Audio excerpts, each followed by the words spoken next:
Good morning, honorable colleagues of the 25th Navajo Nation Council. We are on our fourth day of the 2023 Summer Council session. Good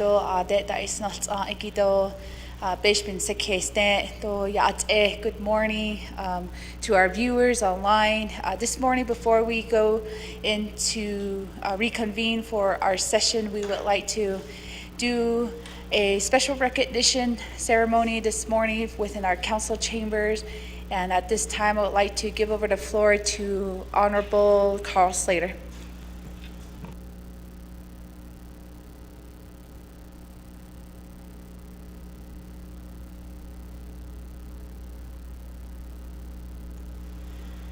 Getting censored over here.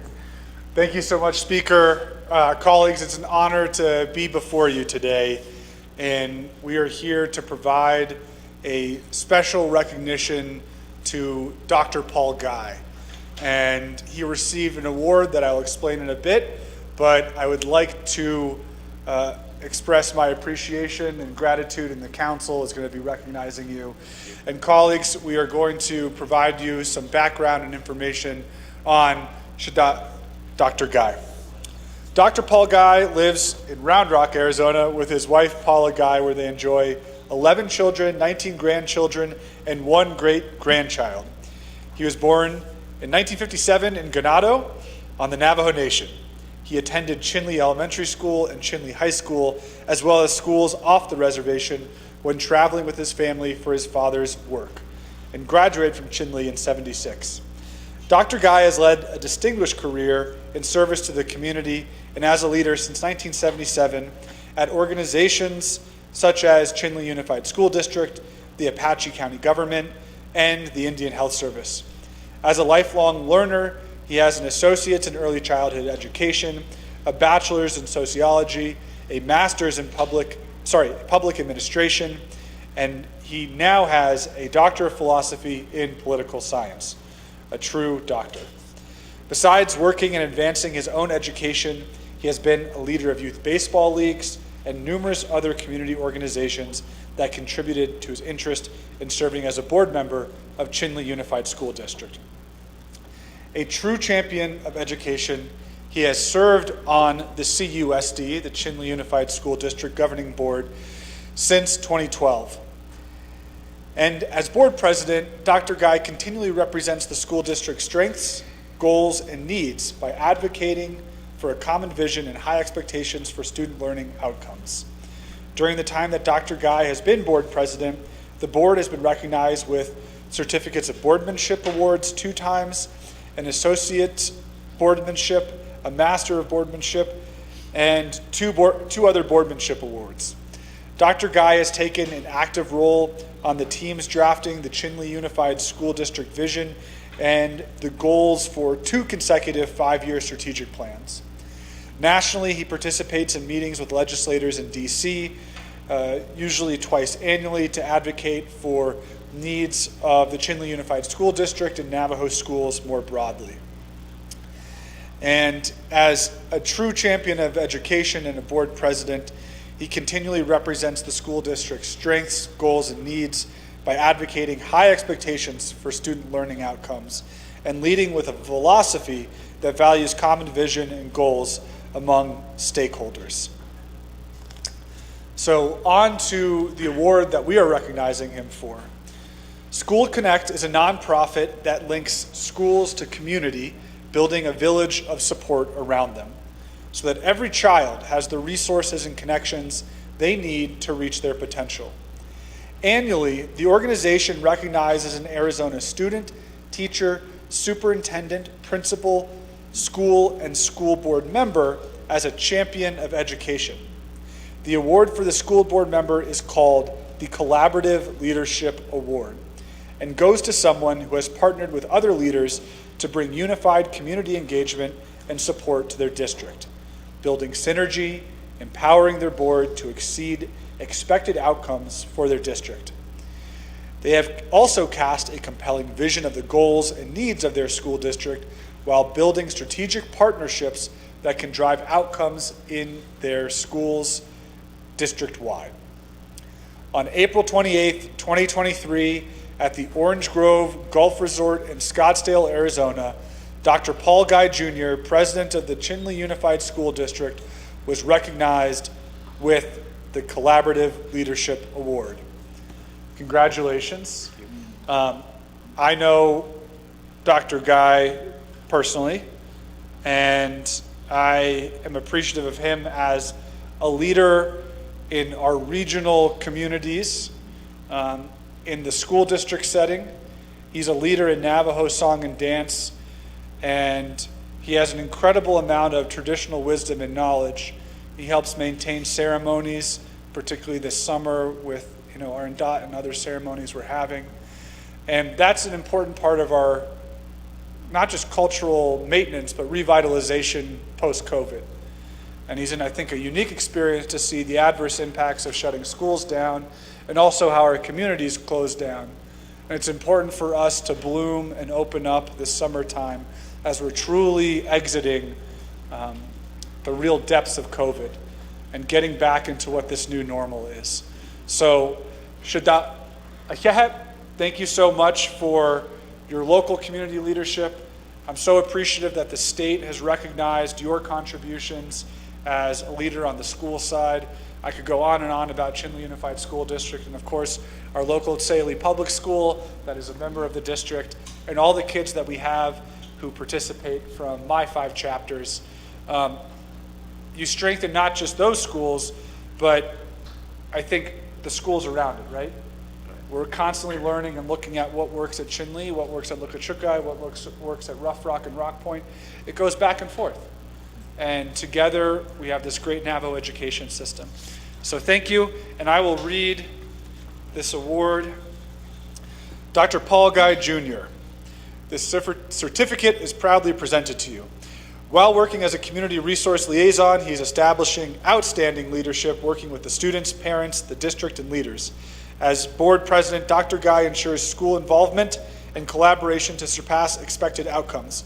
While doing these, he works to make sure school bus routes are safer, thus according for students time away from home and on the bus. From 3 finalists for the 2023 Arizona School Connect Collaborative Leadership Award, Dr. Paul Guy Jr. was bestowed the award. And this award is awarded to you on the 20th of July, 2023.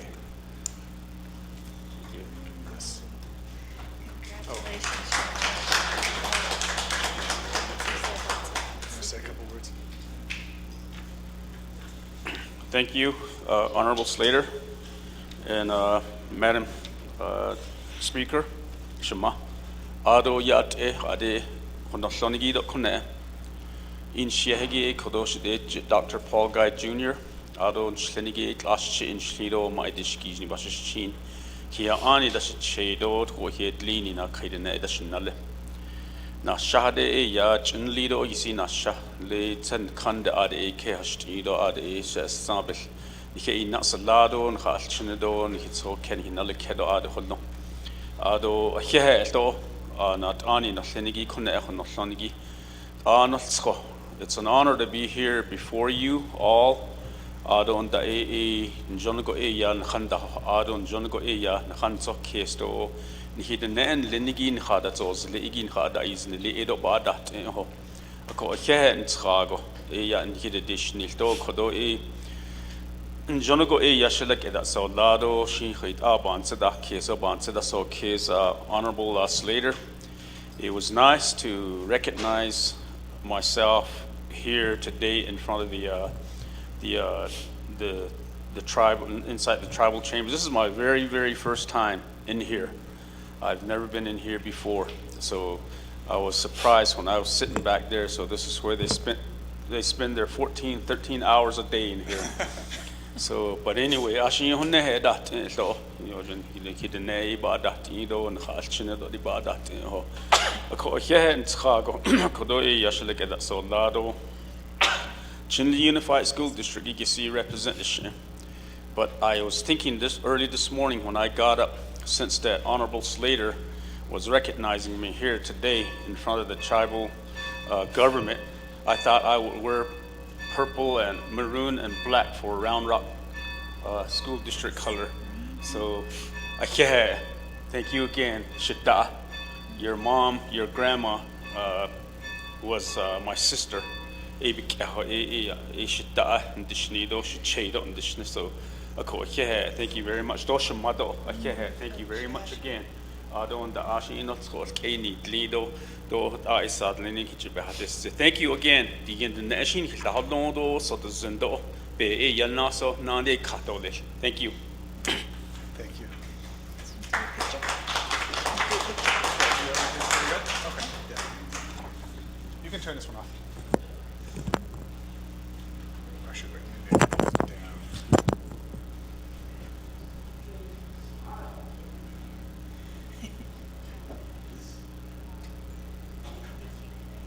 Perfect.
Good morning, colleagues of the 25th Navajo Nation Council. And good morning on our live streaming here. We are on day 4 of our 2023 Summer Council session. We did ring the bells outside right at 10 a.m. Colleagues, if you are within council chambers, please feel free to press your roll call button.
Colleagues, again, if you're entering the council chambers, please feel free to press your roll call button.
Colleagues, if you are here in the council chambers, please feel free to press your roll call button and we can reconvene with our session.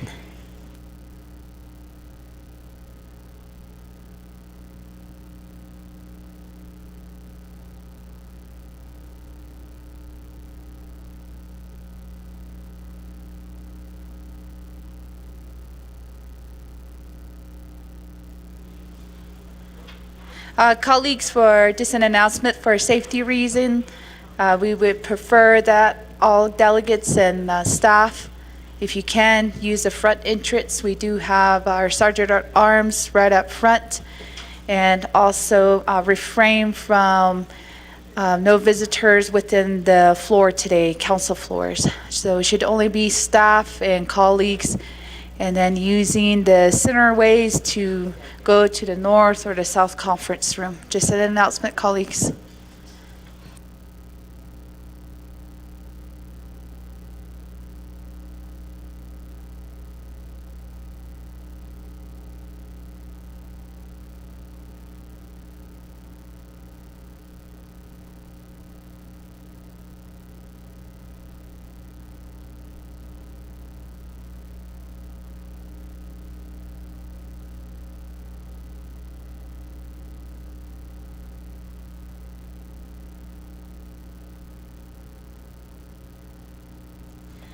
And colleagues, if you are with the press, within the press section, feel free to sign in at the front entrance with our staff, and then you can be given an appropriate name badge.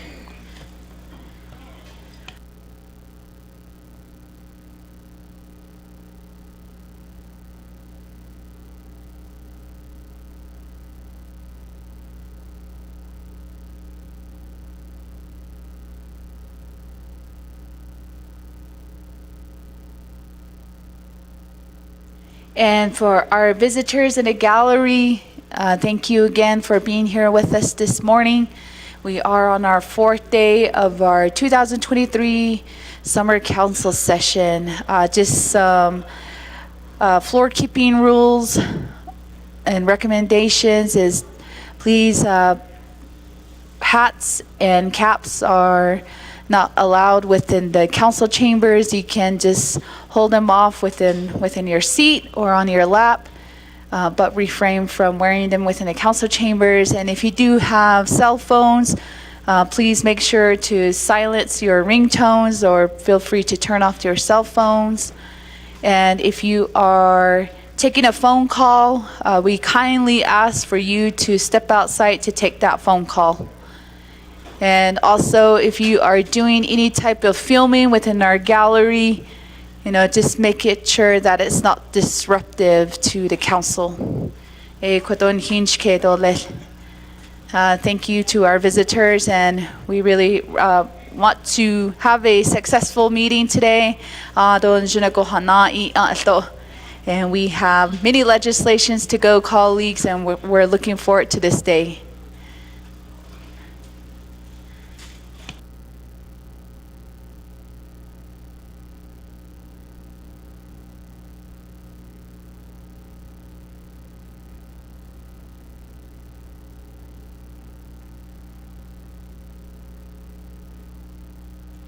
We do have one excuse absent. We have excuse Honorable Casey Ellen Johnson for today.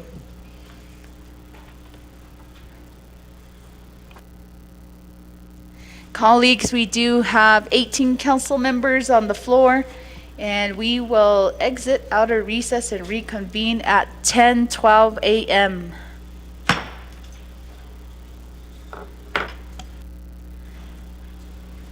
Thank you, colleagues.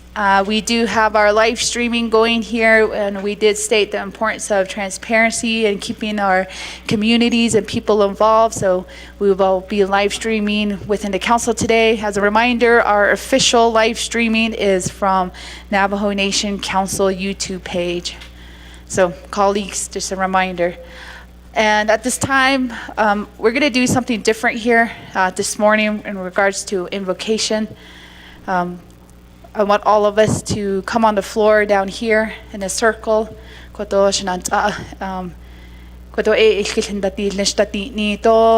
And I believe in a way is to rely on our prayers, and each of us, that is our backbone, especially at home and here within the council chambers. I really respectfully ask that we gather today, this morning, on the floor here to do our invocation. So if you can join me on the floor.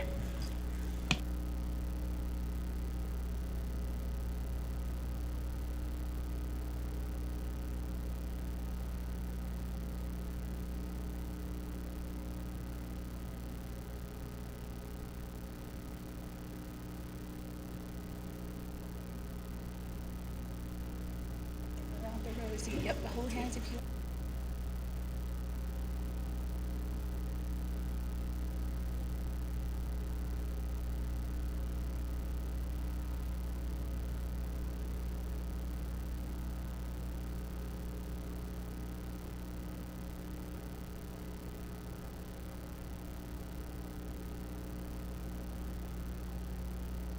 If you do want to do.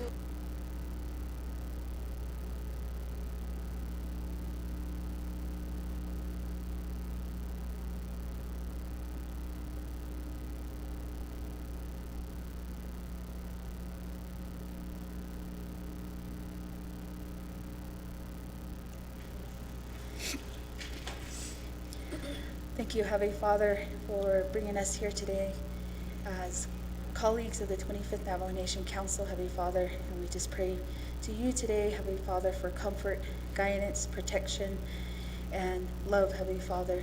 And no matter the issues that we go through as individual delegates, some are beyond our control, dear Lord. And we just pray for our safety, our well-being, our mental health, and our growth, dear Lord. And today, may we just continue to do the work for our people, make sound decisions, good decisions, and being able to have that compassion and love for each and every one here, and being able to look out for each other and continue to guide each other, and being able to show love to one another, Heavenly Father.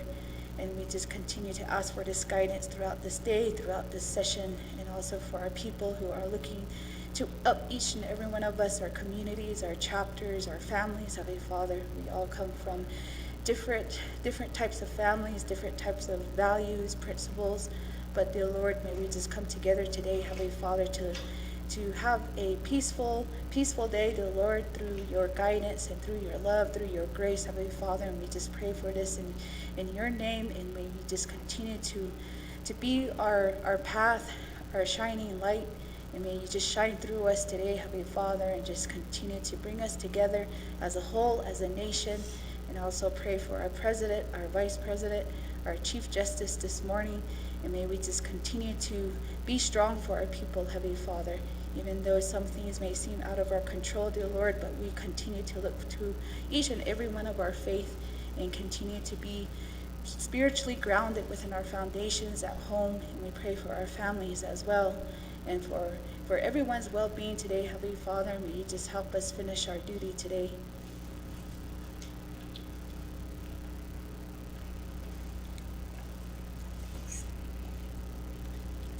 Dear Heavenly Father, I thank you for another day to serve the Navajo Nation, and I thank you for another day to serve with my colleagues on the 25th Navajo Nation Council. Today I pray for each and every one of the council delegates. I pray for the communities that we serve, God. I thank you for the opportunity to serve in this capacity, and God, may you remind each and every one of us why we're here on the council today. We're here to make decisions for our people. We're here to lead our people forward into the future. And God, I just pray for wisdom and for peace and for guidance, God. I just pray for your love to be amongst us, and so that we can work together today, God. I also pray for our president, our vice president, our chief justice, and also our speaker today as she guides us in the conversations today, God. I also pray for our people that are at home listening and watching. I also pray for our chapter officials, our families back at home, because we're here, we were selected and chosen to be here to serve our people. We're also selected, in your word it says that you ordain leaders, God. And I just pray today for the guidance and the decisions that we have to make today, God.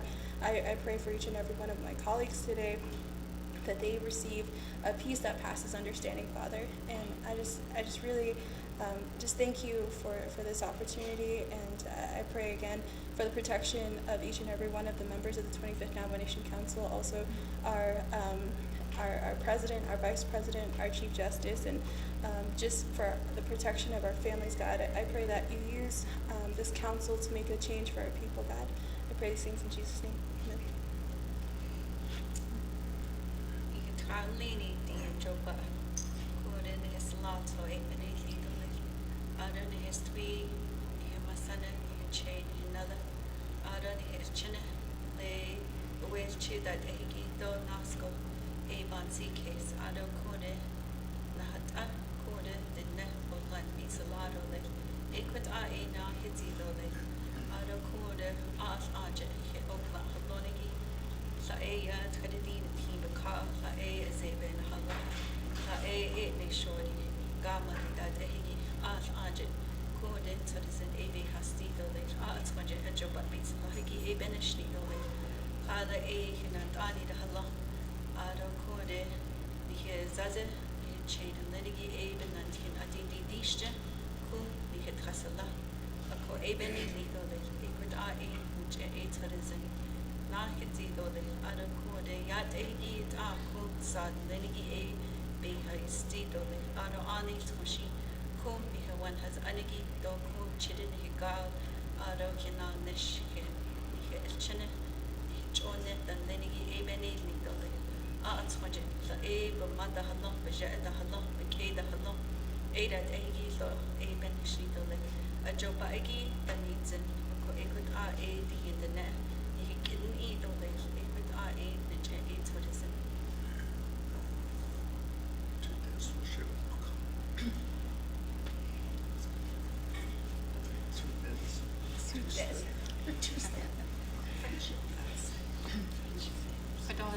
le samana sta ya fishka di nini pero benibi chopa na di ne ko da hashin sago ya na hat a mogan bi ko de e la nasi li ko da hashin sago le in da hasti le ho wan nas on de ko da de klik de e de ban na net o e hashin sago ko en na at a le ki khon lo do le ko den hikich li do le ni ken in hit ato hitsit age don hits os nel age konde ga van zin do le ni hik eten I do le ni ken sakes ha jo e ya kon ki na zago e benti kes kon e ya ha shink so go e ya kore na hat a ba ye ti ni do ha shink so go e kodo zil dan lenigi ni not ani ni not a kon e sin é sé an nachle wat e go e gin dan ikle do e tuése dat die no jaarse dat die no hode se knet kisin kin se kode se an anse be an asti dat die no kode sin dat die da hende wat ne en nashni li do le kodo do go si le hode ni ja do e kode e ja kode e ja e na hanne le kode adale e ledet ado I see dat hat no na hanne kode hi kitchen ledo net liste ja et ho dat die ni le kode but elbing an English kan ado kode besten dash ne shigin ko besten dash a hi shabe ke ni do ado bran benashi do ko benashi tro benashi han ish benashi but e ja so zenchen ado le ha jona si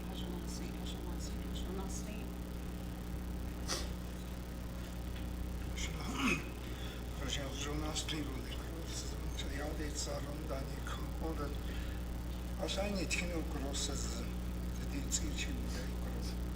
Жоши якро заде дилцото. Жошла что некуда ничего доктор. Не кажчини дате, не кажчини дате. Тоннан да катаски. Астхат я датска. Сашин зелион да хастом чинда вина. Коре кросс сонгчи. Нче саде дайс тавтавил кро бесвасна. Клинги докро. Onen hast khani do honen ki da deze igi do ginat ani da tehgi da sala da tehgi da unsko gezel in da tego und tas ango also o jongon ten kala di kala di konda tin kala da kat din dan chego na shin jongo ne kala di kanki ya da ho chego di da ro shin kuro jon de tin so jo che ya de chi ne ke da ni tin e bin ge ko ki kala isne kon so boyunca si do de shagi si e kon ki gibn in khas tishinde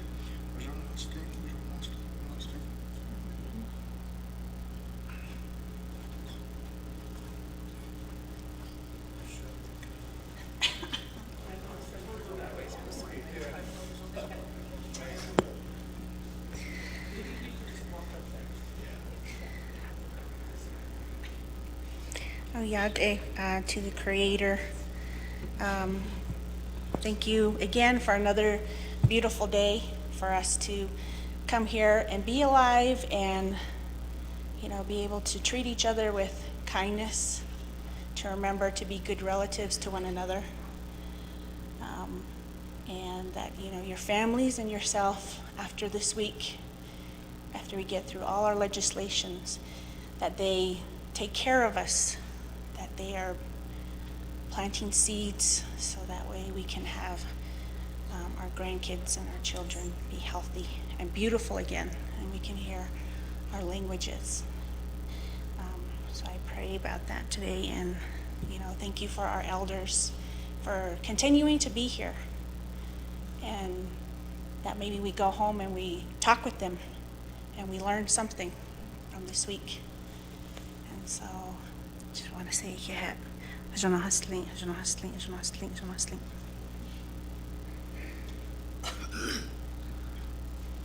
Hojon la do le kona san. Kodoya tsinebe hasin lido le. Di kodoya do chedi ni di wishes from Loni. Di kodo hanso shin di 25th Navajo Nation Council, but no ya ni na meshulo. Di koji net ni je ni ja ni dayan skidole ni laje ayan skidole ni laje in sikes in lan lidole. Di kodo ya jo ya dinat an lenigi di na bikea the Navajo Nation members and Linigi ba date Jopa Danes and Besto Jopa Danes and Hanso Shi the council and Lini council members and Lini Hajon Hata Doli Hata Doli and so Shi Kunda de Nai Kudo Dasitzen Lishtatian the Kudo Ado Atro the Kunat Nahas Hanigi do council delegates so chamber visitors and Linigi Hanso Shi Ilinade any the Hodlondo Belchin the Hodlon but so kept grandkids of the Hodlon what I and Habikid in Idol, Shabikid in Idol, could it just the Shinigi died, you know, Yateho Eda Iliadola, or I bands case of Dola Nans and Obinayako, Chicago in Le, called Dido, J. Indini Doleshit on Loni, could only get your name, Jesus Christ, you gave Nature in a Noshkaho, Ea, Indini Dole, amen.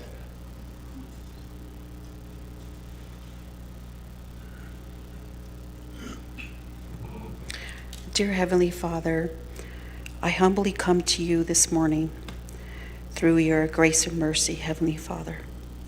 Another day that is given to us to provide opportunities to our constituents throughout this great Navajo Nation. Dear Lord, every day we are learning.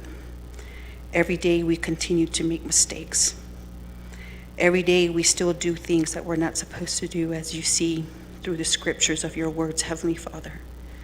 I ask you forgive us as leaders here of the great Navajo Nation. I ask that you give us another blessing to where we learn from our mistakes and continue to mold and refine ourselves in hopes that one day we are a reflection of you, Heavenly Father. I know that we have our shortcomings. I just ask that through this beautiful day that was granted to us again, to take another step and another, and being able to be that example as a leader for our great communities here across the great Navajo Nation. I ask that you bless every one of us as leadership of the 25th Navajo Nation Council, our Speaker of the Navajo Nation, our legislative staff here that work diligently and hard, Heavenly Father. I ask that you also bless our President of the Navajo Nation and Madam Vice President of the Navajo Nation, all the leaders, Heavenly Father, and all the workers across the Navajo Nation, the workforce, Heavenly Father, and to our old and young here on the Navajo Nation, in hopes that we continue to plan for them in the right way so that we could have this nation again once be thriving, and that we are sustainable, Heavenly Father, that we meet the needs of our great people across the Navajo Nation. And again, thank you, and again, just give us to have respect for one another, Lord. Through you, I know that this can happen, for you stand for love, Heavenly Father. This I ask of you in your Son's Jesus' name. Amen.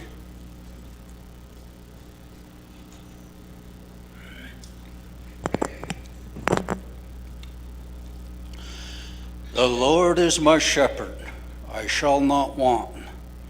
He leadeth me beside the still waters. He leadeth me in the paths of righteousness for his name's sake. Yea, though I walk through the valley of the shadow of death, I will not fear evil. Thou art with me, Father. Be with us all. Guide us in your way each day, Father. Thank you so much for all things. Our dear Father, forgive us our sins. Help us. Grant us your wisdom, Father. We are humans. We make mistakes. Atanda I kanshidingen lini ashkore doyoda nit eran kajina pa yon hin ashkore nihich onen khabajina pan khalchendon hidenedo koroyat eho biti kato chana nit lingo ehe nakhatin ahota all do yon eran hidigen lini ehe nakhatin aniki in the name of our Savior, Jesus Christ, Yeshua HaMashiach. Amen.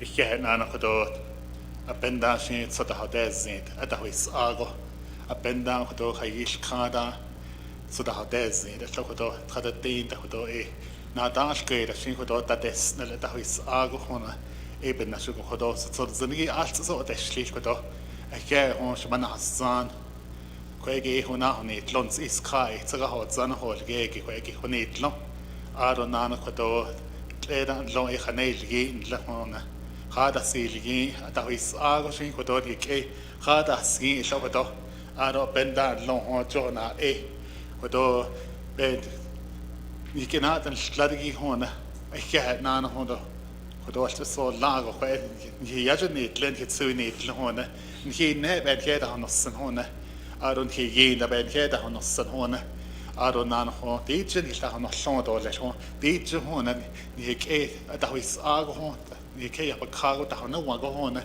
as twido sani khabata honossen khaba da hashia hona aro ho ba bed naznal dan la hona hona ta bed hat energie hona aro odo hona beden dan leni da hona ja ban das laro le hona aro nana ho ni hed gespe hasen hona so die dan hleni hona dan so zede hona ada do ni ada do ni hona sitn sa kesi dan hed gespe hasen hona und ken kedo ja gespe hasen da hona atsa jo do ni hona gespe hasen da eben na scho hona je gon khata ja je gon ken de noch kha hona und so ich hona auch wenn schedet so das ni be has sieht oder a de den ich ho jo do le a de den ich ho jo do le hon khata sanda da anat a na ho kons ne schnee ja schnee da hona ich ho jo do le ho jo nasli ho jo nasli ho jo nasli ho jo nasli.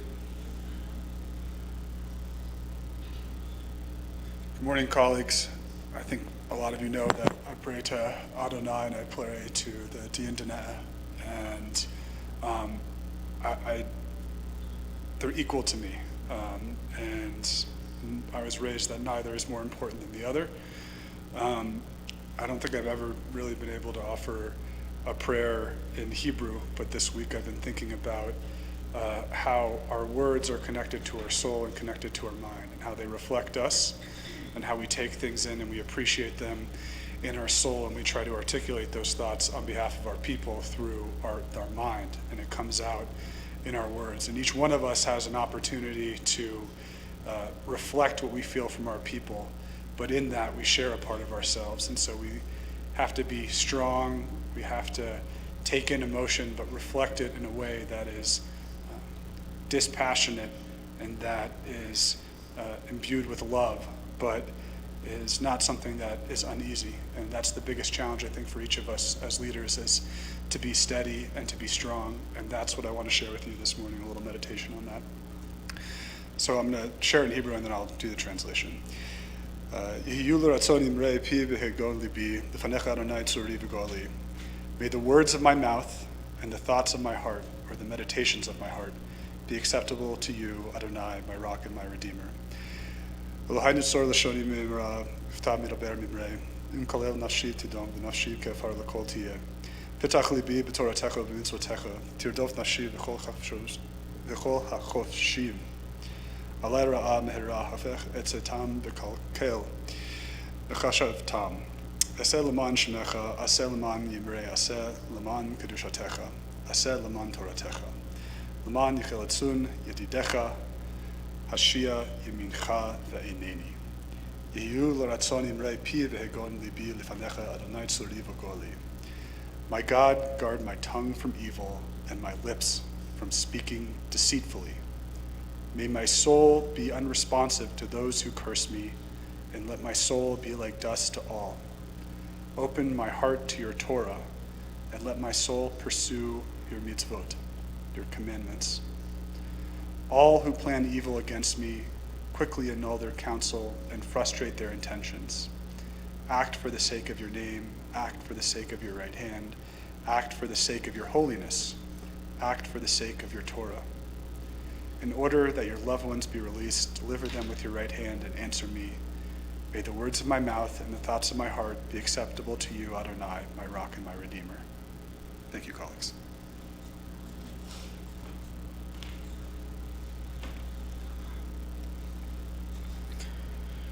No, yo no li. No, sam. Ya dikil. Tuissan, tuissan. Charles Yolkal. Dinskilt anit it. Jilkies ewan. Do. Ashilsa. In sakis don hinne.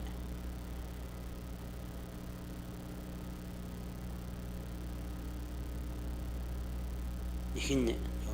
In sakis linni ho. Ni galib da diti. Don hi jebi da diti. On kan. Iska dit dago.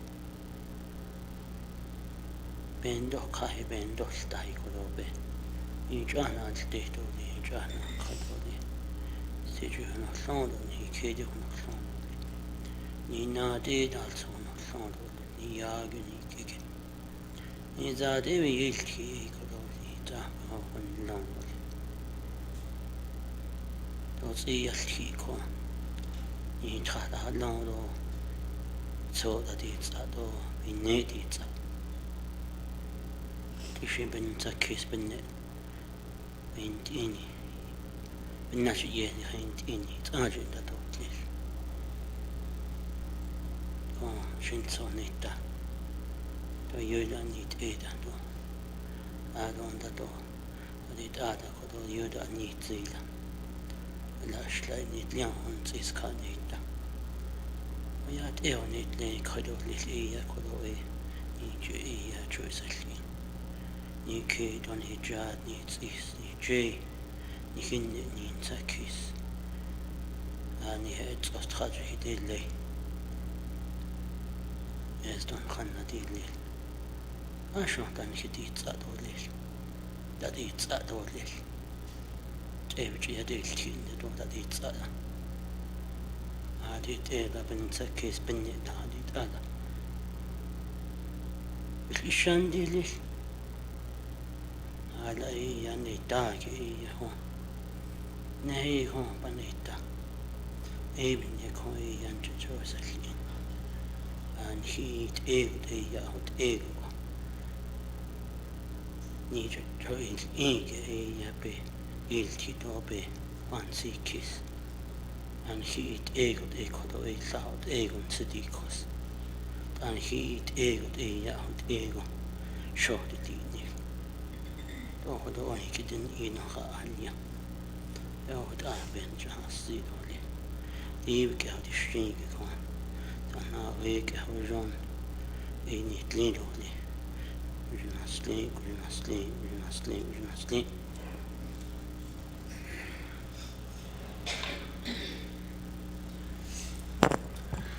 Ara yat eben ade ako di alto ahot a hunche so desin alto Jordan the natural hot a bino alta so desin la kodi a hunche dole di in tanoslini konde kwishi hot a kha san linigi do so desin linigi e kwa eki bino hitza ko a benak e kwa eki nicht hon lon dole Anil so hot a yan hikten in dole ni kelakt ha dole ni hitin tranje hot a Anil so ni hindel chit dole kwaigi ni je ni lan be ni hin sikis Anit a hot a ya be ni kiten in dole hala ya hot a an yin na ni hon lo dole ni khan hit clean dole hot a ya so listen hot it a de ben bilja hala an leisen ando le I ambition Ago hot a huijan hot a be ni hit Bansen kesto hala yan hi kenan linigi elto hot a ya bansen bi kesto lelde bin biete ko hot a ya ja hot chende a ye hot a citizen that it's a deep in a bio hala ya yin that it's alto hot a ya be na hit a to le be ni hit khayata hot e to le hot a ya son chat na citizen to le ade sham the internet and ni a danger what an jono dole gymnastic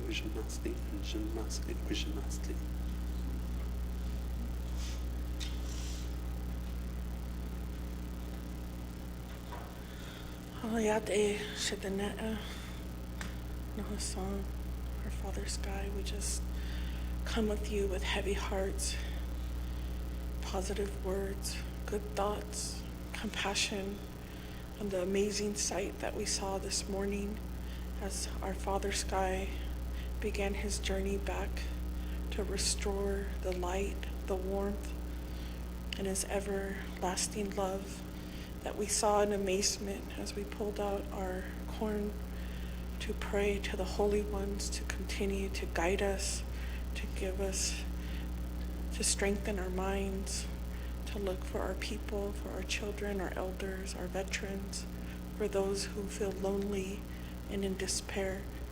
That when we saw the colors change from that dark night to early dawn, we knew our souls, our minds were restored.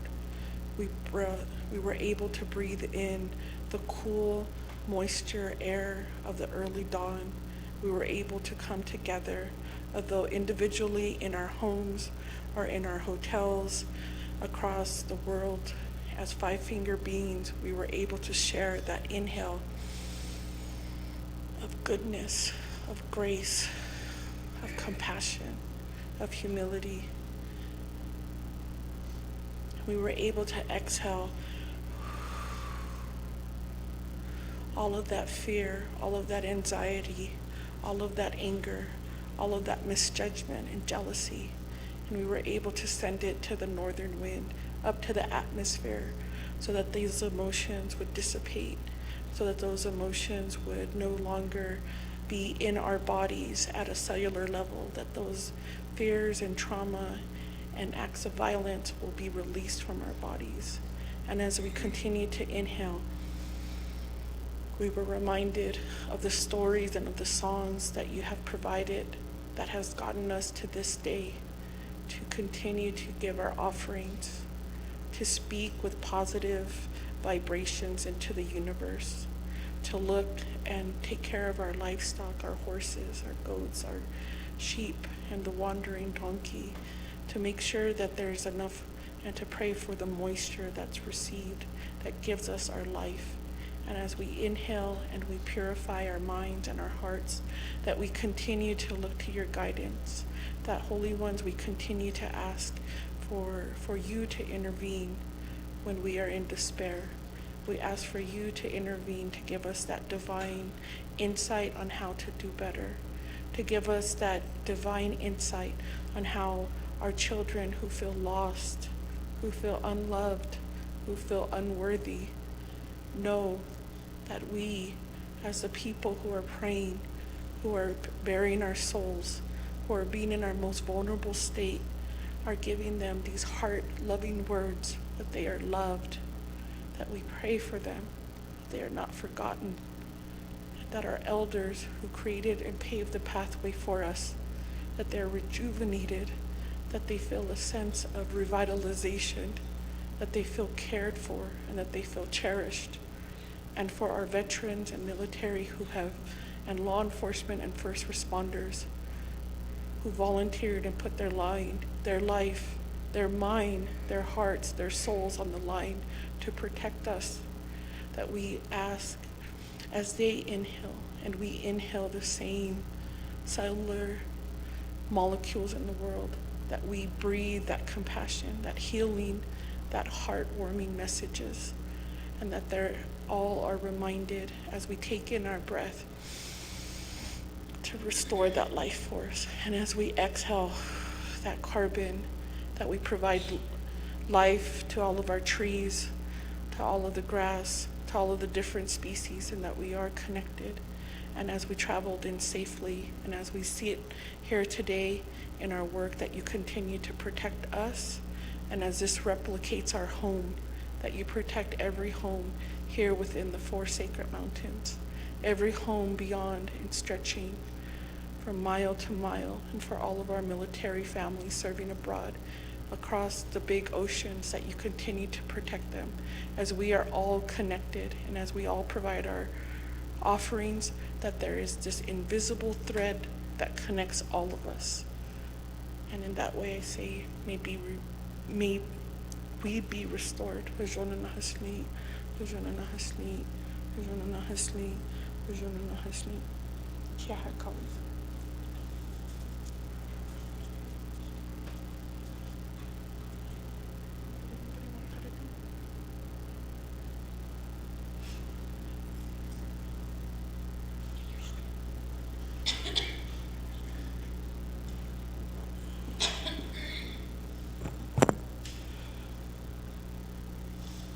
Kia la shatra dingin shamanatsan chiat shantin. Ne wait nit lon, yajan nit lon on a san kan kinitla. A kia la shama, a kia la chije. Na san vakan in hindla. In gensen pli quiskandashi. A yon inch non hashishma. Dischinde. No huilza. Bilhachibel. Kian hawinla. Inan hainla. Nigila kenila. Digit ana kadolisha alchanigit. And then forgive me, Mom. Hada danatani, hado, ajdan luoshni. Shona alchan bagani eroshni. Eye, hado the sitsa okonatani nasistli. Shinashma. Shadow. Hajo baida di nako. Mother's Day bichi ol kal. Digin. And something. Truly miss you, Mom. Kaya lang ako anitin lang. Kaya nitin says the high stop. Ay, ang ichi na hotel niya hotel. Yego. At eko. Njade sishma. Mother's Day at na oda. Nikesh ko tilte. Digin hon long kon khawaliaro. Shagaliaro leko. Shal chimel khache lin toko. John nane taro leko John kinayol karto. Hashinella oda kon plaza kon. At ani dan lini pa matahalon dashi. Jatahalon dashi. Eshi betahilza leko. Ne kon yma long. Na saba kan hitil yashitra dingen leniku. He kon. Aro kon. Nhalchin dan leniku.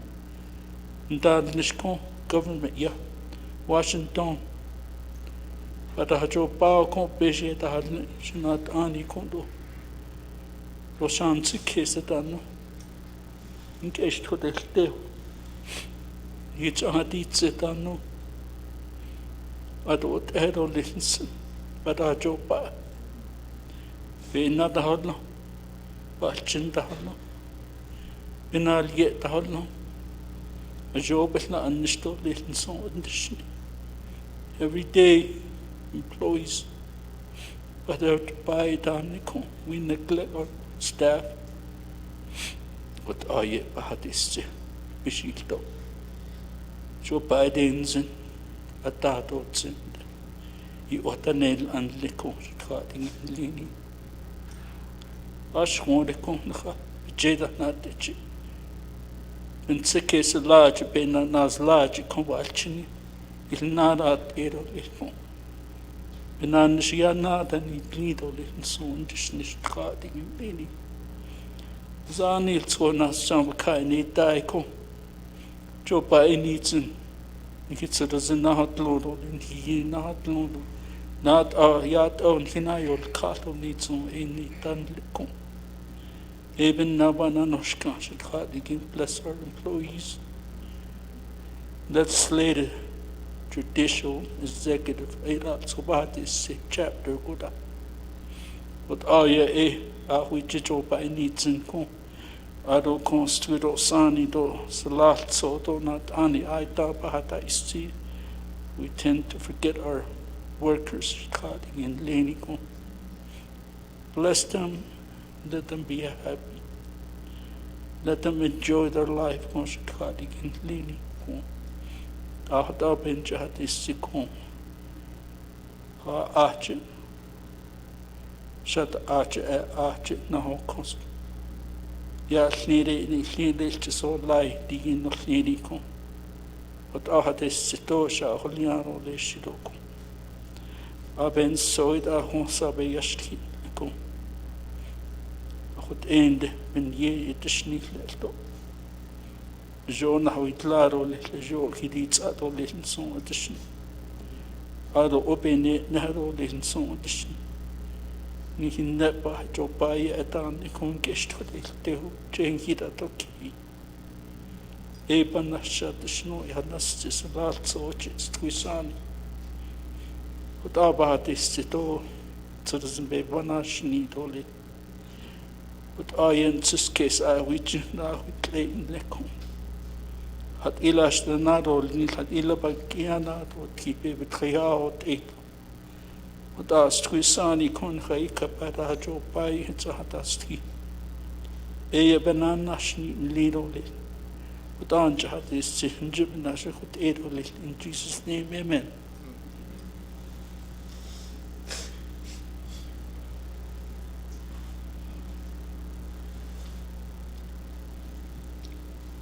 Yat Ebenita A. I did a presentation outside. Ashin Saboi China, former delegate, former Navajo Nation President Kelsey A. Begay, Wada A. Benashni, Benantin, Lenida Benijit, Benashni, you ought and Lenida Benantin, even in this chambers right here. He always had love first. You ought to yalkit ne, don't not let the yalkit and then. That's a but they see now. So the panses kiss been down.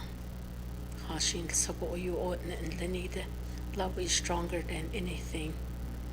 Love can heal a wound. It's the heart issue. Big ed cut your catlo if somebody gives you a hug and need to get concentrate so dolzen. Nihima shamano so dolzen. It's a hot I need it. God they were in their footstep as a mother. Nihima that they need and he when the hair kaiko. Nihina untin lenny the nasha. A be you would the halon there. Shinet she has a shinet she aware. What that niho bends at see what ben at see what a be high nahalan. A qua a day shaba hanos and all that. Ebenina, whenever I greet you, that's what I say. She has a share where he the schneel. Hadat she naha hansen. To Nahalchin the Halon. Hirajan Nilhatahaza, Nilhatahadet, Nilsades and Asla. Had age she Nilhatlas Lahi de Bigich and Conjitsades and Ditsa. Each and every one of us. Nihili the Halon, Nihibekashi the Halon. The bear is a conde. Die becha eindelijk door le gaat de China madon je het edel le dan get niet alla ansitse. Ebe niet edel, ebe je door naar huita.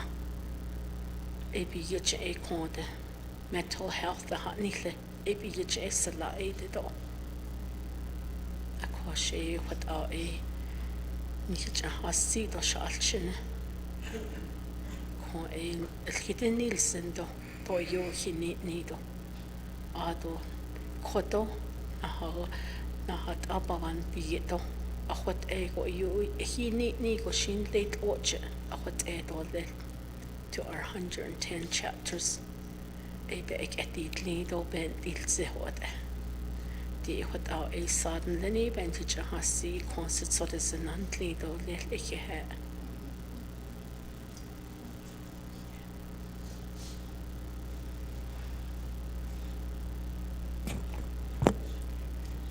Dear Heavenly Father, thank you for all the blessing you have bestowed on us here today. Thank you for the beautiful prayers from all my colleagues here. We know that you will answer each prayer that were done by my colleagues here.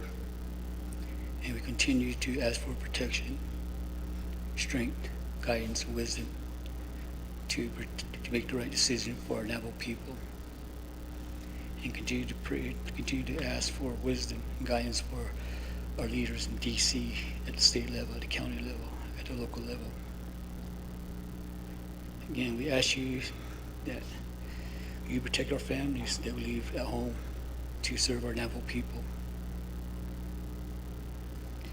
They're a part of us that are going through what we go through each and every day. Just be with them. And the freedom of religion that we have here, just want to say, protect our veterans, protect our active soldiers that continue to fight for our freedom of religion. Just be with them, be with their family, be with their children.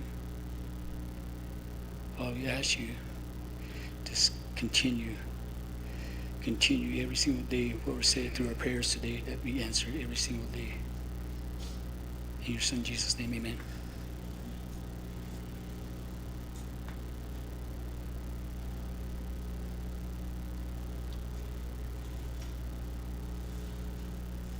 Yat eben Arnold Sokwan as okay to colleagues quay citizen Juno Dasha at and Juno by the Sozi. She says citizen Kalchin Arnold Kalchin she dahlo and get so cashi dahlo, Kimashi dahlo, Che dahlo. Did out to the Yego, but to the Dawson. Neil talk about this. Ki del Cleo, Ki Gian's account, Ki Toss account, Eben John, Bada Hulia, did I been equal and Kidis, been Yendale-nish, the Eben equal of this old citizen Ishlad, Colobin Dashnishi, to the Yego, I've done the dark case. Look out for each other. Alkaya Talki, Ado Aled, Tahito Nena, Ashonde, the Eben now, what was that Datle? This G, the Hashine Lagat, Strandes in 6 months, 7 months, lay just at Datle, though eats out at Datle. All in Stan, did a halate out or neatly Bansis case. Halate a Helash Nahatodne. Did a Ebansis queso. A Heha and Dishni. A cordi Arnold Hodi not a. The in the net to the Yego Shakwa. Colonna has Hanido Colonda Zeni Shaba Holian Shabakitano in. Did Juno Nane Caton Juno Chiatel Kido, Juno, Escalin Dale Nishpinia. Accorded Nilsko to the Yego, Kitat ich out as she yet asked she assured. According to Nasco, the Yenlini Gahaliado, yes, accorded I don't can tell the last so to the Yego getting in. The eye is in Kandas bar. I could need where I get Kanazka. Yet ep dabadone, Shehead dabadone. Ados allow and lady. And Kahata Halia, or the eyes and kick it at as in. The Yego cut. Des doing outlay. I need a by yesterday, Totat knock here. Hashing Latins and. I don't see so yet a hair and Junon and Nalo, Junot Catenato, Tapatone, did I shito, did our citizen be no nation. Natalka Dishchi. Then I Catadine, I change a conde. A shortly, a shishabansis case, a conde alta, and Kansas case of Alendishni. Jogo.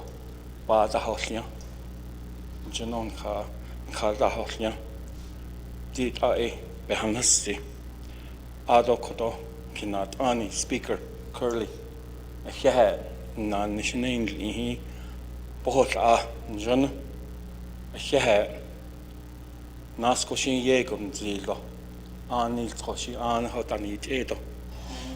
Ado in President Nigran, Shin Sanda, Hehe, both Ah Yego. Ado in Vice President Michelle. Ado Antishinida, Anot Sokwa Naso Tani. Ado Council Delegate Anotlini. God bless you. Anot Sok. Today, Yego, the in Kindle. Coded I. Nasne Kato. Coded I. Hojanastling.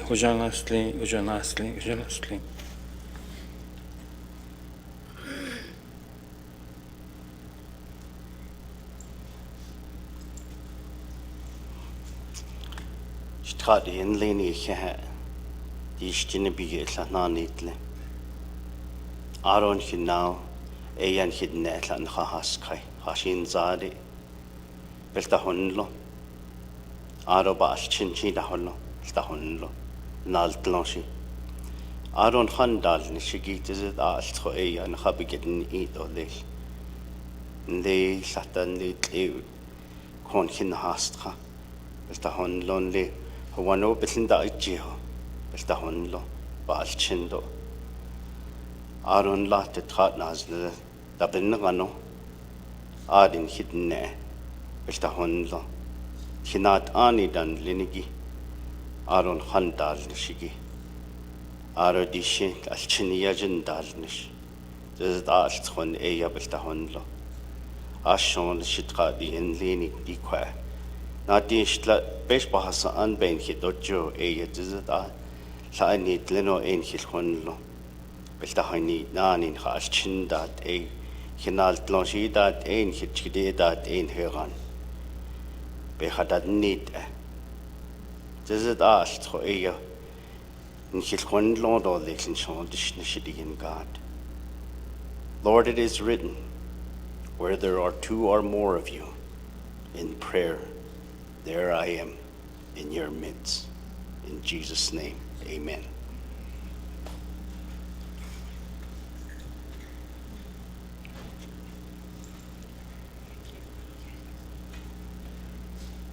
Thank you, colleagues, for that prayer circle to begin our fourth day of our 2023 Summer Council session.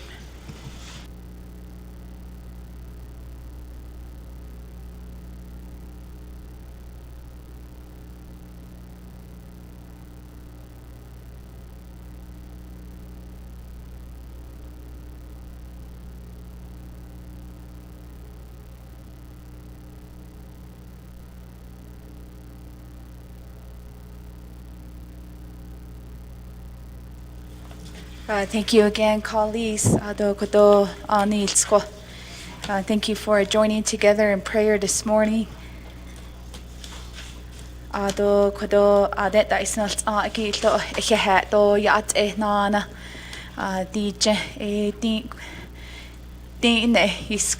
For our 2023 Summer Council session.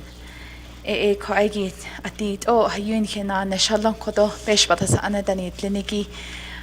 just a little bit of floor rules, colleagues, just a reminder that delegates and staff should be the only one allowed on the floor. We do have our Sergeant of Arms back there checking in our visitors that are coming through the door. And we also, if you are with the press, make sure to sign in with our staff at the door, and you can be given proper credentials. And for our visitors in the gallery, just a reminder, no hats, no caps within the council, and also to please silence your cell phones, your ringtones, and if you do have calls coming in, we respectfully ask you to take them outside.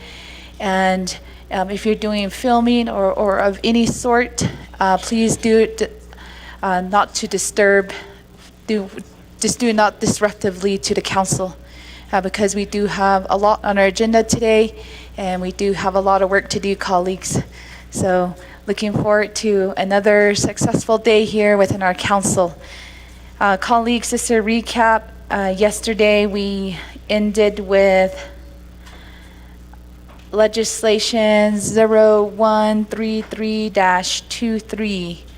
And now we are on legislation new business L. That is legislation 0134-23. We do have the prime sponsor here with us. It's good to see you, Speaker Damon. We're back in session with our speaker here as well.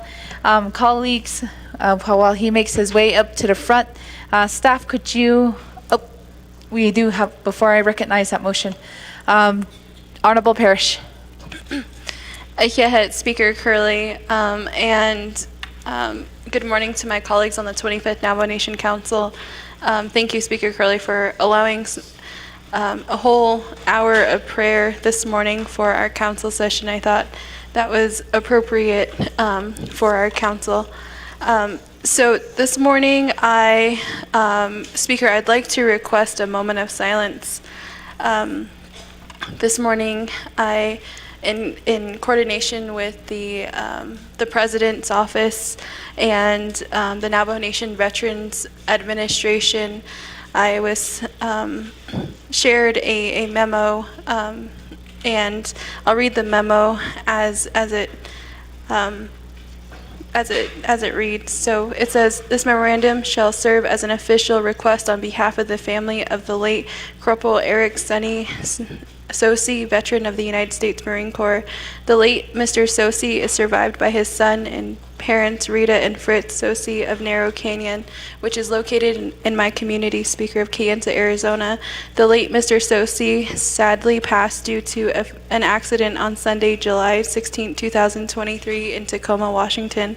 The Sosi family has requested through the Navajo Nation Office of the President and Vice President, the 25th Navajo Nation Council, for the consideration of the 25th Navajo Nation Council to have a moment of silence in today's council session to honor our veteran of the United States Marine Corps.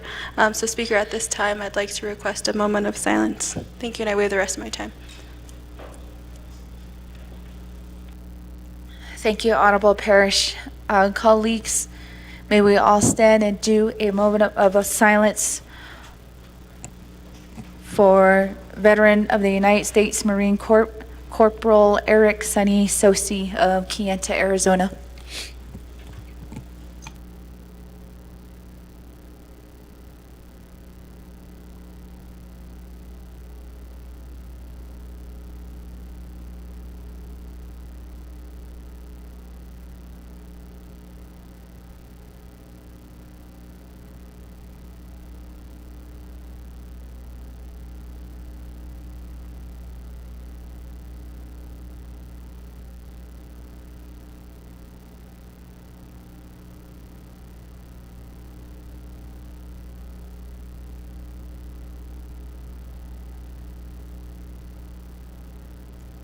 Thank you, colleagues.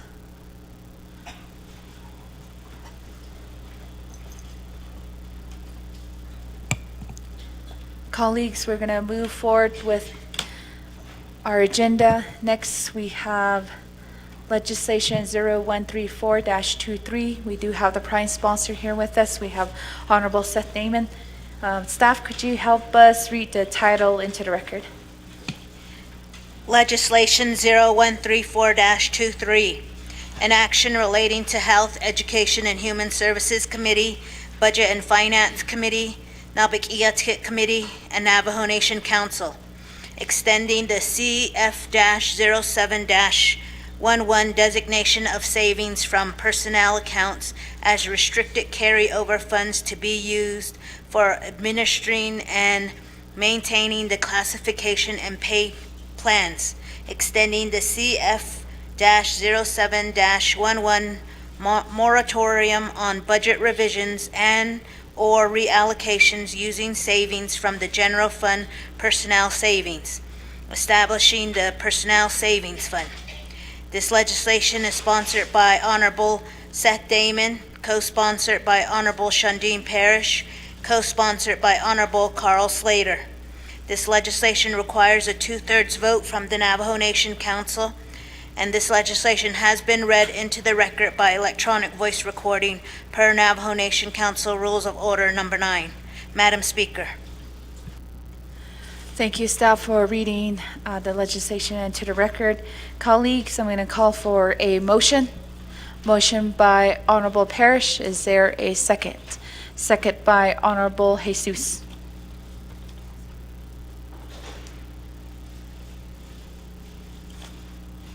Colleagues, do we have any questions on the floor?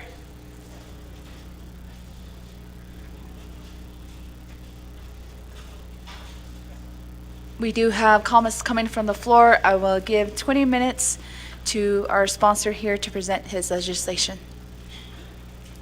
Honorable Damon. Thank you very much. Good morning, colleagues, and thank you first and foremost to everyone for your wonderful prayers, not only for the council, but for the nation that you did this morning. And thank you to everyone for being a part of that. And I personally took myself, I don't want to be disrespectful. Was not part of that. And the reason why is because your prayers are still healing me right now, you know, and I think it's due in part to I take great consideration in that, and I don't think it's time for me to start praying for anybody anytime soon, unless if I heal myself. So I'm still on my road on my pathway to healing my own personal self, and I thank you very much for your prayers, because for years I didn't know what to believe in. I don't know. I was raised in, you're Christian, you're Catholic, you're traditional, but I've learned over the last, since I've been a delegate, I've taken in all these different words and everything. You might not think it, but prayers work.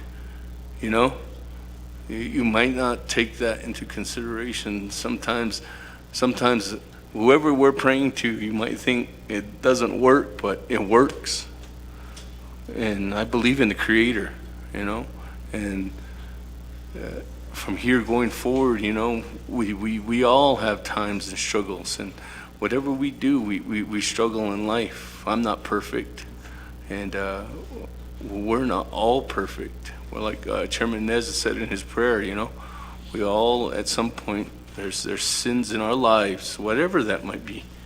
But whatever we do, we all can work together to try to get to the best benefit of the nation, and take that consideration for whatever we have.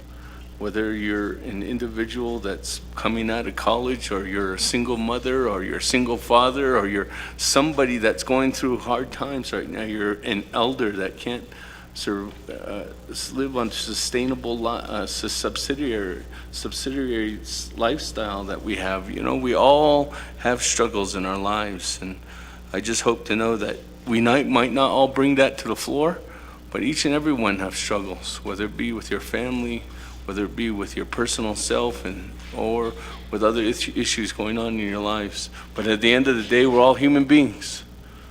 And I thank you very much for doing that talking circle this morning, that prayer circle, because that's something that's healing into all our denominations. So again, for those words, and thank you for opening up with that prayer this morning, colleagues. And back to the subject, I first of all want to say I'm sorry for not being here. Sorry, the last couple of days, and I'm sorry that we cut down the whole tree in probably a tree and a half in Denahotso, or well, I don't think you have trees in Denahotso.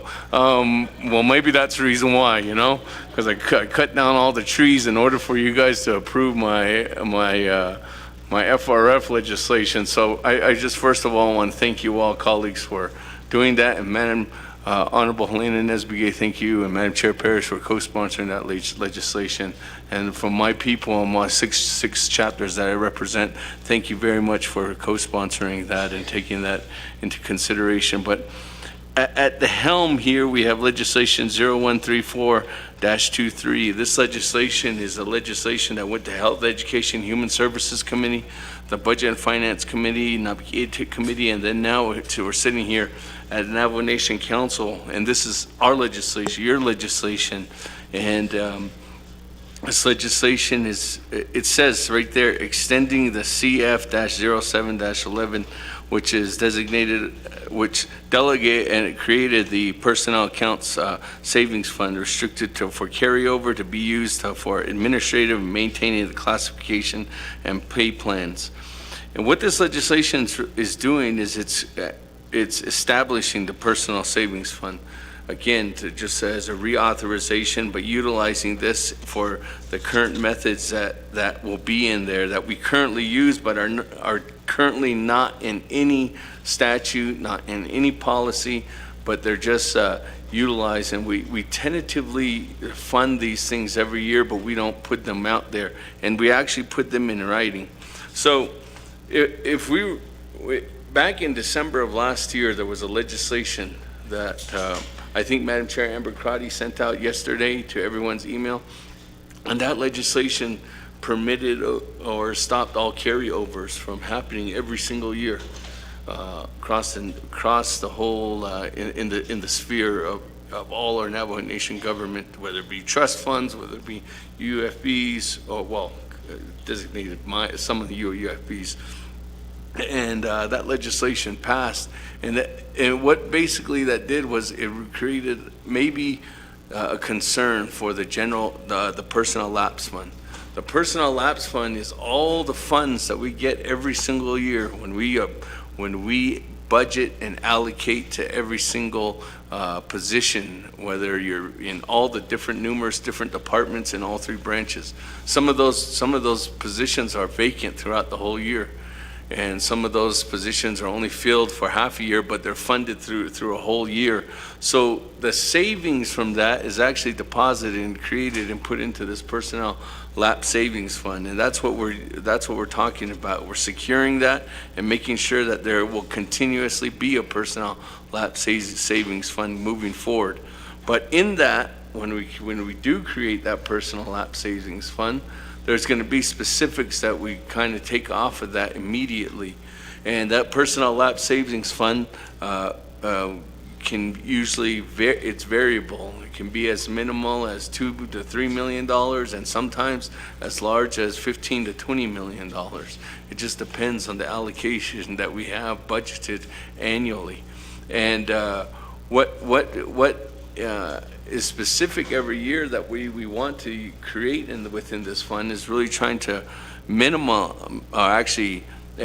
prioritize some specifics, and you'll see on page 4 those specifics to be funded out of immediately are item number 1 is an annual subscription funding for the Human Resource Management System, and I have Ms. Thomasita Woody from DPM sitting, or Human Resources, I guess, the Director of Human Resources that's sitting here with me as one agent who will go in further detail if there's any questions on the HRMIS system.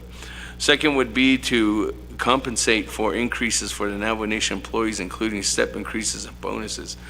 Annually, historically, and some of you might have been Navajo Nation employees too, you'll know this, that when we give GWAs, general wage adjustments, or when we give increases, or your individual, when we do your step increases, when you're allocated, when you're supposed to get a step increase, majority of the time, those different departments, they don't have those funds to give our employees these kind of increases. So what this does is this help creates that as a kind of a set aside of the personal lapse fund. And the third one is, you'll see in here, is an annual general wage adjustment. And then the fourth is just considering this, that there'll be an amount that would be given annually, and this amount would be going recommended from not only from Ms. Woody and the Department of Personnel Management, also from the Office of the Controller, to the Navajo Nation Council annually to say, okay, this is how much money we're actually going to need for the HRMS system, which I'm referring to as the Human Resource Management System, and also to include for the Navajo Nation employees step increases and possible bonuses that they're eligible for. So this is prioritized, one, making sure that we sustain this personnel lapse savings fund. The second is to prioritize these individual specifics, objectives to fund annually. And those are the three main things that's in here. After that, that's when recommendations can come down, whether that be from the Budget and Finance Committee or from the Resource and Development, any one of the committees where individuals ask for a lot of the different funds annually. All our different programs, as the oversight, always get, you'll see if you're coming into this year's budget allocation cycle, you always get funds, programs that don't have enough funding. Those funds are the, I almost said unallocated, the, what do they call them? My mind is lost right now. When they have a request that doesn't get funded. Unmet needs. Oh my goodness, I couldn't even think of that word. They have an unmet need, and you'll see that when you go through the budget process. A large amount of your departments will come and ask you, this is our unmet need. We only have this personnel. Some of those unmet needs might be personnel. Some of them might be for like a vehicle. Some of them might be for additional resources. Some of them, a lot of the times, it's for additional resources just to fund operations on a daily basis, because a lot of these different programs get cut in the funding. So I haven't seen that yet. We just now started the budgetary process, and I don't know what's going to be the specific unmet needs this coming around, that either from the executive branch or from Madam Speaker when she presents the legislative branch budget, or even from Madam Chief Justice who will present the judicial branch budget. And all of you will have that say when that comes to your committee, in order for us to go ahead and fund the fiscal year 2024 budget. But I just want to go ahead and say that's what's stated in item number D, line 12 on page 404. After these top priorities are funded, which is the HRMS system, and then the second one is the Navajo Nation employees step increase of bonuses, and then possibly if there's a general wage adjustment too, if the Navajo Nation leadership decides to give a GWA, whatever is left over, you'll see it says in D, after the allocation appropriation is set forth in what I just now stated, the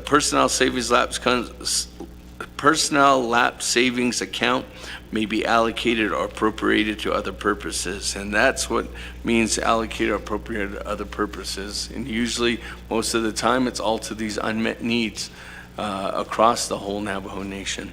And last but not least, if there's anything left over as anything, we know when we do closeouts on an annual basis, everything goes back to the UUFB. But Madam Speaker, thank you for giving me time. I'd like to give some time over to Ms. Thomasita Woody, who is the Executive Director for Human Resources, and to explain further on what the HRMS system does and how that needs to be funded annually. Yeah. Ms. Woody? Thank you for this opportunity. She Thomasita Woody and Chia. Totsohni Shledo Trabaha Bashichin Kiani Deshichedo Tsinajini Dashinale. I'm currently the Human Resources Director for the Department of Personnel Management under the Department of Human Resources. When I started this endeavor was to look at the nation as a whole. And my question from the very beginning has been, why hasn't this nation just invested in a really good system for the human resources? What we basically do in human resources is we manage people, meaning that we have a system or we have a means to understand every person within this organization and being able to manage them, whether it's through recruitment, classification and pay, employee relations, just managing every individual within the organization. So this endeavor basically said let's look at a system that would essentially do that. Although we do have the Financial Management Information System, which everybody calls the FMIS, you would think, and I would think, that this particular system would have the necessary means to have a human resources management system in there. There is essentially one, but it's not functional for us. There's only certain parts of the system that basically assist in our efforts. And basically, we do have the payroll system that is a connection between our department and the controller or payroll. And in that, also time and attendance. So this system basically, in the world of systems, is really called a human capital management system. The system basically is what we call core HR. It has the capabilities to house all of the personnel information into that, which would allow individuals, say for instance, will have a dashboard. So they can go and be able to look and see what policies are, see what their leave balance is, everything that they would be at the view of this dashboard. This dashboard basically would then essentially allow, say for an individual, just as an example, what we go through, somebody who changes an address has to go through a PAF. In order for that PAF to be implemented, it has to go through DPM, and it's a paper document. A system that would essentially be helpful and useful for the organization would be for this person to quickly go into their dashboard and be able to submit the change, and then DPM will receive it, and then at that point. So simple things like that would be essentially important. The other part to this is that I am pretty sure that every one of you have heard, DPM has created bottlenecks. And that's not what we're in the business of doing. Now, if we had a human resources management system that would be effective throughout the organization, it would streamline a lot of processes. The streamlining is where we're essentially looking at. Now, when we looked at FMIS, and this is no regard to the controller's office, but the FMIS system doesn't have that capability for us. If anything, it creates more work for the organization. But a human resources management system, as sponsor Council Delegate Seth Damon is talking about right now, would really employ a different avenue for the entire nation, especially for divisions throughout the organization, for legislative branch, for judicial. So those are the areas that we're also looking at in relation to this particular system that would essentially benefit for the organization. Thank you. Thank you very much. Madam Speaker, at this time, I don't know if there's any specific questions that will be on the pertain to certain items. I don't know if Mr. Dominic Biel might be on the line to explain further. That might be going towards Office of Management and Budget, but I do believe that we're here and we can answer to the best of our ability on any questions that are derived this morning and have on the topic of this legislation 0134-23. But again, colleagues, one, this is establishing the personnel lapse savings fund, which is a continuation to what we do annually on the personnel lapse savings account.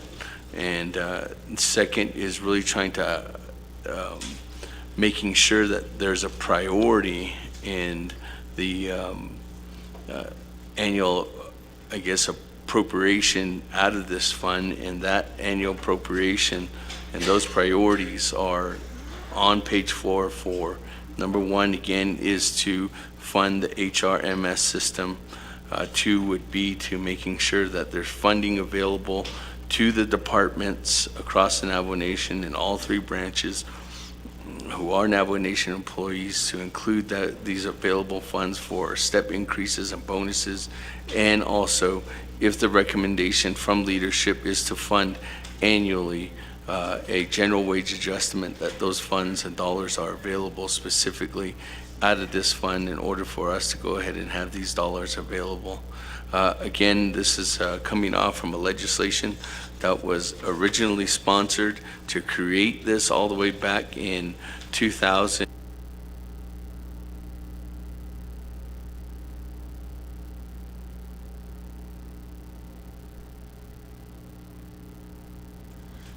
Thank you, Honorable Damon, for your presentation on the legislation. Colleagues, I'm going to go down the line for comments or questions, amendments. First, we have Chair Eugenia Charles Newton, 5 minutes on the main motion. Thank you, Speaker Damon, for presenting this legislation. I do have a question pertaining to page 2 of the legislation, item B. It talks about the Exhibit 1B, which is the DPM being awarded general funds to conduct a classification and pay plan study. And it says to address employee positions and pay scales. And it goes on to say that DPM then implemented the results of the study. Speaker Damon, as you know, we did have this discussion during the 24th Navajo Nation Council about the how we're not keeping up with the pay scales that are being implemented off the Navajo Nation. So really, we're not comparing to what a lot of our Navajo people are making off the Navajo Nation.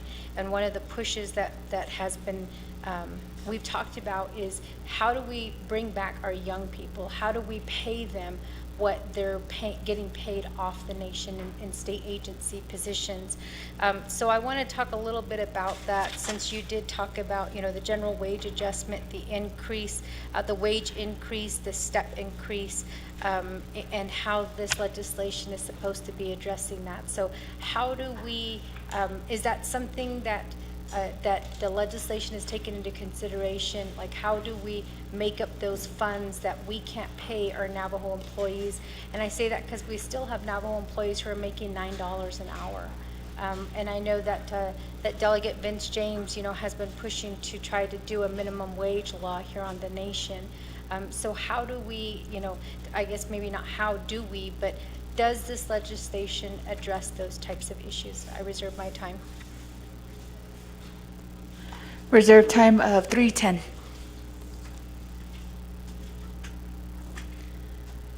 Next, going down the line, Honorable Toth, 5 minutes.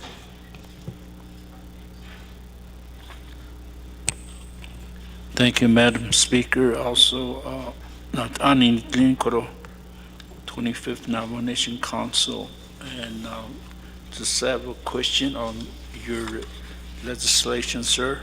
On page 4 of 4. Can you elaborate again on the E under page 4 and 4? States that all remaining count of personnel fund saving shall be deposited into UUFB. Can you clarify that, sir? It is not just kiddo reserve my time. Reserve time of 4:22. Colleagues, I'm going to recognize Honorable Vince James. Akiahatan, Speaker, and the members of the 25th Navajo Nation Council and audience. Kododa Shalkahasinto, presenters Noktanigi, in regards to page 4.4, line 1, annual subscription funding for the Human Resource Management System, the HRIMS. My question is, I'd like to do an amendment to add on the proposed UKG software that is coming up. That was a plan by DPM, Department of Personnel Management, so funding could be used towards that UKG as well. So if we can get a name of the UKG, so we can start the amendment to add that new software that is in place, that is planned by Department of Personnel Management and Division of Human Resource. And we did get this information during our Health Education Human Service Committee orientation from Division of Human Resource. So I'd like to ask the presenters the appropriate name to get that information, so I would make that amendment to add on that software name in underline item section 1. So 8A, what I reserve my time. Thank you. Reserve time of 3:42. Honorable James, we will try to work with the legal counsel to help put that amendment together.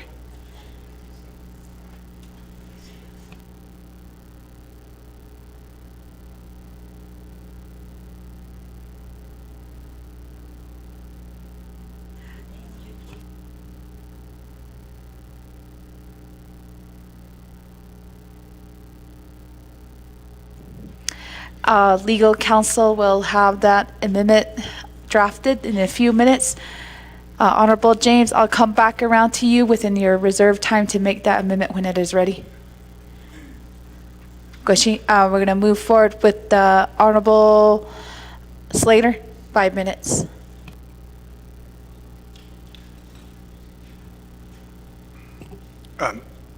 First, Speaker, colleagues, I believe what Delegate James is asking for is considered in that human resources subscription, because I think that's going to be the same thing. So I just want to ask for clarification from Delegate Damon and your agent that would be covered under the the existing subscription costs. And then second, colleagues, I just want to say I very strongly support the legislation. I think this is actually going to strengthen this funding.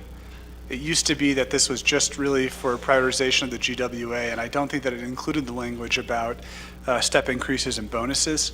And then from there, we go into other priorities of the nation and of the council, as we'll decide in the annual budgeting process. But in the conversation that we had at the Budget and Finance Committee, it was really good, and I hope maybe some people listened in on that. Folks were trying to triangulate, how do we accomplish some of the things that we're talking about right now? And identifying the step increases and bonuses for our employees, making sure that there's a potentially reliable funding source for that and for the GWA. But this really, I think, is the most elegant solution for this issue that programs confront every year if they're funded under general funds. And that is, with increasing personnel costs, it has the effect of diminishing the program and other direct services funds. And we need to have some sort of internal solution that is concurrent with the budgeting process. When you get to the end of the fiscal year and you look at what things are going to turn into this year if we don't pass this, you're going to have to do all the closeouts and all of this. It's going to be deposited into the UUFB. And then after that, we'll have to figure out how to pay for a GWA. And of course, it can't really be retroactive in some cases. So this is really a solution to make sure that we help take care of our employees. And the fact of the matter is we have the vacant positions, during these quarters, and that funding needs to be put to use. And it's good to put it to use for, retaining the current talent that we have and recognizing them for their work. So I support this legislation. It's important for the fiscal year of 2024, and we need to pass this at this council. So thank you, Delegate Damon. I appreciate your leadership. And Speaker, I'll reserve my time. Reserve time of 2:23.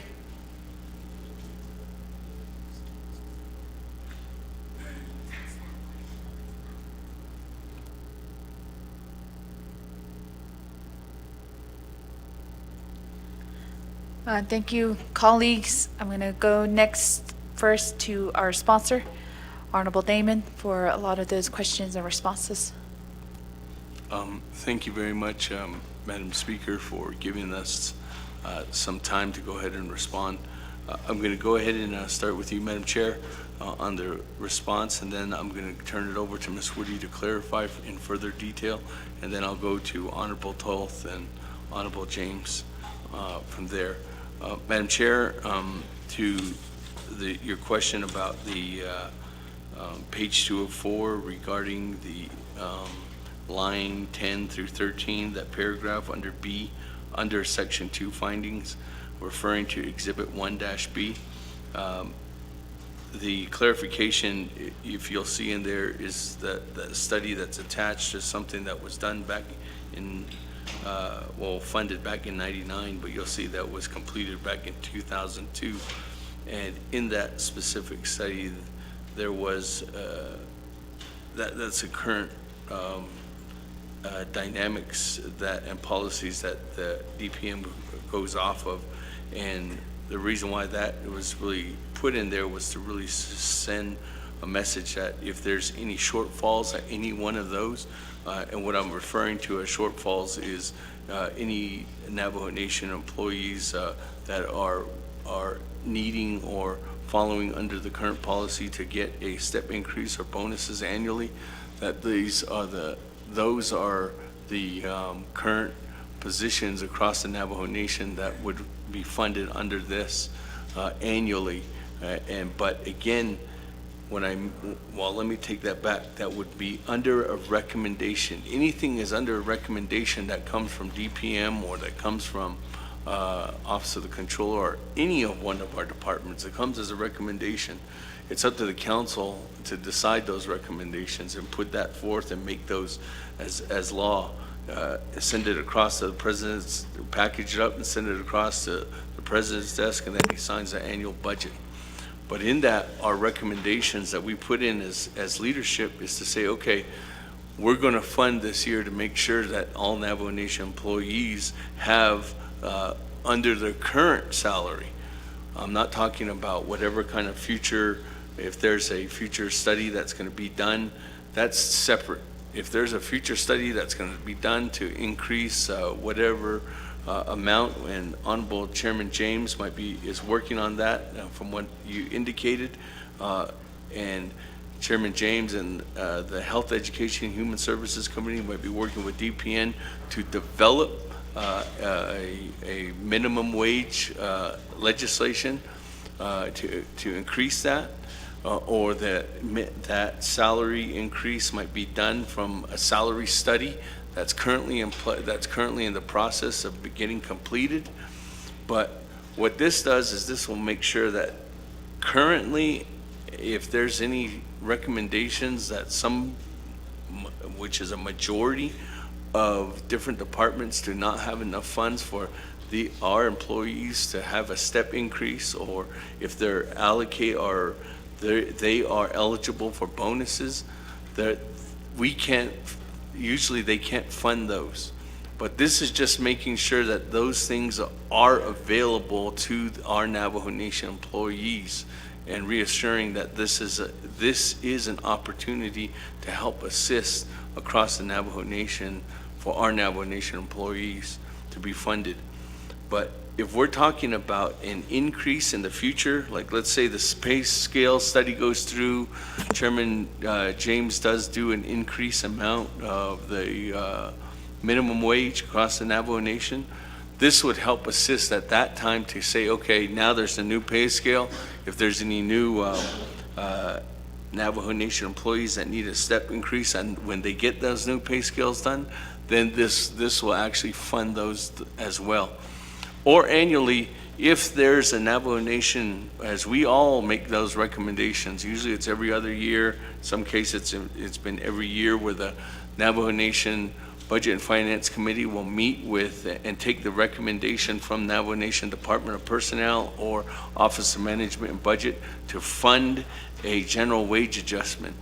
That general wage adjustment comes out, and if there's funding that's available, you'll see in here on page 404, line 6, the minimum account balance, a recommendation from DPM and the Office of the Controller, which balances shall be sufficient to fund the following fiscal year projected HRMS subscription and costs for compensation increases of Navajo Nation employees, including step increases and bonuses. That's only, but in there it says, but not including the following year general wage adjustment for subsequent fiscal year. And the reason why that's in there was because the general wage adjustment fluctuates, and sometimes those GWAs are not given on they're not given every year. We're not given every single year, but Navajo Nation employees under our current policy have every right every year to get a step increase if they're eligible for that. If their current annual, what do you call that? They get reviewed annually? Annual performance appraisal, or APR. Their annual performance appraisal or performance evaluation forms, that they're authorized to get those step increases. If those come back every year, that we do annually, every single year, those come back annually. But a GWA isn't automatic annually under our current policy, under our current law. And so that's the reason why those two are in there. But let me turn it over to Ms. Woody and to explain, I guess, to clarify the difference between what this legislation is doing specifically to help assist for our current Navajo Nation employees under our current policy, under our current pay scale, and then subjugated to the future policy that I think there still would be a discussion at Health and Human Services Committee, and taking their recommendation for that current policy that's being developed right now with an outside entity. Ms. Woody? Thank you for that question, Honorable Eugenia Charles Newton and the 25th Navajo Nation Council. What the overall objective for an annual study would help to assist in the question that came about was the children that we want coming back to the Navajo Nation and working for the Navajo Nation. That's always going to be our goal and objective as well. We do know that, as the Navajo Nation, we have a lot of employees who retire. We have a lot of employees who come in new. A lot of employees, they do want to work for the Navajo Nation. And our goal is to bring about a comparable wage study so that these individuals will benefit from it. When we talk about a wage study, we also talk about fringe benefits. Navajo Nation, for one, at this point, has a very good comparable fringe benefit program.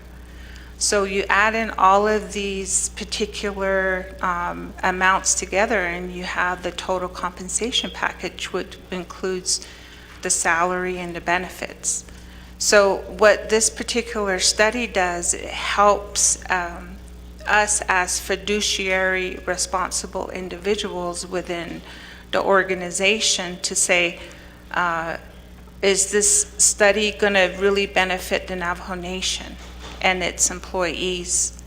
So having this on an annual basis will definitely benefit. And even if we don't do it on an annual basis, at least we have the ability to do and complete a compensation and classification study that will really help us and assist us of what other, not only nations, but other organizations are paying a particular position.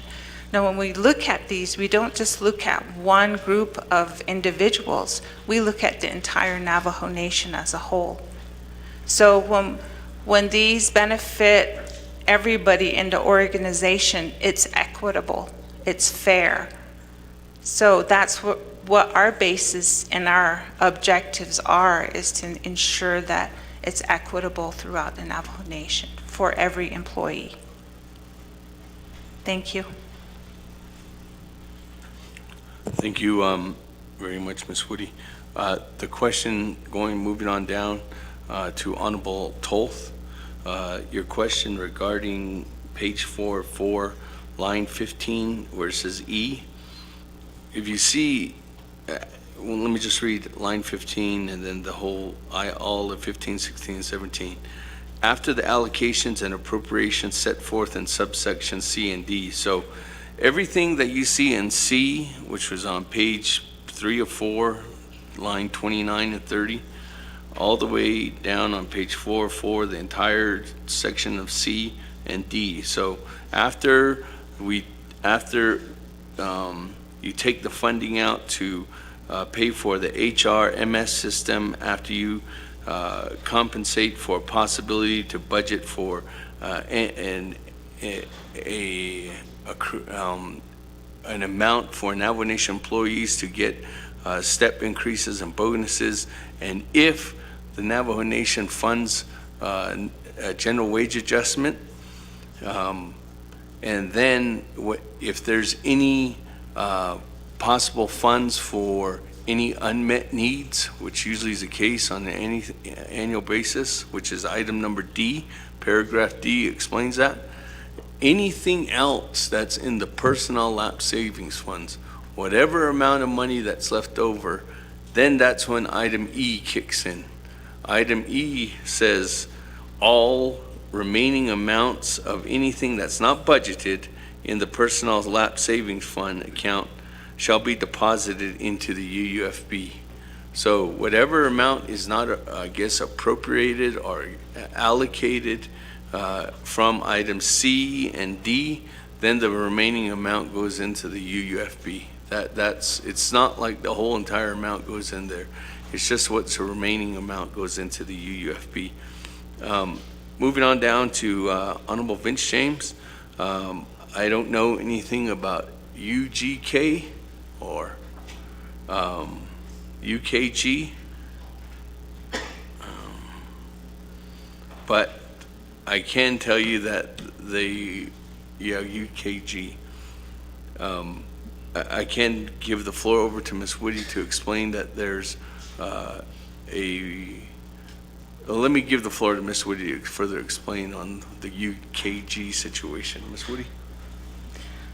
Thank you for that, Honorable Seth Damon and Honorable Vince James.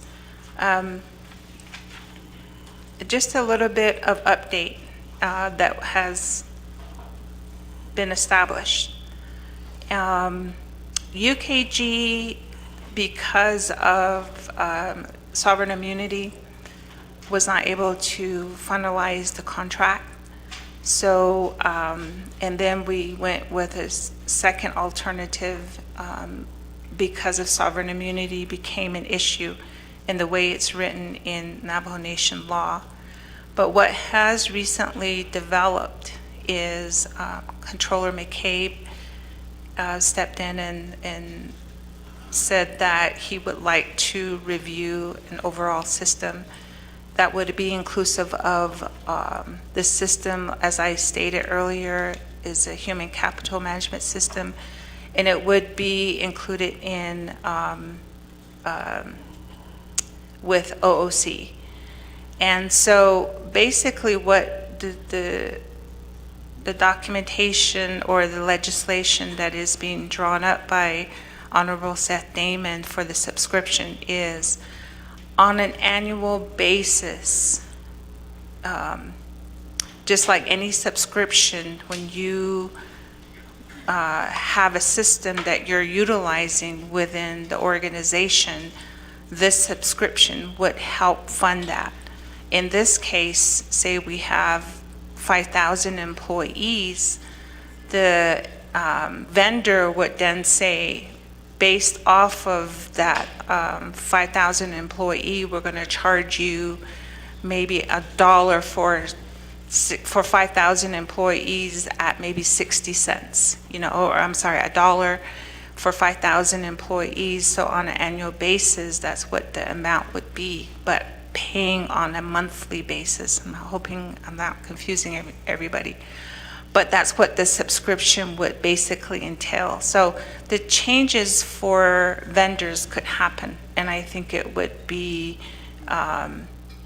probably more discussions before any language like that would be implemented and put into legislation, because the vendors could change. That's my explanation. I hope you understand what I'm saying.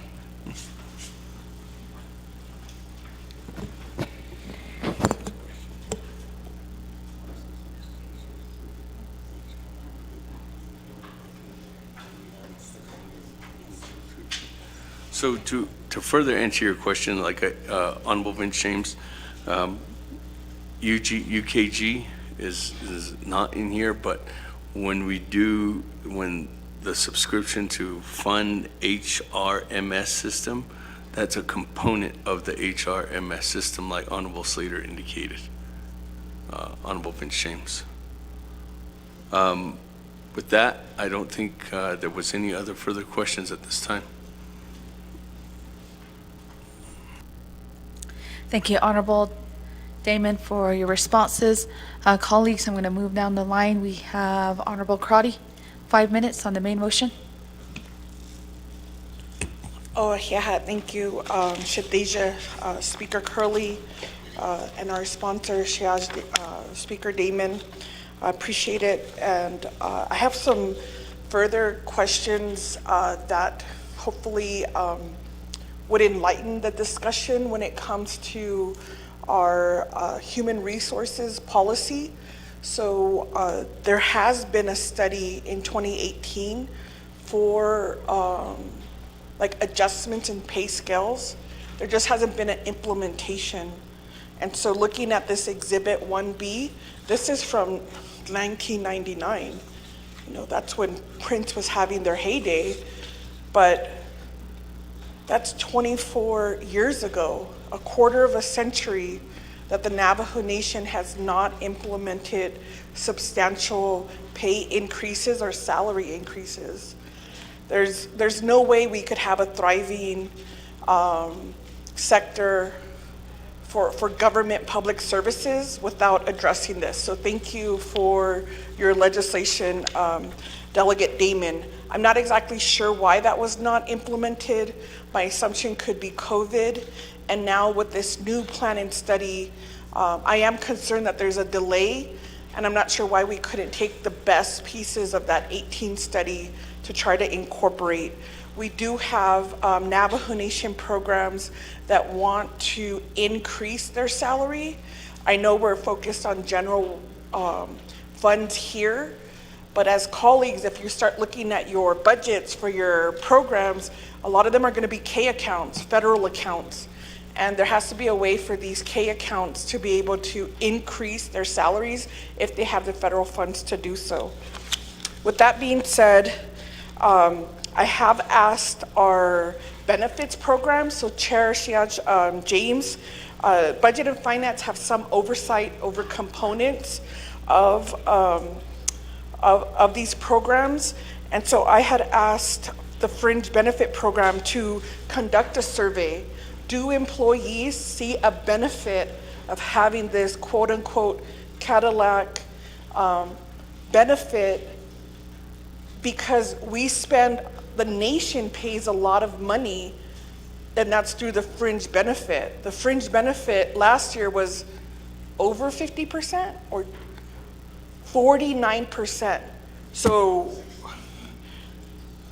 and 68% for judges. So that means the base salary that's take home for the employees we have to budget, and then we have to budget another 49% for these benefits. And I'm not sure if the employees see a value in that, or we can reconsider what that looks like to try to offset or increase their pay, because they may have immediate needs, or they may want to see their wage increase, and then we really look at the benefits.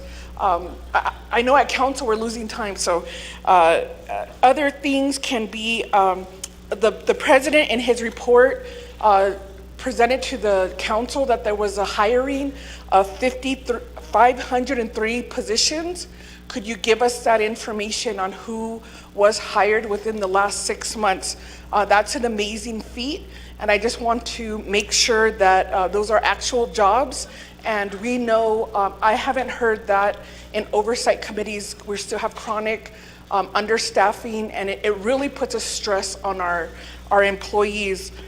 I would like to talk about the vacancy policy, and if there should be a policy where we pull in money because we have chronic vacancies and we're just allocating dollars and then it's never filled. And that's how you have a personal lapse saving fund. And then if there could be an opportunity for an incentive to start helping our current workers, our possible future workers, an incentive to start paying off some of their student loan. They're coming in with this burden, and Navajo Nation doesn't provide any relief, and I'll reserve my time. Thank you, I appreciate this legislation. Reserve time of 33 seconds. Next, we have Honorable Jesus. 5 minutes. Yate Benananch Madam Speaker, and also members of the 25th Navajo Nation Council. Ado Adasatila, Honorable Speaker Damon, for bringing this legislation before Council, and also your agent, Ms. Woody, for being here. So, being a part of the Navajo Nation government and having to have supervised a lot of employees under Navajo Nation government, one of the, and I'm in support of this legislation, but I just wanted to share one main area that I think was a barrier. It's regarding the criteria requirement for a step increase or bonus. I know that this has to go before the approving committee when an annual appraisal is conducted by a supervisor and it's submitted over to Department of Personnel Management. And oftentimes the supervisor has either an option of a step increase or a bonus. And when a department over the last, let's say 3-4 years, did not submit all of the employees' appraisal, it impacts that one individual who is recommended for a step increase or a bonus that had met high markings under annual appraisal, and it's an automatic disapproved by the approving committee. So coming back to having to really commend and recognize our employees within the 3-branch government with the work that they do. Oftentimes, a lot of the employees are overworked. They take on additional tasks and responsibilities.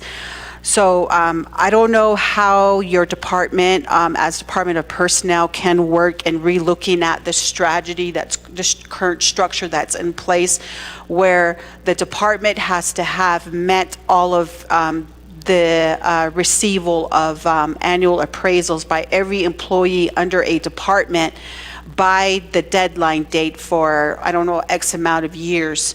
And here, if just 1 year they didn't meet the deadline to submit all appraisals per their anniversary date, it actually gives disapproval to the employee that had high performance with their job. So as being a leader in a leadership capacity, again, we talk about giving recognition to our employees, and I think this would be a really great benefit so that we actually retain our employees and having that competitive wage as to what they would pay off reservation. I think that we would have a higher retention rather than turnover with our employees. And I just wanted to put that out there. And if going forward, Department of Personnel Management can consider that, and if it needs, policy changes, that would be, something that as legislators we can assist with. So I just wanted to put that out there. And again, Speaker Damon for bringing this legislation, and it is good intent, and I do support it. So at this point, I reserve the rest of my time, Madam Speaker. Reserve time of 1:45. We're going to move on to Honorable Simpson, then I'll turn the floor back over to our sponsor. Honorable Simpson. Thank you, Madam Speaker, members of the 25th Council, staff ado, good morning or good afternoon. Thank you, brother, Mr. Damon, Delegate Damon, for sponsoring the legislation, and Mrs. Woody, thank you for being assisting my brother there. First of all, Delegate Damon, I do support your legislation for bringing it before the council here. But these questions will be mostly going to Mrs. Woody here, and I'll definitely reiterate what Chairwoman Jesus stated after some of these statements I make here. And as you stated, this is personal lapse funds basically for step increases, bonuses, general wage adjustment. And it's being an Navajo employee at a chapter level and working with numerous chapters within each agency, and it's probably like that throughout the whole agency, the whole Navajo Nation with 110 chapters, especially with the non-LGA certified chapters. And it goes back to the step increases. And it goes back, let me go back one step here. Also the senior centers employees, the ones that are located at the chapters. The employees there at the senior center and at the chapters, I'm not sure what the problem is, why they don't benefit from step increases. I know general wage adjustment is for whole Navajo employees, but the step increases, I'm not sure where the problem is at. How personal manager is working with the program that's working with the chapters and the senior center. And it goes back to what Madam Chairwoman stated. You got some employees that submit their annual appraisal in a timely manner, but then some don't in the program. And it tends to where those individuals had high appraisal rate, got high ratings in their appraisal, annual appraisal. It seems like just because that program didn't submit all the forms or all the appraisals among the employees within the program, those individuals that got high marks in their appraisal, it's just forgotten. And somewhere, something needs to be fixed. Somewhere, if personal management needs to work with those programs that oversees the chapters, that oversees the senior centers, if those individuals submit their appraisals, they should be considered. Not every employee should be penalized just because those individuals submitted should not be penalized because the program did not receive all the annual appraisals. So somewhere down the line, I agree with Madam Chairwoman Jesus, policy probably needs to change because this whole thing is about this personal lapse fund. It's about general wage adjustment, step increases, bonuses. And we do have a lot of chapter employees and senior center employees that go beyond their scope of work. And you see it on an annual basis when you see their pay, when you see their wages. It's all the same across the board every single year. Chapter employees and senior center employees shared across the board. If this step increase worked, wages would be different. So somewhere down the road, if policies need to be amended to address this issue that Madam Chairwoman and I are bringing up, let's do it. Because those employees that score high on their appraisal deserve those step increases. So again, Brother Damon, you have my support in this legislation. Thank you.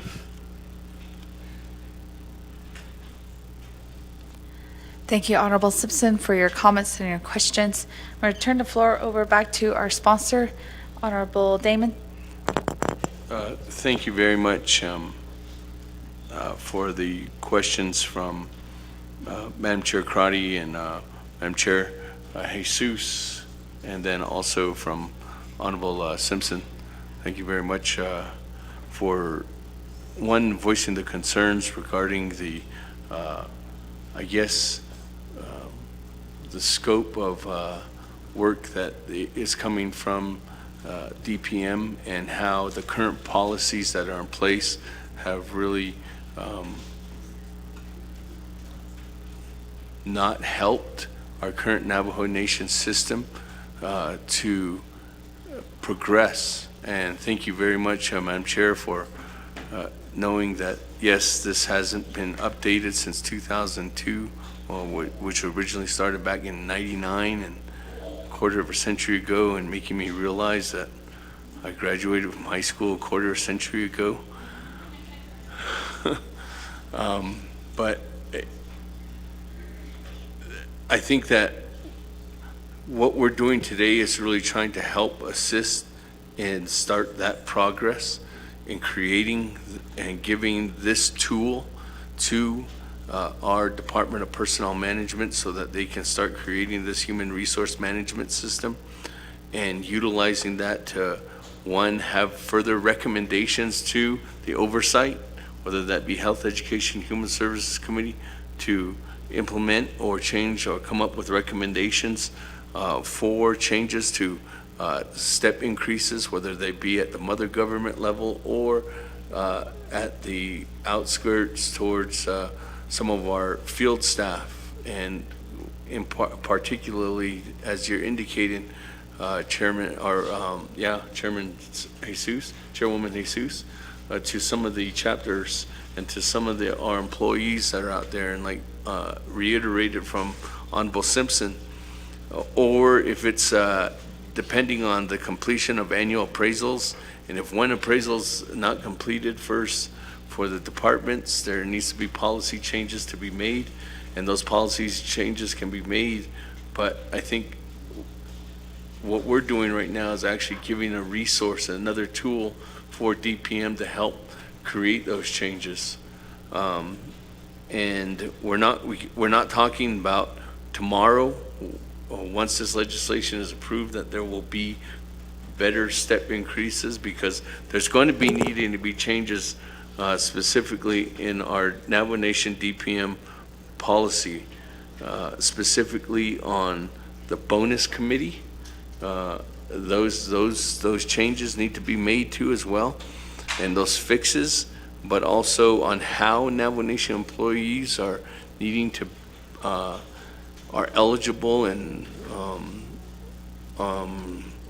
should be available to receive these different methods, whether it be a step increase or any other benefit that they receive, should be eligible because they signed that PAF with us as a Navajo Nation government. We need to uphold our responsibility to those individuals when they're doing their work too as well. So again, this is a tool that's going to be funded, but most importantly, it gives an opportunity to help assist as another method in order for Department of Personnel Management to get that information out there. But I'll go ahead and give the floor to Ms. Woody to answer individual questions. If not, on a broader scope in order for these questions that you have are derived not only specifically from the legislation, but also on further recommendations that are outside the scope of this legislation, but are immediate concerns as you all, as I hear from our Navajo Nation employees, our chapter employees out there that we work with that have a hindrance on trying to make the best policies, especially for the different things that we have going forward and the decisions that we have to make here in moving forward and the recommendations, whether that, and it's at every oversight. It's not just at Health, Education, Human Services, like Honorable Simpson had indicated. If RDC wants to take on the challenge specifically, that'd be very helpful, because it really needs everyone's input in order to make these things happen. And starting the dialogue and discussion here today helps evolve that and making sure that there's a better possibility for our employees tomorrow. Ms. Woody? Thank you for that, Honorable Seth Damon, and also Honorable Brenda Jesus and Honorable Danny Simpson. I'm going to put a scenario in your mind, and just for you to understand our everyday situations within DPM. The individual that you're making reference to, and the committee that also is, that derives at the at this level, they're called the Step Increase Bonus Review Committee, and it consists of one individual from legislative, executive, DHR, and also from judicial. And this committee is the one that makes the determination if an individual's evaluation is approved or not, and can move, to the next level, which would essentially be a bonus or a step increase. The scenario I wanted to put in your mind is, I have one individual in my department who takes care of 5,000 employees. One person. And that one person is the one that completes this on a monthly basis, just to try to manage all of that without any system, without, on manually. So that's what we're up against daily. And we consistently are in this situation where we're trying to manage people. And this is one really sensitive area that is so important and so vital for every individual within the organization. So whatever you're saying about this system, I completely agree with you. And we do need to overhaul that whole system and implement a system that is going to work for the Navajo Nation and its employees. So just for what has been said here, I hope you have an understanding of the challenges we face too in DPM.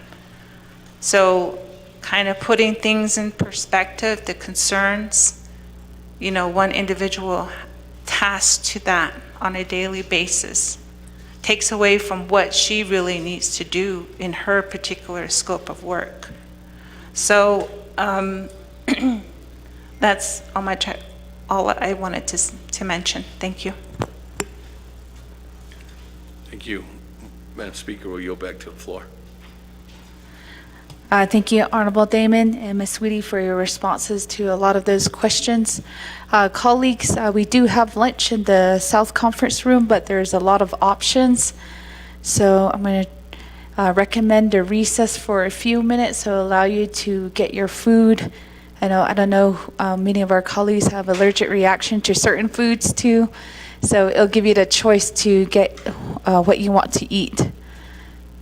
If there's no objections, I can recess for 15 minutes, allow you to go in there, and then come back onto the floor.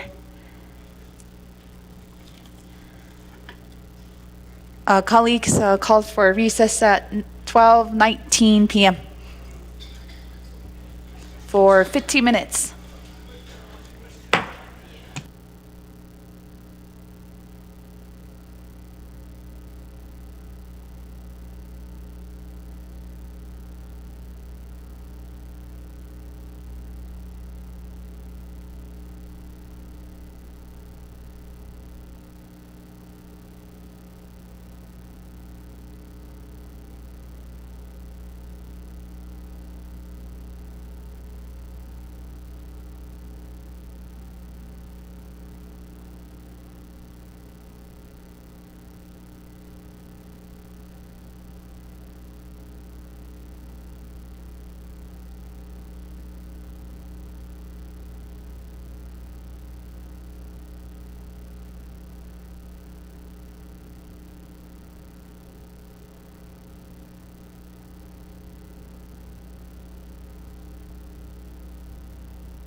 Thank you, colleagues. I believe everyone got their lunch. And also for our general public who are in the audience, we do have lunch being out served as well.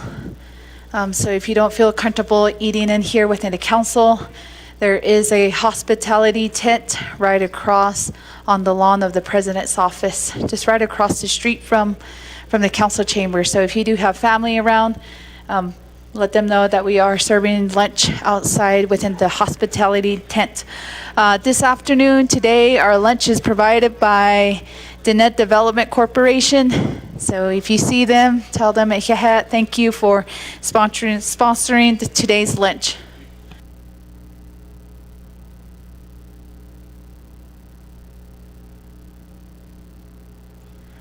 Colleagues, we're going to reconvene.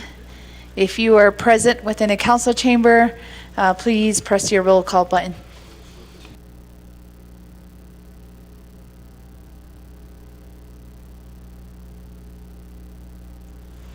Colleagues, also for an announcement, let's go give a warm welcome to our Navajo Nation police officers who are helping us with our Sergeant of Arms and keeping our campus safe. And also within council chamber, we have Officer J.C. Ron and also Officer Wallace Billy.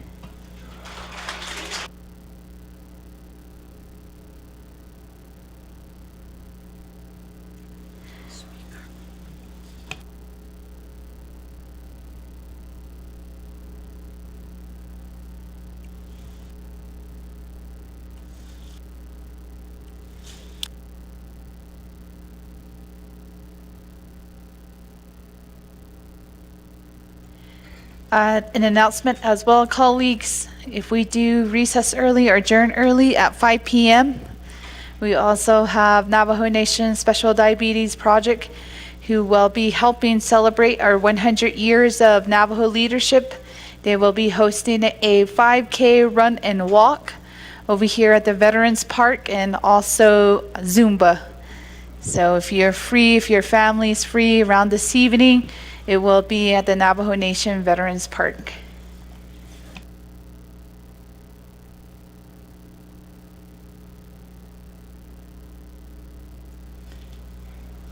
Colleagues, we do, for the record, Honorable Johnson back with us in the council chamber.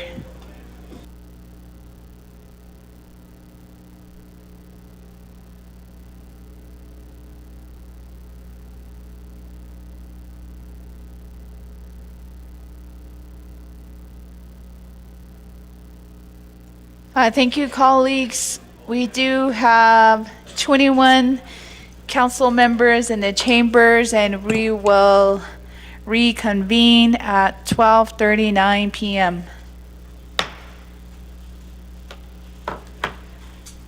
Colleagues, we are still in the middle of debate of legislation 0134-23, prime sponsor Honorable Seth Damon. And before we recess, we did give him time for responses. So we will go back to the floor for comments and questions. First, we have Honorable Helena Nesbigay to the main motion of 5 minutes. Thank you, Madam Speaker, on the 25th Council and guests and visitors online. I just want to address this legislation. I do support it. Thank you, Delegate Damon, for sponsoring it. Being a previous Navajo Nation employee,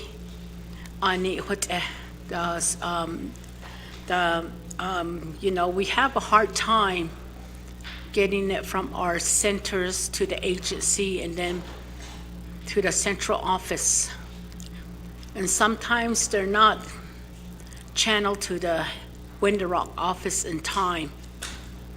So it's really not the field staff's, it's not their fault, but they're the one that gets punished for it. And they're the one that really work hard, extra hard out there in the heat and the cold all kinds of weather. And sometimes they don't get what they deserve. And I'm speaking on behalf of my staff out there that I worked with and how we were treated out there. And sometimes it's so disappointing when when they ask you as a supervisor, are we going to get a step increase? What happened to our evaluation? You know, that really hurts to watch your staff, to watch their face, to see the emotion they go through, because as it is, we give them a low wage. As it is, you know, we don't pay them enough for them to even live up to where they're supposed to be at. And just maybe one agency doesn't submit their evaluation paper for one program. It causes the whole program not to get it. And that's really unfair. And I voiced this so many times at my supervisors meeting. It never got anywhere. That's really heartbreaking for our field staff. And it hurts because if they're the only person that brings income into their family, they have children and in high school, in college. And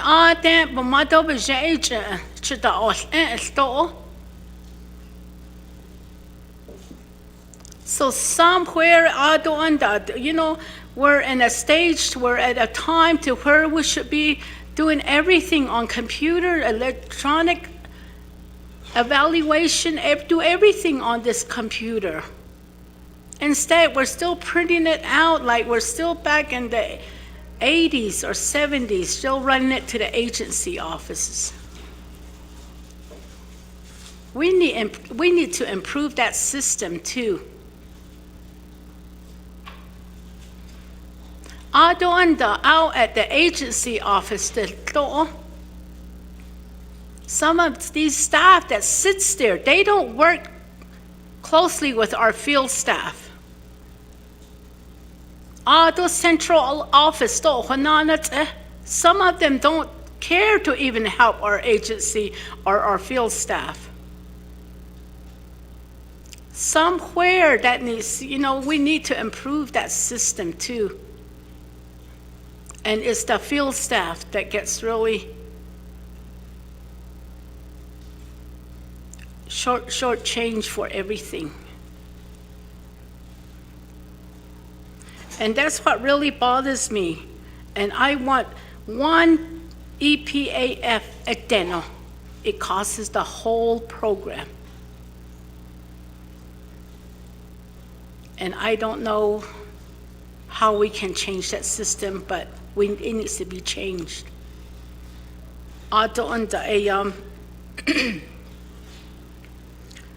You know, it's just this legislation, I want this to pass and make sure that our senior staff, our Head Start staff out there, social service, CHR workers, they're the people that are out in the field.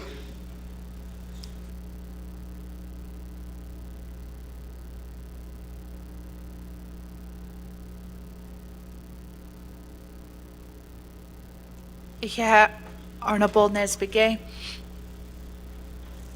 Ado Kodo Anashit Nahol Jistole. Honorable Shana Antlaw, 5 minutes. Yeah, Shadeja, Speaker Curley, Ado Kunshiche, Mr. Honorable Seth Damon, and then also to Ms. Woody. Looking at the legislation here, I hope that there is a plan to create a database for a lot of the issues that are being discussed, such as uploading employee evaluations and then also creating a fair criteria system within a database. I think that could have been added into the legislation following the annual subscription. In addition to that, I am in looking at this, and I am in support of annual compensation increases for our Navajo Nation employees. I do want to ask a question, how this will affect reclassification. I do know a lot of departments are doing reclassification of positions, and some of them are doing that so that they can create 2 positions out of 1. So in that sense, will this change how you are projecting your HRMS subscription costs, and then also the compensation increases? And then in addition to that, I think that with that reclassification, I would hope that the Navajo Nation would honor to keep this step at the same level. I do know that the Navajo Nation, upon an employee leaving their position, they put it to a lower step level, which deters people from applying for those positions. So if that could be also an item that may be considered. And then I think with this legislation, as we're hearing from our colleagues here, there should have been maybe the policy could have gone hand in hand. So then we would have had a better understanding of how this would have been applied. So like some of the scenarios that were used, we would have been better equipped to look at that. But I do appreciate the attachments here. I know with technology changing and a lot of the opportunities for employees to do teleworking, and then also just creating more jobs that may include coding, I think that those are some PCQs that have not been written, and then there are some positions that are changing with the employment sector. And so when those types of new positions are created, how will that also affect your study here? So those are some of the questions that I have. And then also, I know that this personal lapse savings is also, it's able to supplement maybe like other personnel positions. For example, if there's a permanent position that's not being used, then they can use it for a temporary status. So if you could give us explanation on how that would apply as well to this legislation. So with that, I will reserve the rest of my time. Reserve time of 1:17. Colleagues, I don't see anybody else in queue. I'll go back to the sponsor. Honorable Damon. Thank you very much. Let me go back to, first, I'll turn the floor over to Ms. Woody to answer some of the questions from the previous questions that were answered by Madam Chair Crotty regarding some of the more policy-driven questions that are at DPM. And then I'll go ahead and have Ms.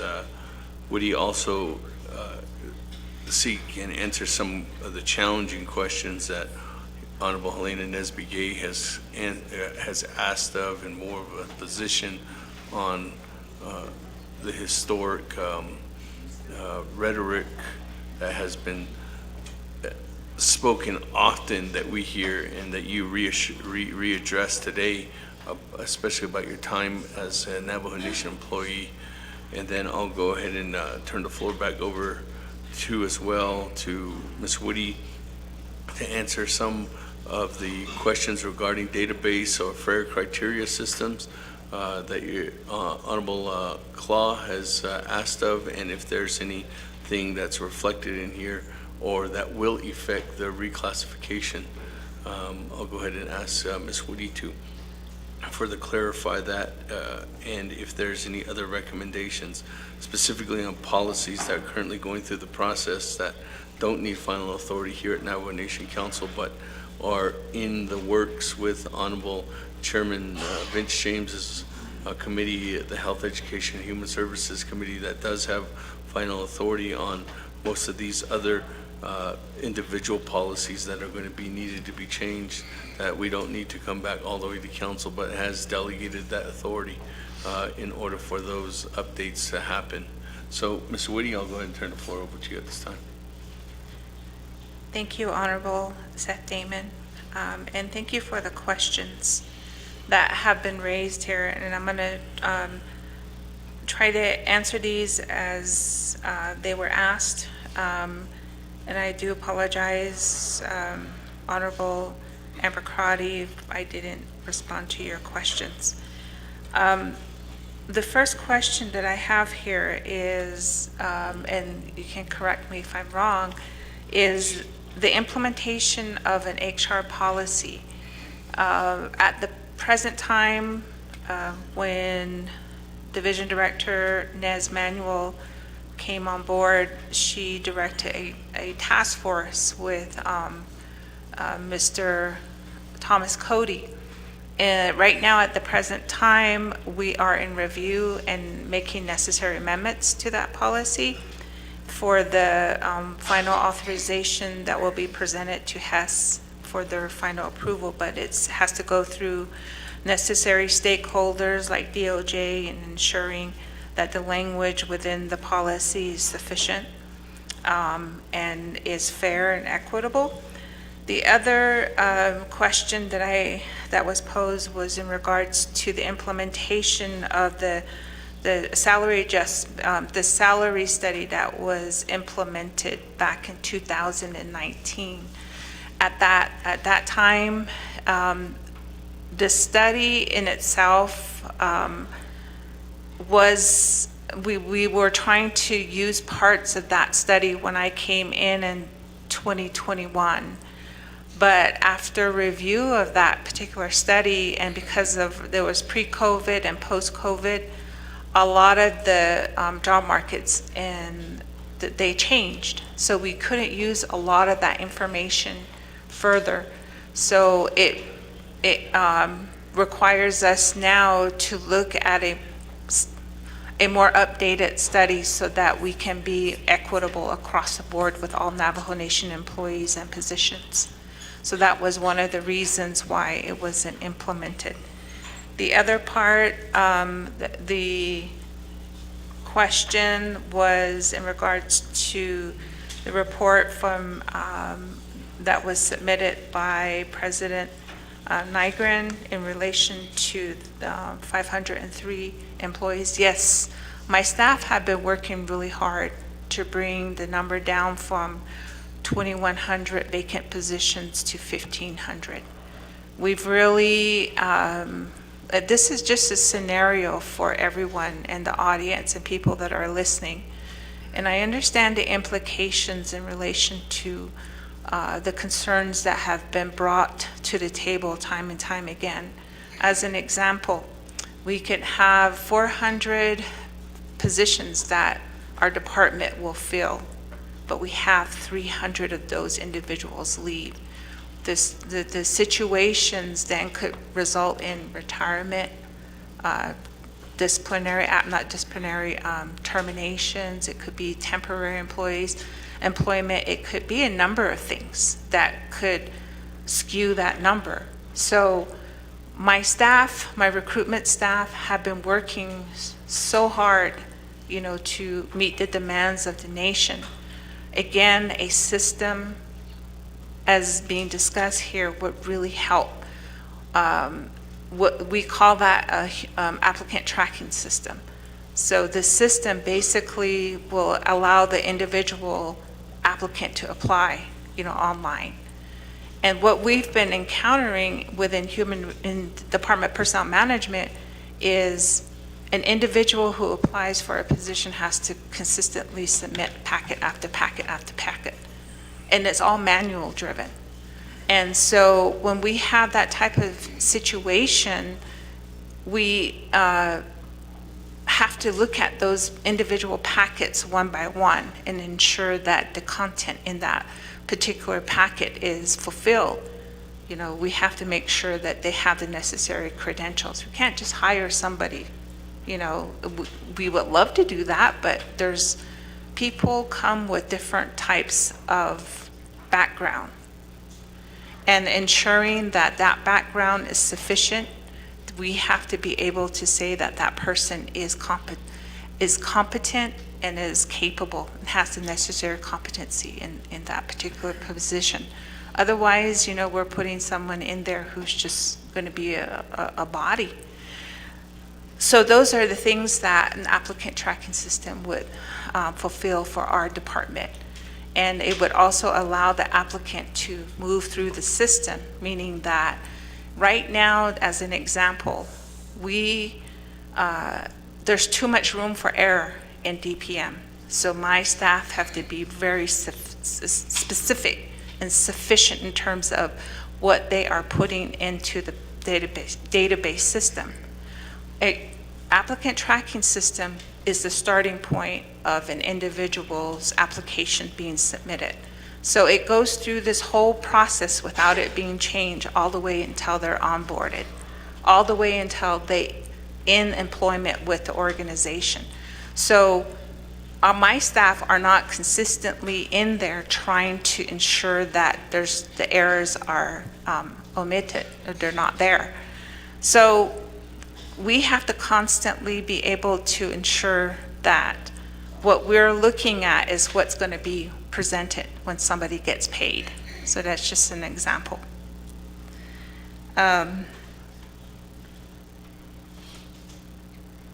The vacancy policy, I probably need a little bit more clarification on that.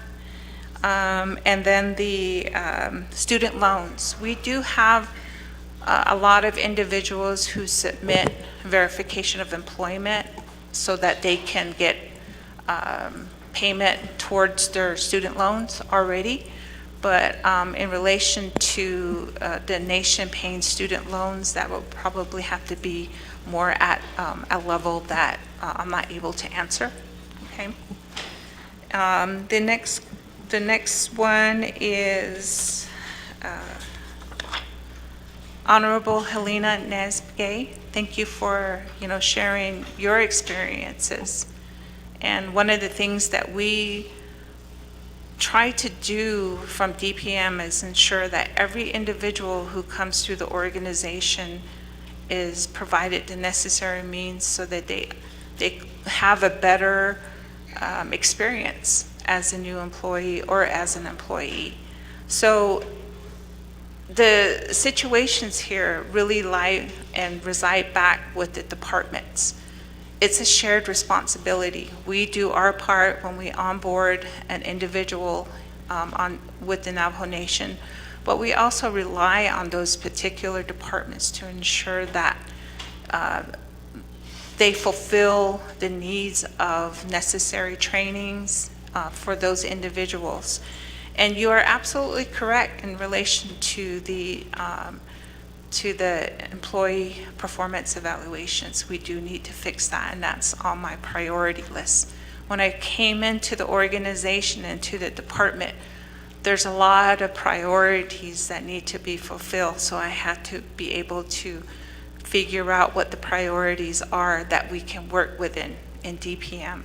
So bringing on the necessary individuals to help get me there is still ongoing. So that is going to be, that has been an ongoing discussion, and I do agree that, a person being penalized because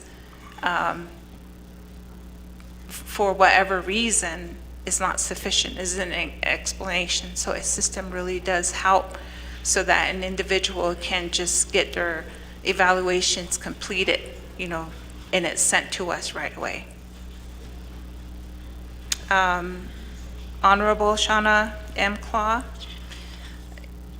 in terms of reclassification, the system will not, it doesn't have any effect on that. A reclassification would be if an individual department needs to reclassify a particular position so that it requires more education, more experience, and the bottom line is more money.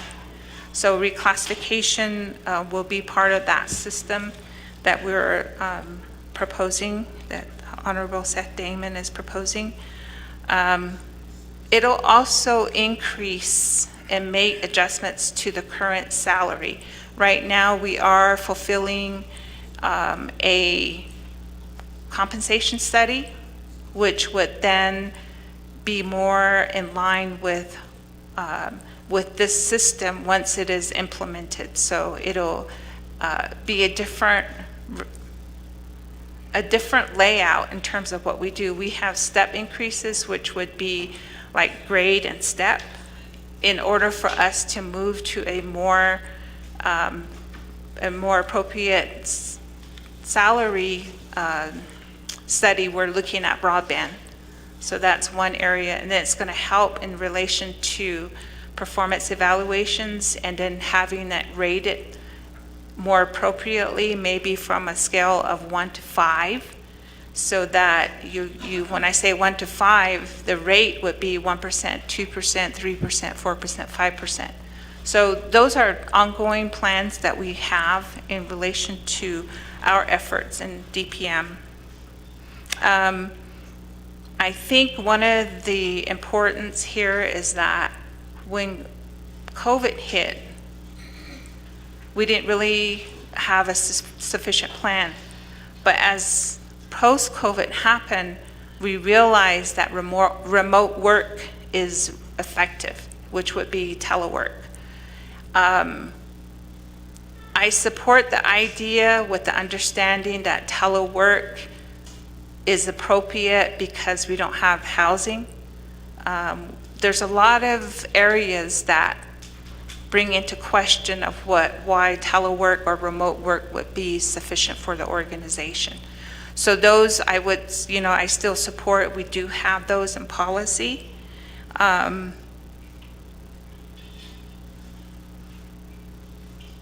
The question of permanent positions not being used, you can, in fact, if a permanent position is still in your vacancy within your department, you have the opportunity to revert that into hiring for temporary employment.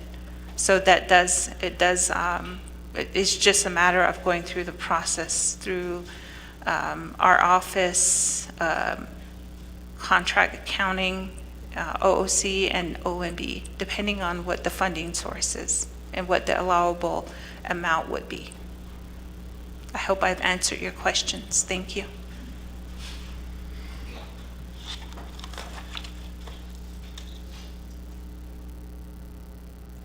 Thank you, Ms. Woody and Honorable Damon, for your responses.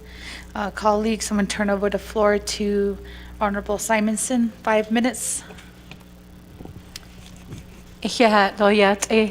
Speaker Curley, thank you, Honorable Seth Damon, for that legislation, as well as Ms. Whitty for providing some really good information. Certainly human resources, definitely one of those departments that require that expertise, technical knowledge, and I can appreciate your responses. I think going to what my sister, Delegate Helena Nesbegay, mentioned, I would like to just say that we need to be really considerate of those employees that are out. I like to say boots on the ground, way out there. I want to make sure that they're getting, these opportunities in terms of salary increases and step increases, and not so much for it to be up to their immediate supervisor, which oftentimes in some cases these folks are sitting at the agency level and sort of disconnected with those that are absolutely working out in the field.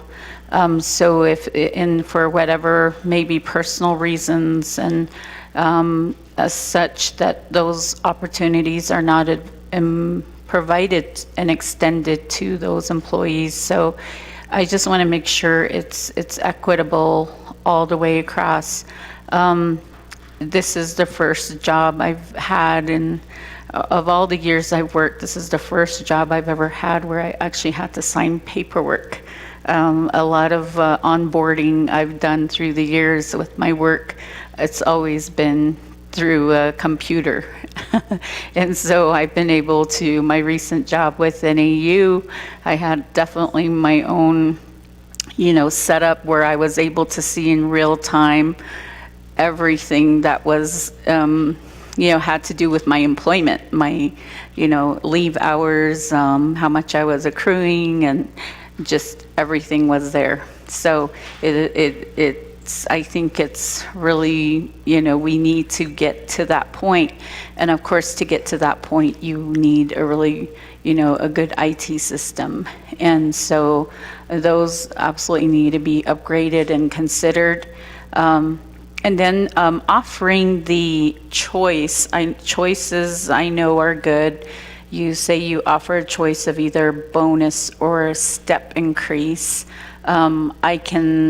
I think what might happen with employees is if they really need the money in a large sum at one time, that they probably choose a bonus. And that way that helps them pay for maybe a large, repair bill of some kind, versus a step increase, which you get in increments for a course of the year or whatever. So I'm just wondering if there's a lot of, in terms of process, is there a lot of work that goes into that? And you don't mind continuing that process, or is it just better just to offer maybe one thing, whether it might be step increase or something like that? So those, and I really, support the telework. We need to start looking at more of that.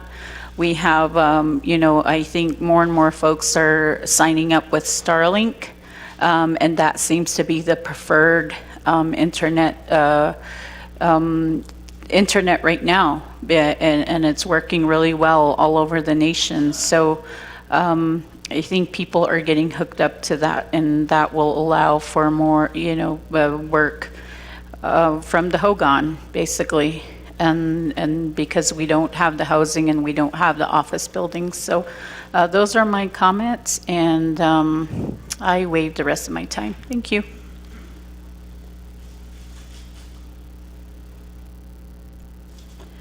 Honorable Simonson waives the rest of her time. Point of privilege raised by Honorable Mitch James.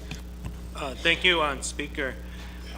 In regards to the Personnel Policy Manual, Section 7 of the Salary and Wage Administration, under the merit bonus pay, Section I, there is an indication in there to where item number 2, it indicates merit bonus payments will be processed in accordance with the procedures developed and issued by the Department of Personnel Management.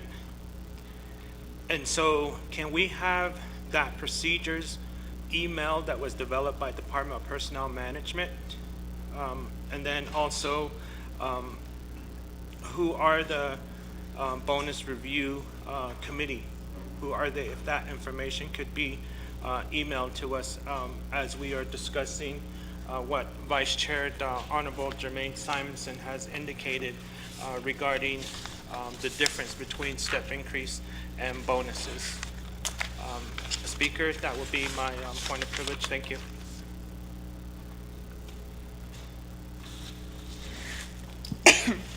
Thank you, Honorable James. Rule 16B does state within our nomination rules of order that any council delegate may raise a point of privilege to receive additional documents from the sponsor. So there are 2 different documents that are being requested in regards to bonus pay and merit bonus pay within the personnel management, and who is the bonus review committee.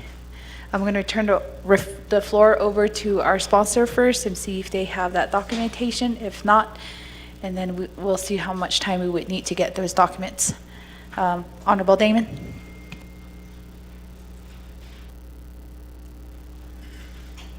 Thank you very much. We'll turn the floor over to Ms. Woody because I think that was a direct question to Department of Personnel Management. Okay, thank you for the question, Honorable Vince James. So there's two in the policy as it's written.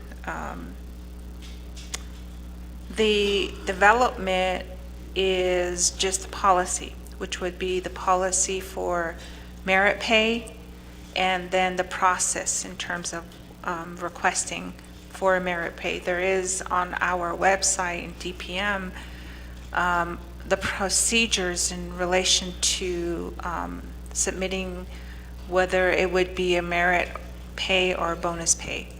So the procedures that are in there are questions that would qualify or make an individual eligible for either the merit pay or bonus. The committee, as I stated, consists of 4 individuals, 1 from legislative, 1 from executive, 1 individual from DHR, and 1 from DPM.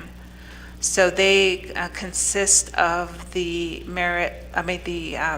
bonus pay review committee. And they have monthly meetings in relation to the documentation that would be presented as a request for merit pay or bonus pay. The committee then, our department basically combines all of that together and submits that to the bonus pay review committee. And at that point, the committee itself makes the determination based off of whether a person that has submitted the documentation is eligible and the information on there is sufficient. So we just basically help in the process. As I stated earlier, the individual whom we have in our department is the one that provides the necessary documentation once it comes to DPM. So I hope that answers your question, and we'll get you the document or the policies and procedures for your review.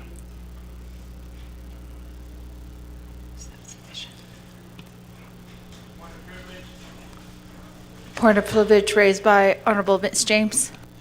Again, thank you, Speaker, members of the 25th. In the Personnel Policy Manual, it indicates under Section 7 that the procedures developed and issued by Department of Personnel Management.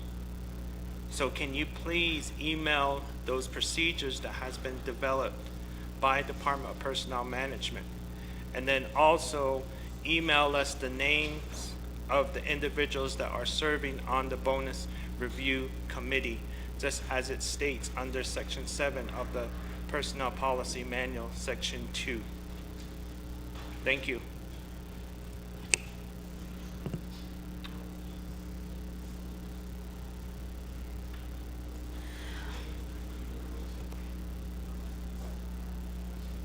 Thank you, Honorable Vince James. I'm going to recognize that point of privilege. Colleagues, Chief of Staff did send out an email regarding the policies. However, in regards to the bonus review committee, I'll return that floor over to Ms. Whitty.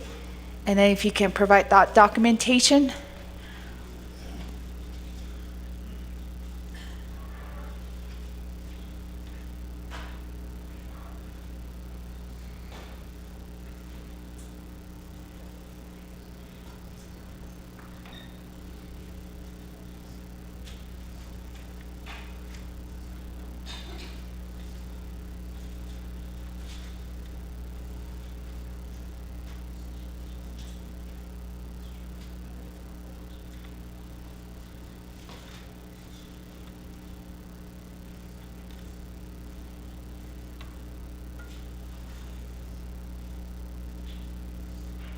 Ms. Swity?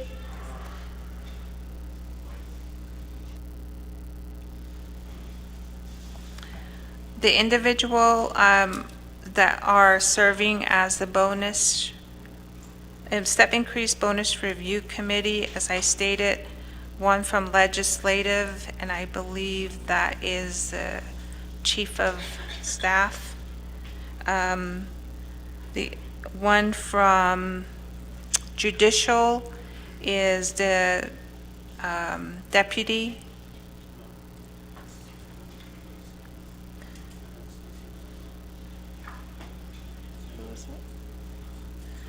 And the one from DPM is our employee relations specialist. The one from Division of Human Resources is the program director from Labor Relation, ONLR, I'm sorry. Those would be those positions that currently preside over the committee.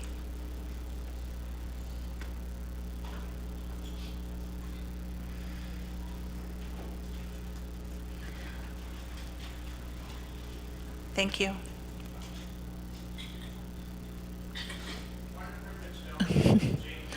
Honorable Vince James, point of privilege. Thank you, speakers and members of the council. I'm trying to understand why judicial is part of a committee when they have their own HR.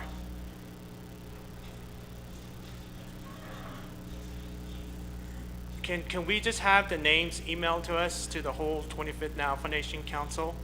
I think that's not hard to do, to email the bonus or the committee to the whole council. Thank you, Speaker. All right, thank you, Honorable Vince James, and recognize that point of privilege. From our end, from Office of Legislative Services, we'll send out that resolution that was regarding the appointments on who serves. But in regards to names, the current names or who are sitting on that committee, I'll refer that over to Ms. Whitty to send that out as an email.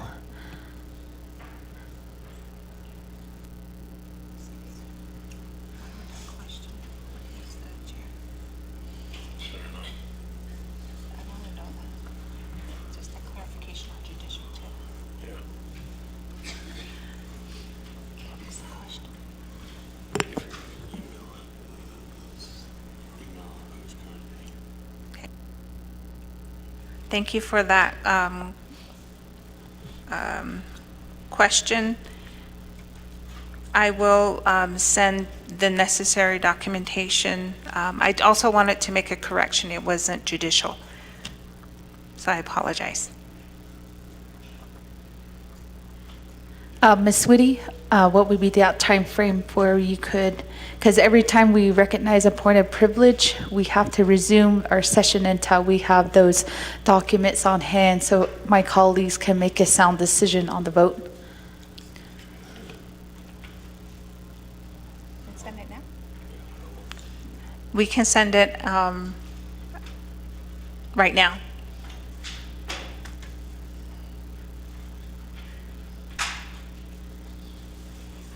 You can send it, yourself can send it to our chief of staff, and then we can send that out to the whole council. That is Manuel Rico.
All right, colleagues, we're going to give Ms. Whitty a few minutes to send over the names.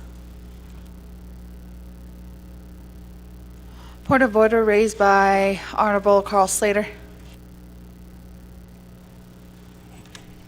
Speaker, where in the rules does it say that we have to interrupt the entire council to wait for that email to be sent out? We're still on the first legislation and we need to proceed. We've asked all sorts of questions that are not germane to the legislation, are just general personnel policies questions. The point of privilege says that you'll address the matter, not that you have to stop everything. When you speak to the delegate, you are addressing the matter. You made your determination on how to proceed. We don't need to wait. Colleagues, within our rules of the Council Rules of Order, Rule 16C, it does state, the council delegate raising a point of order may interrupt a speaker and a vote in progress. The speaker shall immediately address the point of privilege raised by the delegate pursuant to paragraph B before proceeding with the session. So the point of privilege was raised for additional documents from the sponsor.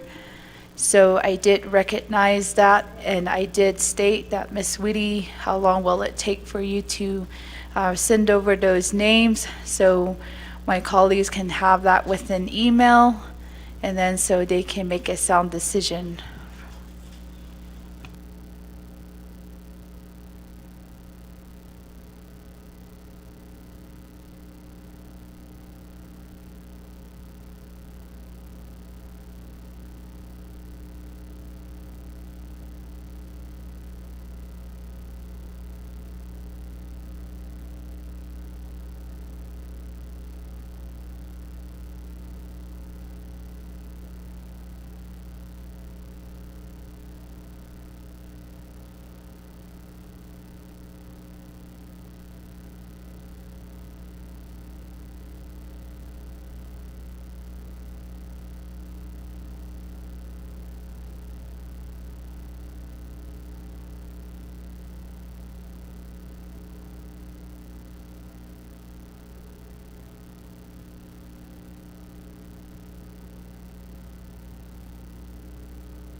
We do have several names that are on that committee.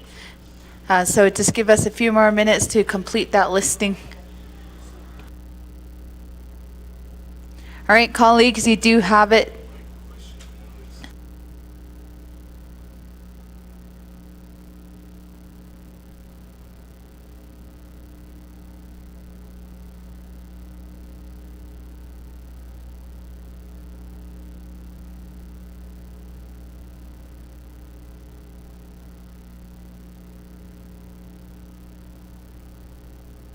Colleagues, the committee members of the bonus review committee has been sent. Colleagues, this is confidential information just for safety, integrity of our employees that do make these sound decisions on bonuses. So those names were sent out to you. We did get a request from the sponsor and also the agent to have that listing as a confidential name listing.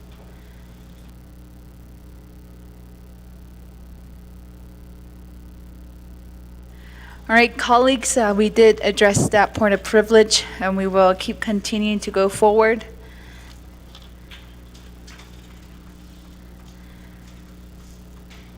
All right, is there anybody else in queue for any questions or comments before I go back to reserve time?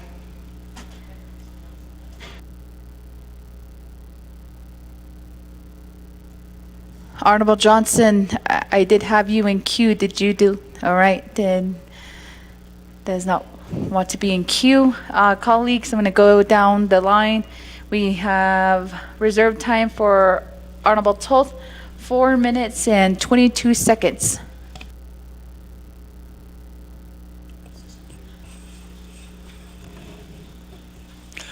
Thank you, Madam Chair. Thank you, 25th Council. Si, Janota Ita ko. Yeah, for providing lunch for us. Also, this legislation is to, I guess, to protect the funds for the personnel lapse. Ako ede ba nitin ko. Even e hai koro dishkisto to jo e be skarni net for any additional work session it can be done, but it seems to okay. So at this time, I would request a motion to cease debate and go to this legislation. Madam Speaker, thank you.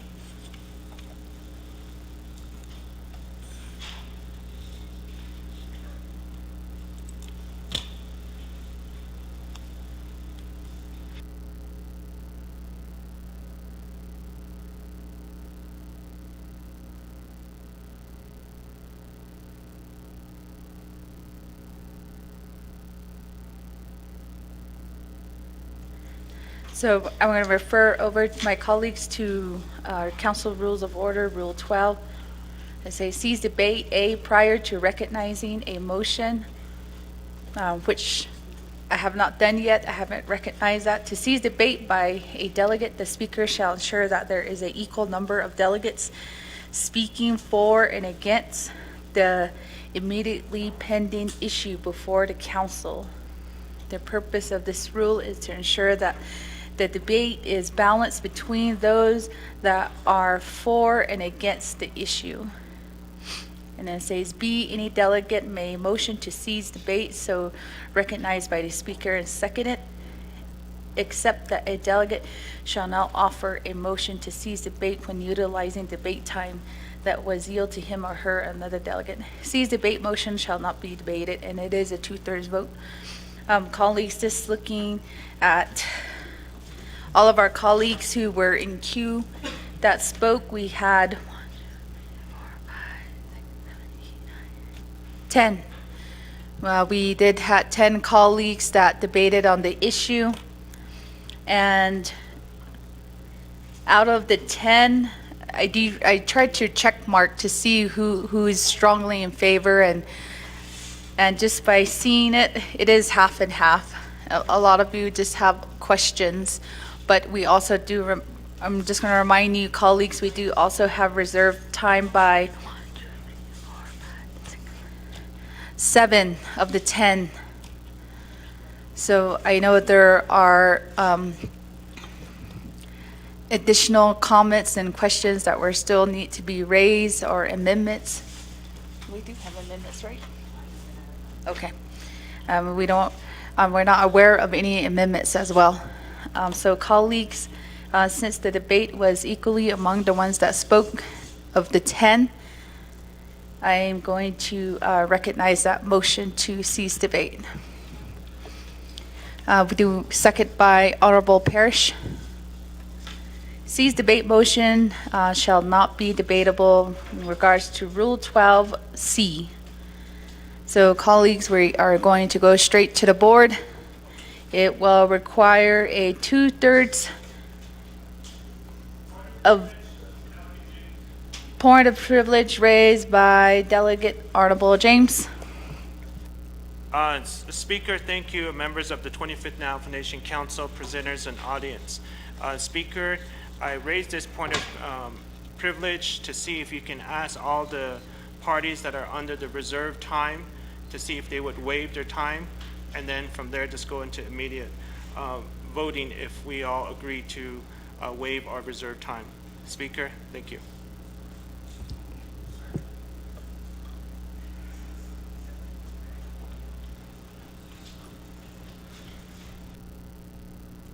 Thank you, Honorable Vince James. I'm going to recognize that point of privilege. I did state that 10 colleagues did speak on this issue, and there were 7 reserved time that were less than 4 minutes and 22 seconds. And I'm just going off the rules, colleagues, to Rule 12A, that it was equally balanced, and it was just more general questions and support, colleagues. So within the rules of our C's debate, the speaker does not have to concur with who has yield time or who has reserved time before I recognize a motion to cease debate. But I did ask as a notification, just for the record, of how many reserved time that we did have left, just for your awareness, colleagues. So I did accept the motion. Just giving you my reason, and I did accept a second. So according to Rule 12 of C's debate motion shall not be debatable. So we will just go straight into a vote, colleagues. By a vote of 2/3 of the delegates casting votes shall cause the motion of C's debate to carry. Colleagues, we're going to go to a vote for the C's debate, and this is all at your discretion, colleagues. If you want to keep going for it with the debate, you can vote red. If you do want to cease debate, you can vote green.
"45 seconds on the board, colleagues.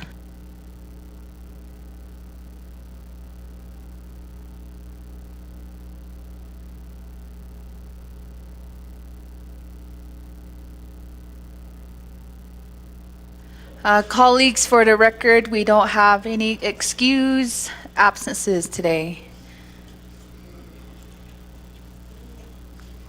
Honorable Yanito.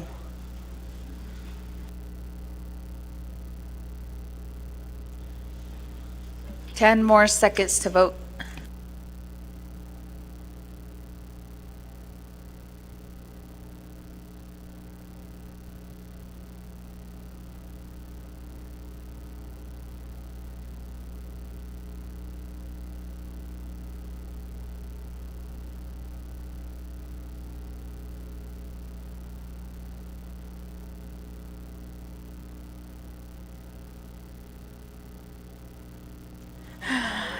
Thank you, colleagues, for your vote. We do have 19 in favor and 3 opposed on the C's debate motion, and it did require 2/3 of the voting body here today. So that's 22 delegates, and of 2/3 of that is needed 15 votes. So we did go over 15 votes. It's a vote of 19. So the motion to C's debate carries. So. Sorry, I was trying to do my math up here. 2/3 of 22.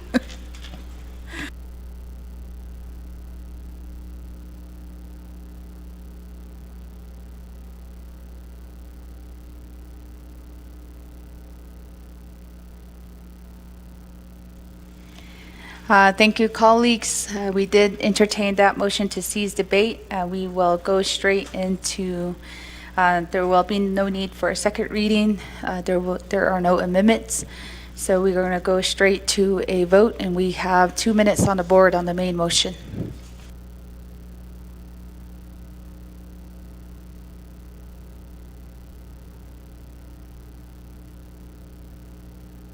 And this will require 2/3 vote of the full council, that is 16 votes.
"45 more seconds on the board.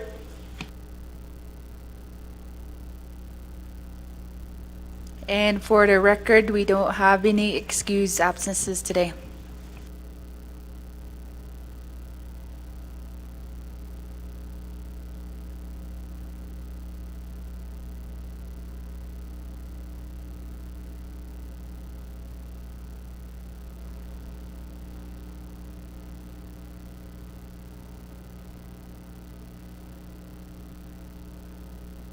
Ten more seconds on the board.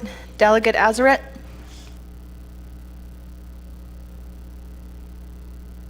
Delegate Azeret, vote screen. Colleagues, we have all the votes here from the floor. Time has expired. We have 22 in favor with 0 opposed, with speaker not voting and 1 absence. The main motion carries forward.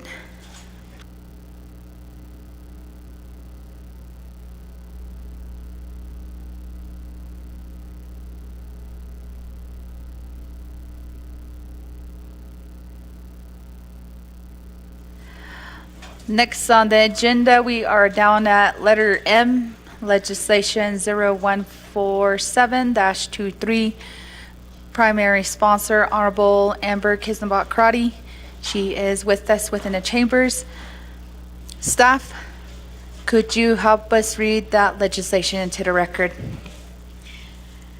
Legislation 0147-23, an act relating to the Law and Order Committee, Navajo Committee, and the Navajo Nation Council, amending Title II of the Navajo Nation Code to codify virtual attendance by council delegates at standing committee meetings and Navajo Nation Council session. This legislation is sponsored by Honorable Amber Kisnebach-Crotty. Co-sponsor is Honorable Otto So. This legislation requires a 2/3 vote. This legislation has been read into the record by electronic voice recording per Navajo Nation Council Rules of Order Number 9. Madam Speaker. Thank you, colleagues. Colleagues, will we be having any questions on the floor?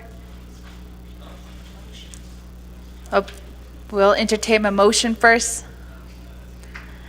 Motion by Honorable Johnson, second by Honorable Azeret.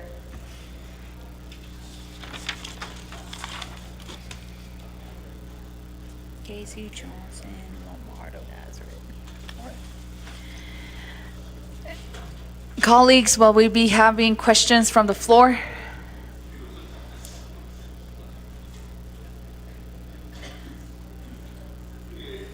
Second call.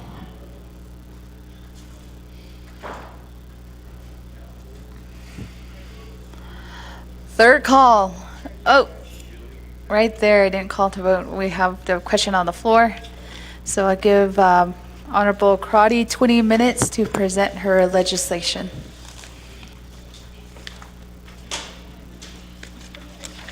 Oh, yeah, colleagues, thank you. Shadeja Speaker Curley for the time. Appreciate the motion. And second, Delegate, she has Delegate Vice Chair Johnson, and she has Delegate Azarette. Colleagues, this is legislation tracking number 0147-21. So if there's questions, we had discussed this at Nabakiakian, and so on page 2 of 8, it has some findings and background on, and so I'll just read it into the record. So in 2020, the Navajo Nation Council was forced to quickly enact emergency measures to mitigate the deadly spread of the coronavirus pandemic, which has caused positive COVID-19 cases and related deaths on the Navajo Nation.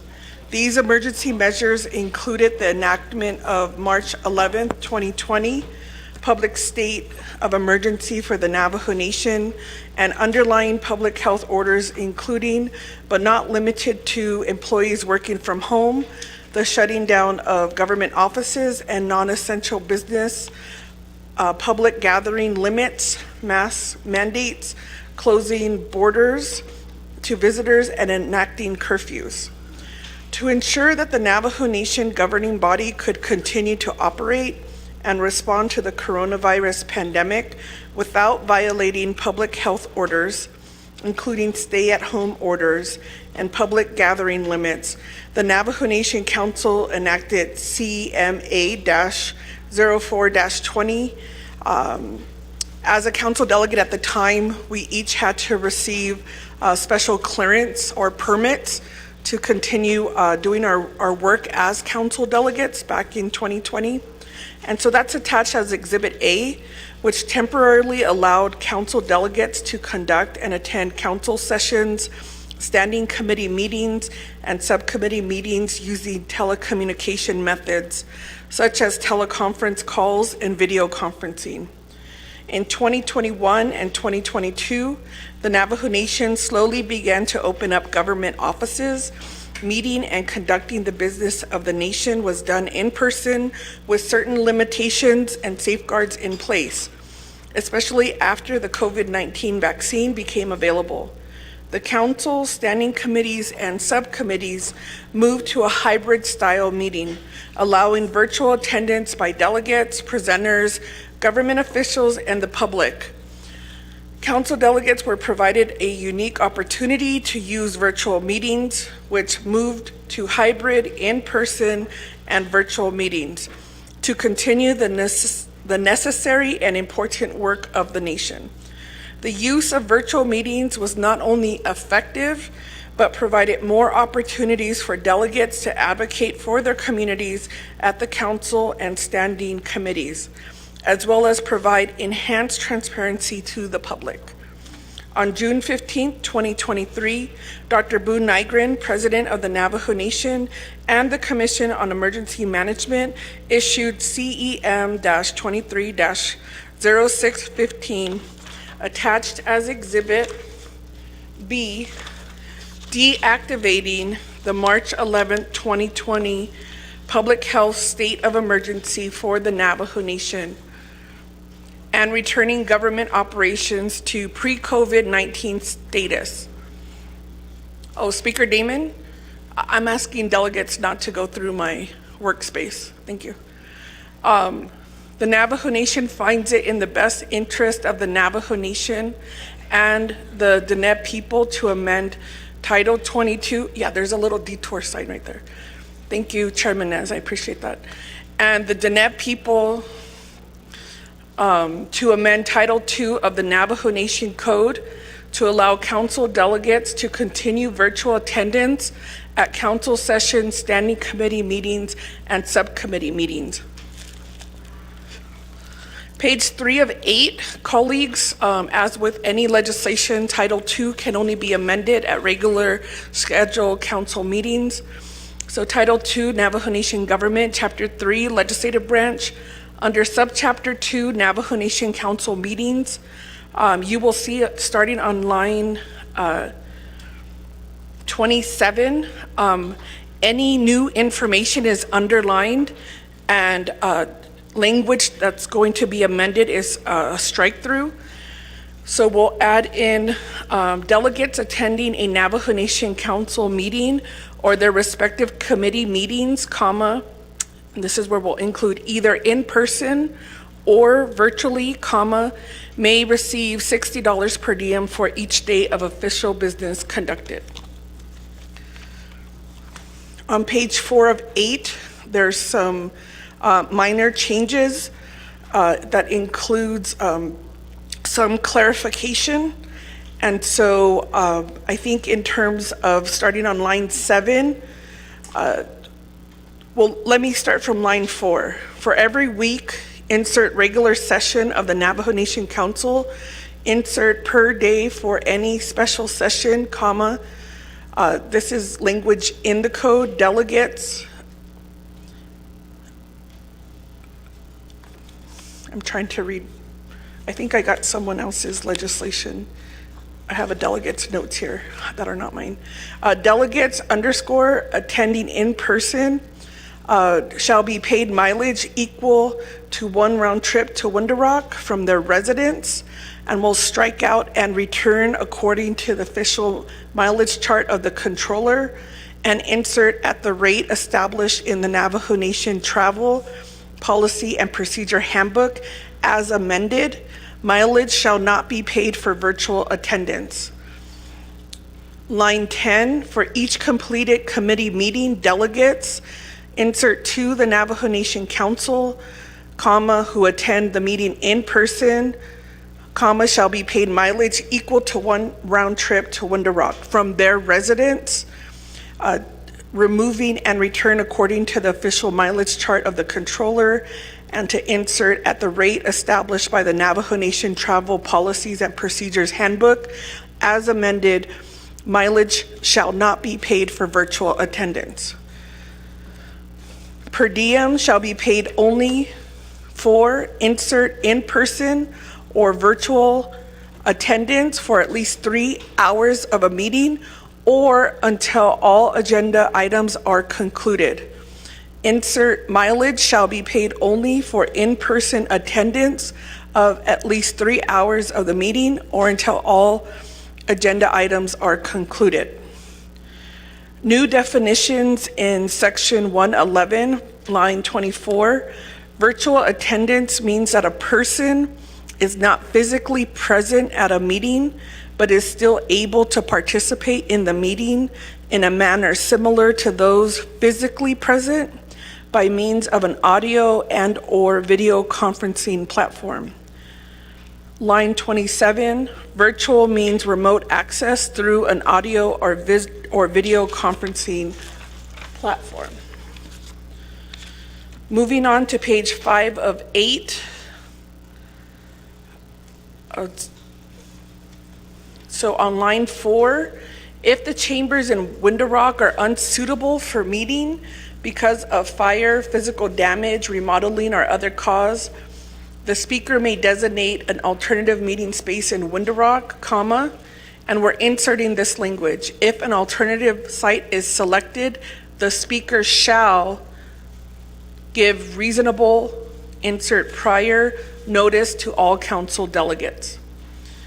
Line 8, inserting notwithstanding any alternative site selection by the speaker, comma, a simple majority of all council delegates may agree to hold a council meeting at any location in Window Rock other than the council chambers. Such agreement may be written petition or by motion, at any regular or special session of the Navajo Nation Council.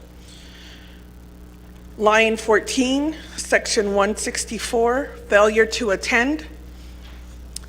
Insert each sitting delegate of the Navajo Nation Council shall attend, comma, and to insert either in person or virtually all regular and special meetings of the Navajo Nation Council or committees, comma, or insert unless the delegate's participation is excused by the speaker or committee chairperson, respectively.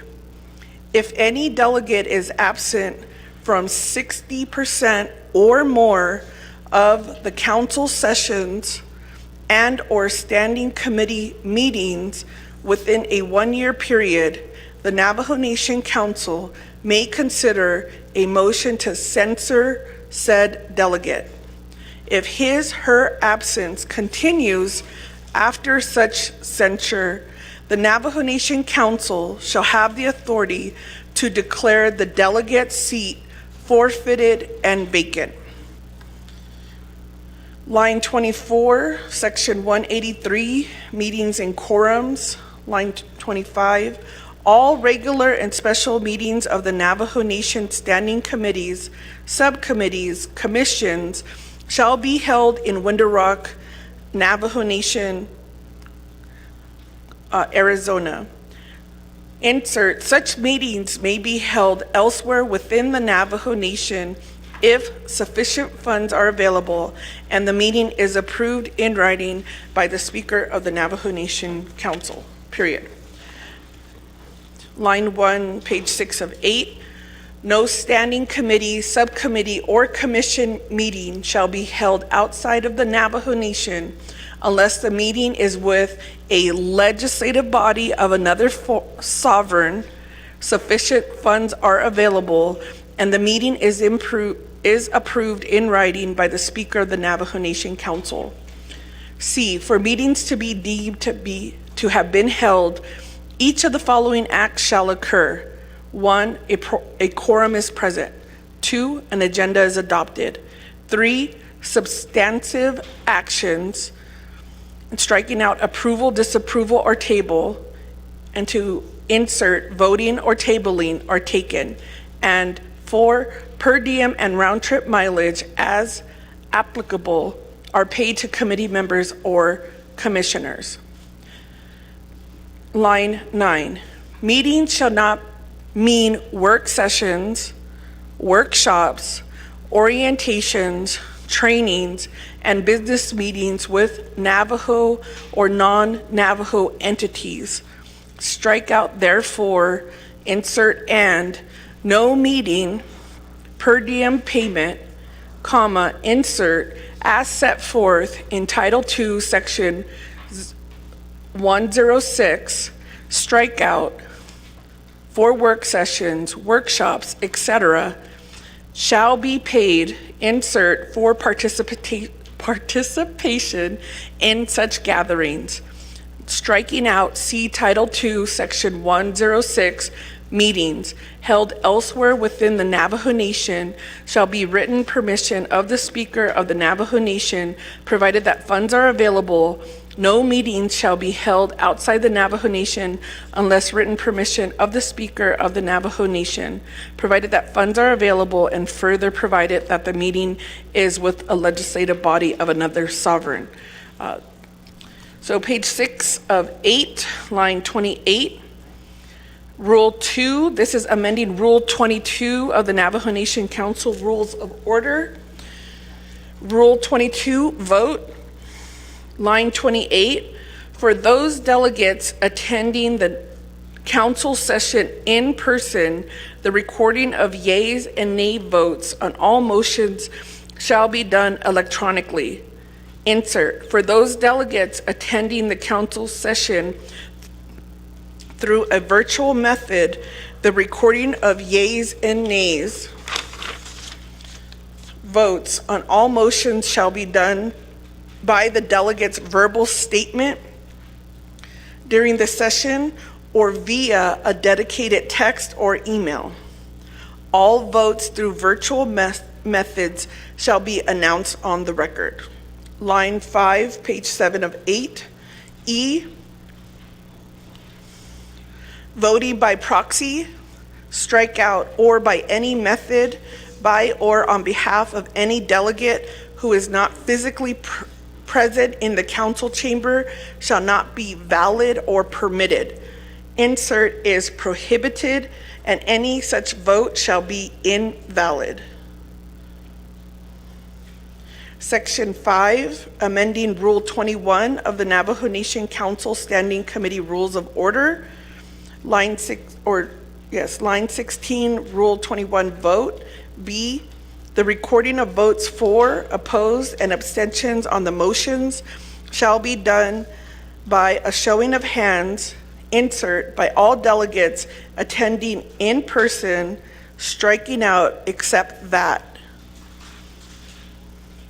Insert, votes of delegates attending virtually shall be recorded by the delegate's verbal pronouncement or via a dedicated text or email. All votes through virtual methods shall be announced on the record.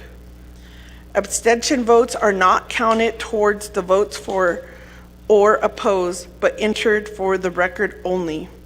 Line 26, D, voting by proxy, strikeout, or by any method by or on behalf of any delegate who is not physically present in the meeting place shall not be valid or permitted.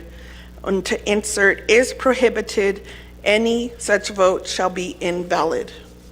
Line 26 talks about the codification, and on page 8 of 8,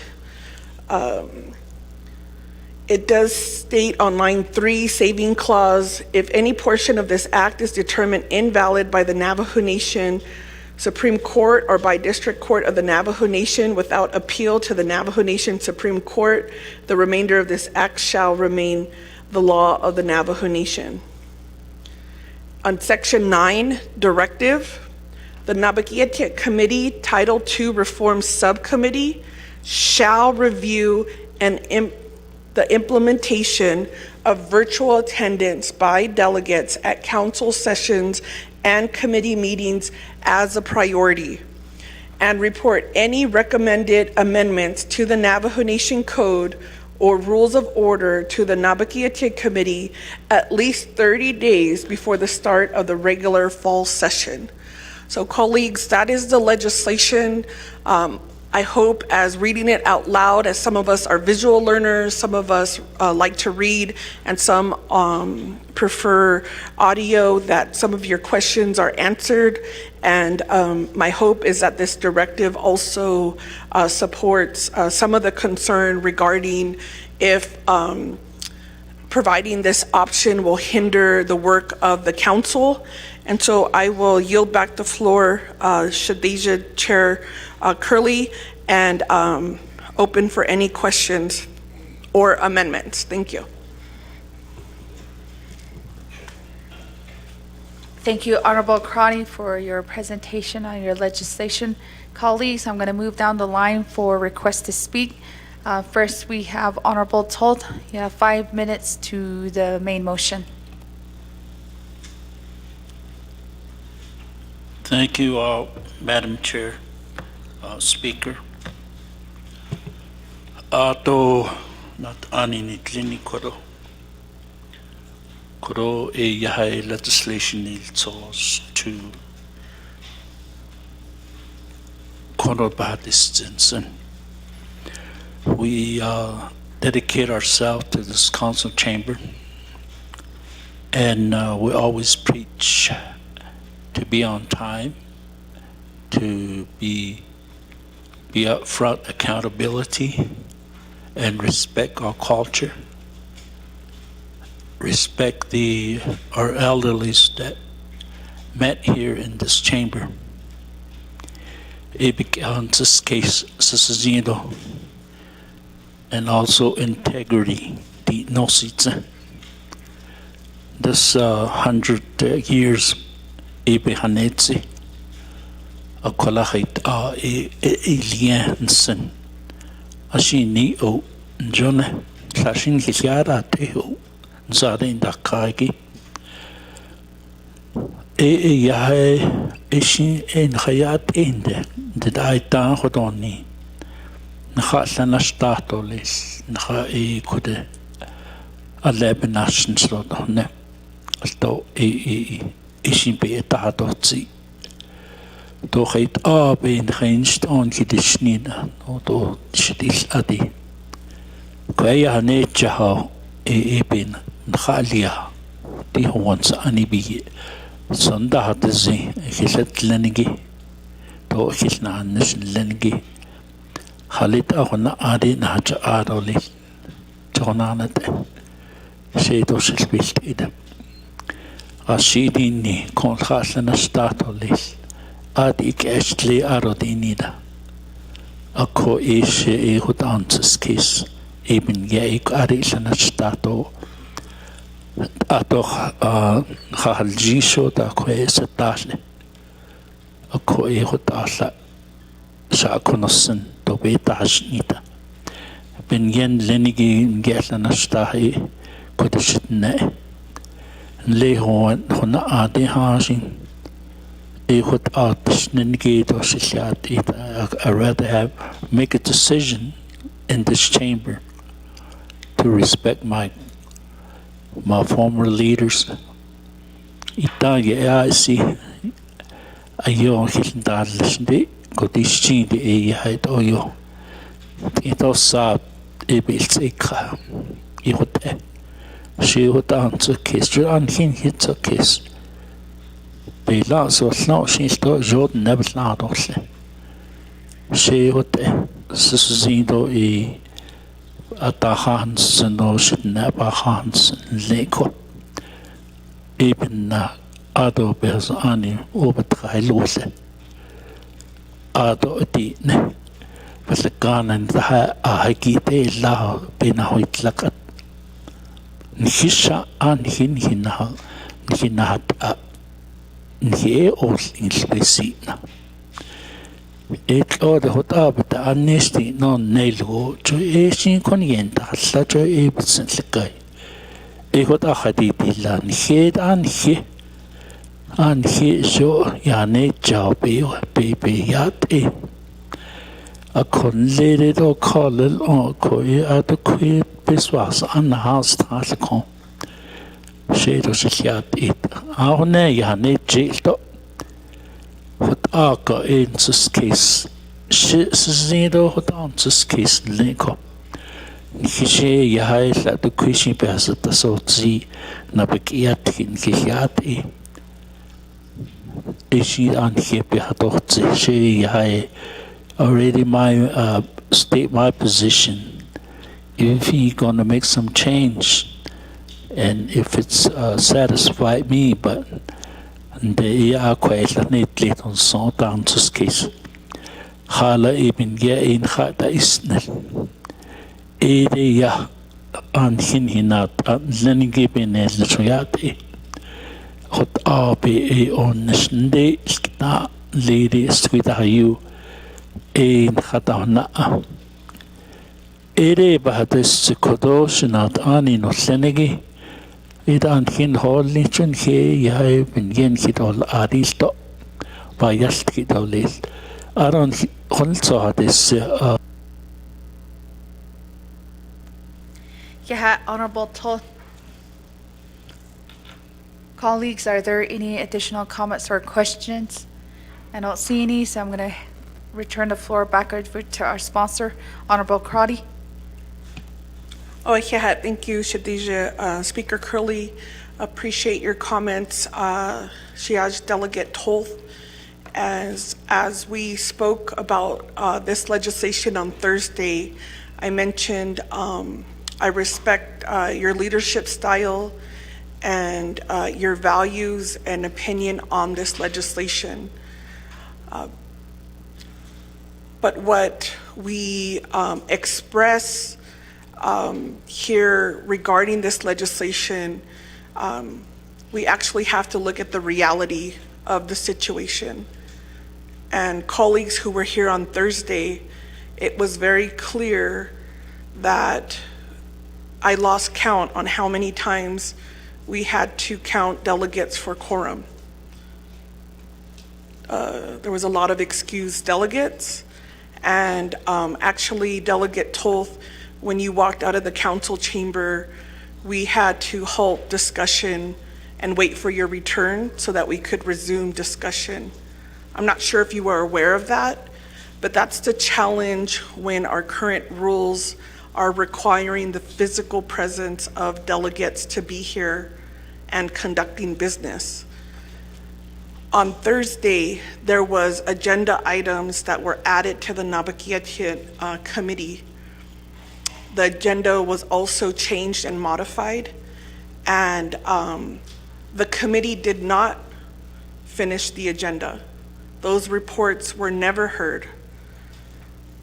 And so rather from sitting here and reminding what happened on Thursday, we could get from staff on who attended, what time they arrived, and what time they ended.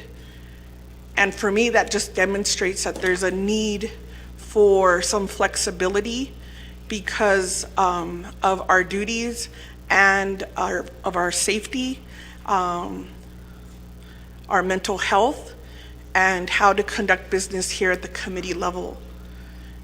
We had, for whatever reasons, at the Nabakiatian had moved that Operation Rainbow Bridge report 3 times. And that's a report on our relatives who were taken down to the valley and were subjected to mental anguish. And I'm aware of how delegates have been affected with their relatives, and there needs to be change here on the council chamber. The council needs to know what changes need to be made so that we can support our relatives who find themselves in a situation. And as President Dr. Boo Nygren reported, that 8 of those individuals were reported missing and recovered.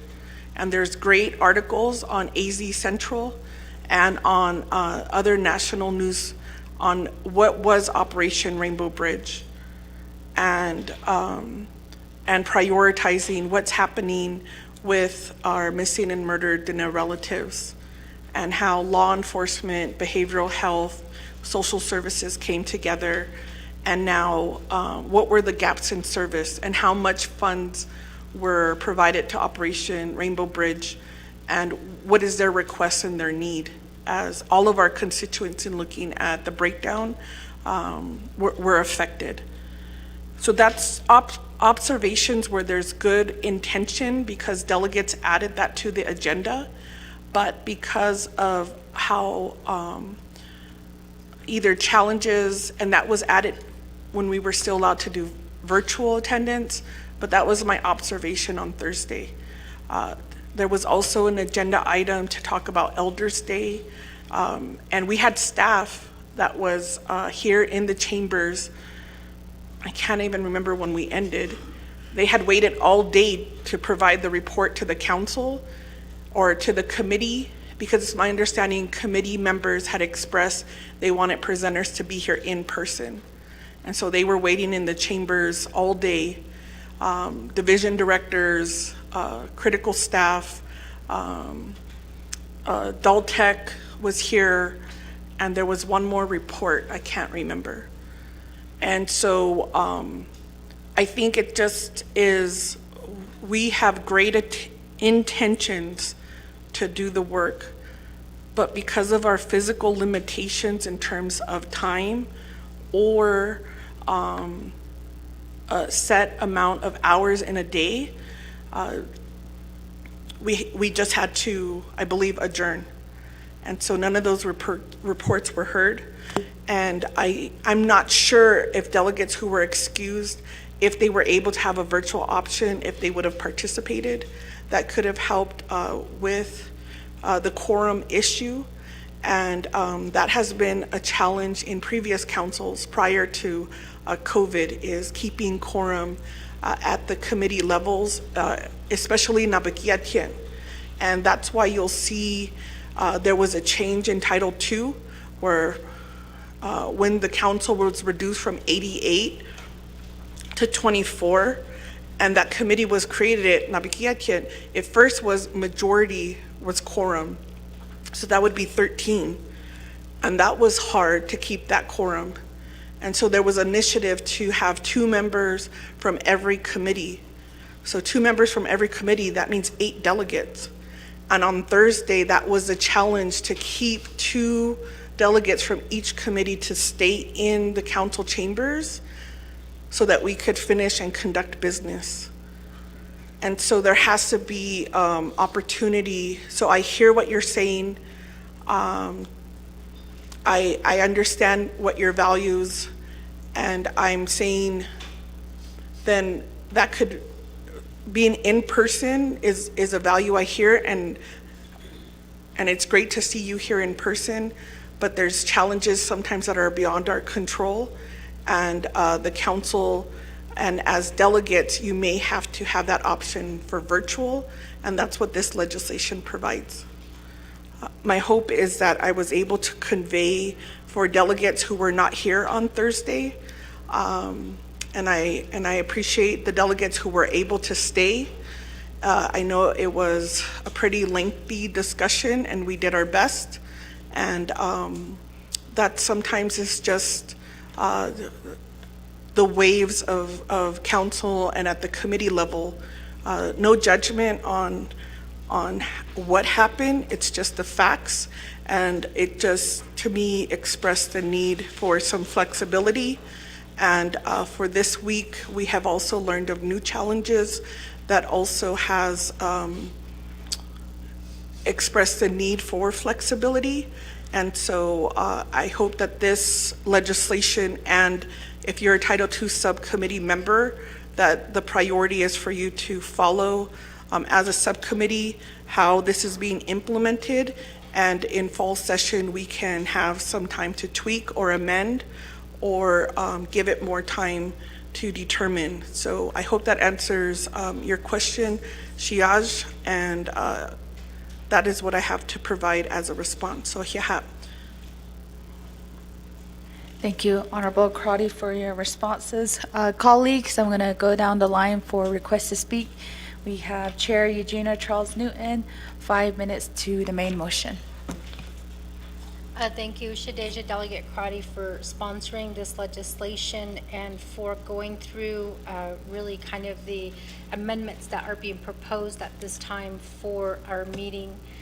I know that on Thursday, I did speak against this legislation, and I stated the reasons why I think that we should be meeting in person.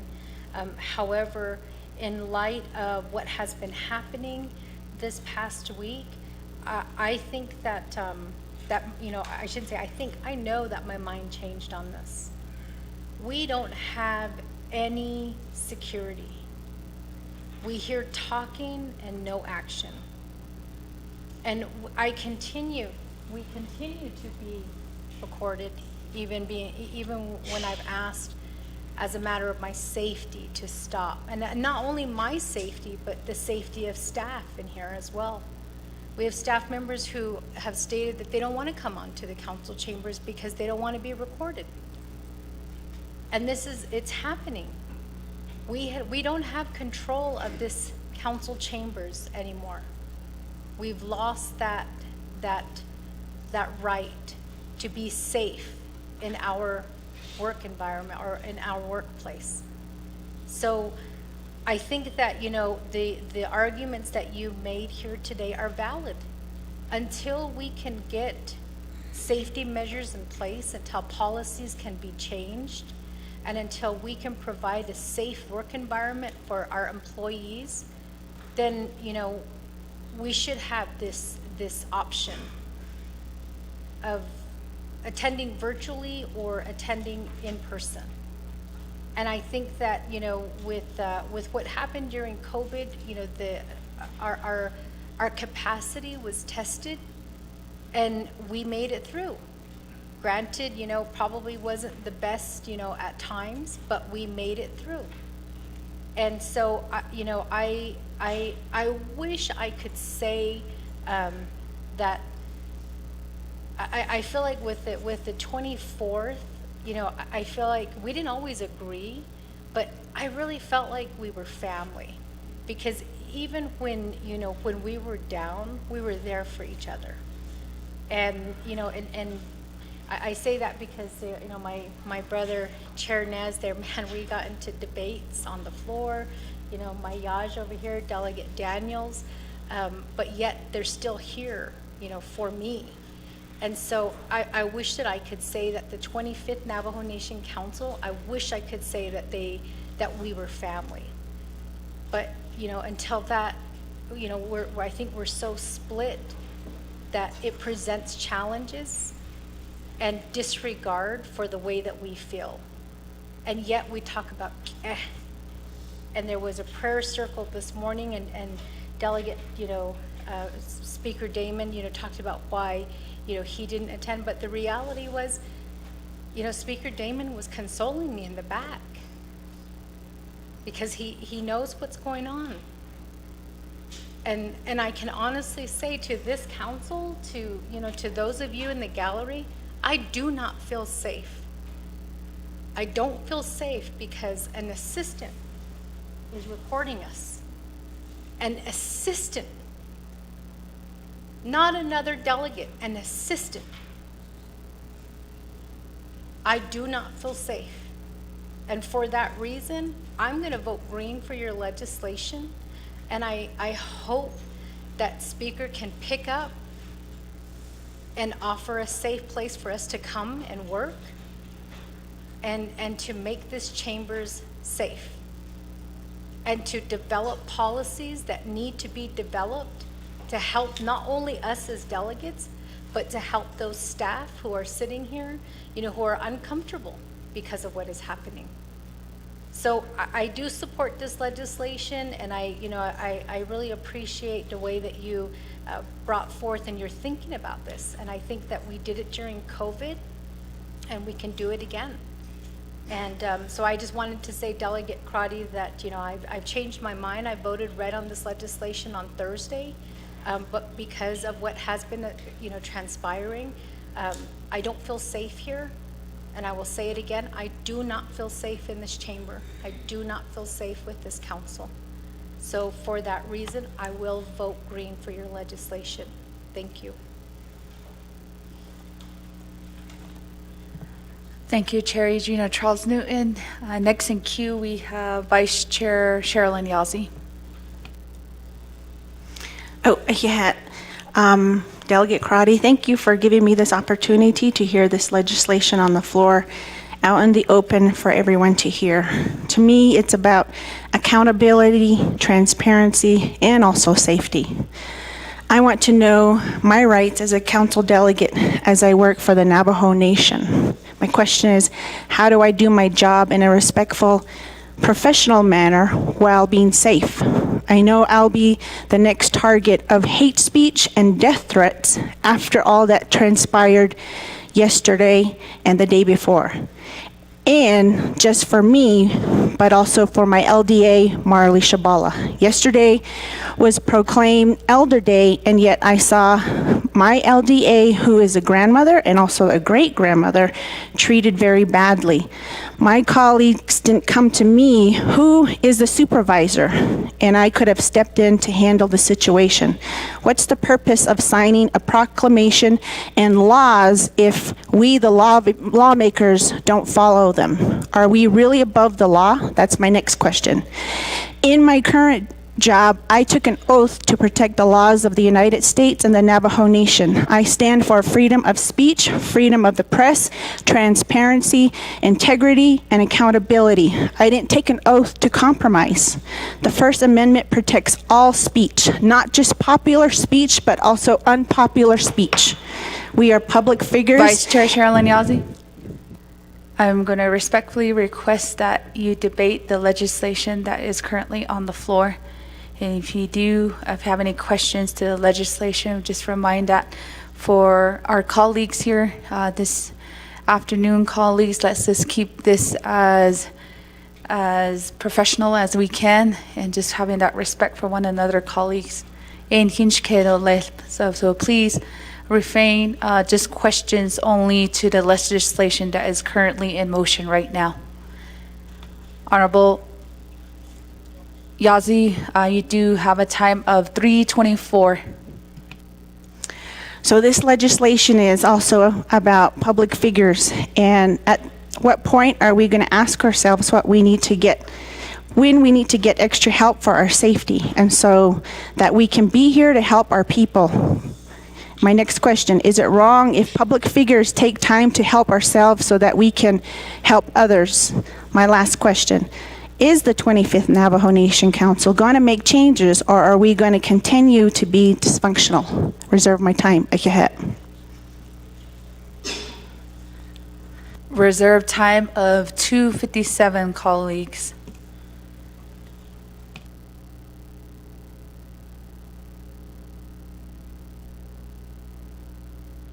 Next, we have Honorable Nota. This is to the main motion of the legislation. You have 5 minutes. Yateho, Speaker Crotty. And I'm sorry, I said that the second time. Apologize for that. Speaker Curley, yeah, giving me the opportunity to speak. And Delegate Crotty, thank you for this legislation.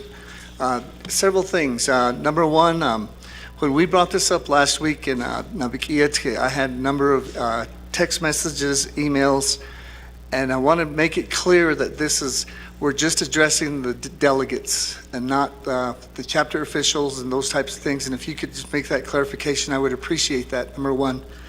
Number two, I do feel like some of the information that's being brought out today, that we do have an obligation to be here on behalf of the people that we serve. So last week, I think Delegate Speaker, help me here, Damon was trying to make an amendment to exclude the 4 council sessions from this legislation. And I really do feel that the major 4 sessions that we should all be here. I think that's an obligation that we have. The rest of this, I was not aware, and I was naive when I came into this office, and I said this last week, I was not aware that I was going to be on 7 other subcommittees like we all are. We're on just way too many subcommittees. And if we could do this for those, or maybe subcommittees and that type of thing, I would appreciate that. But I do feel that we do need to be here for these council sessions, the 4 sessions that we have a year. And I would like to make that amendment. I save my time. Reserve time of 3:12. Reserve. Honorable Nota.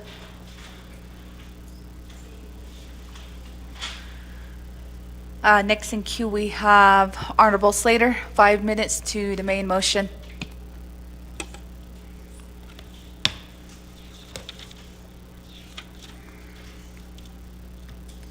Thank you, Speaker. I think a couple of the responses that were provided by the sponsor of the legislation in regard to the questions raised by Delegate Toth really could be solved by other means instead of taking people out of the chambers permanently during a meeting. And that's what the virtual option does. You could have a presumed quorum like you have in a lot of state and legislatures and in the U.S. Congress. So the only time that you're addressing quorum is when you take attendance, or when, as in the roll call, or when you are having a vote.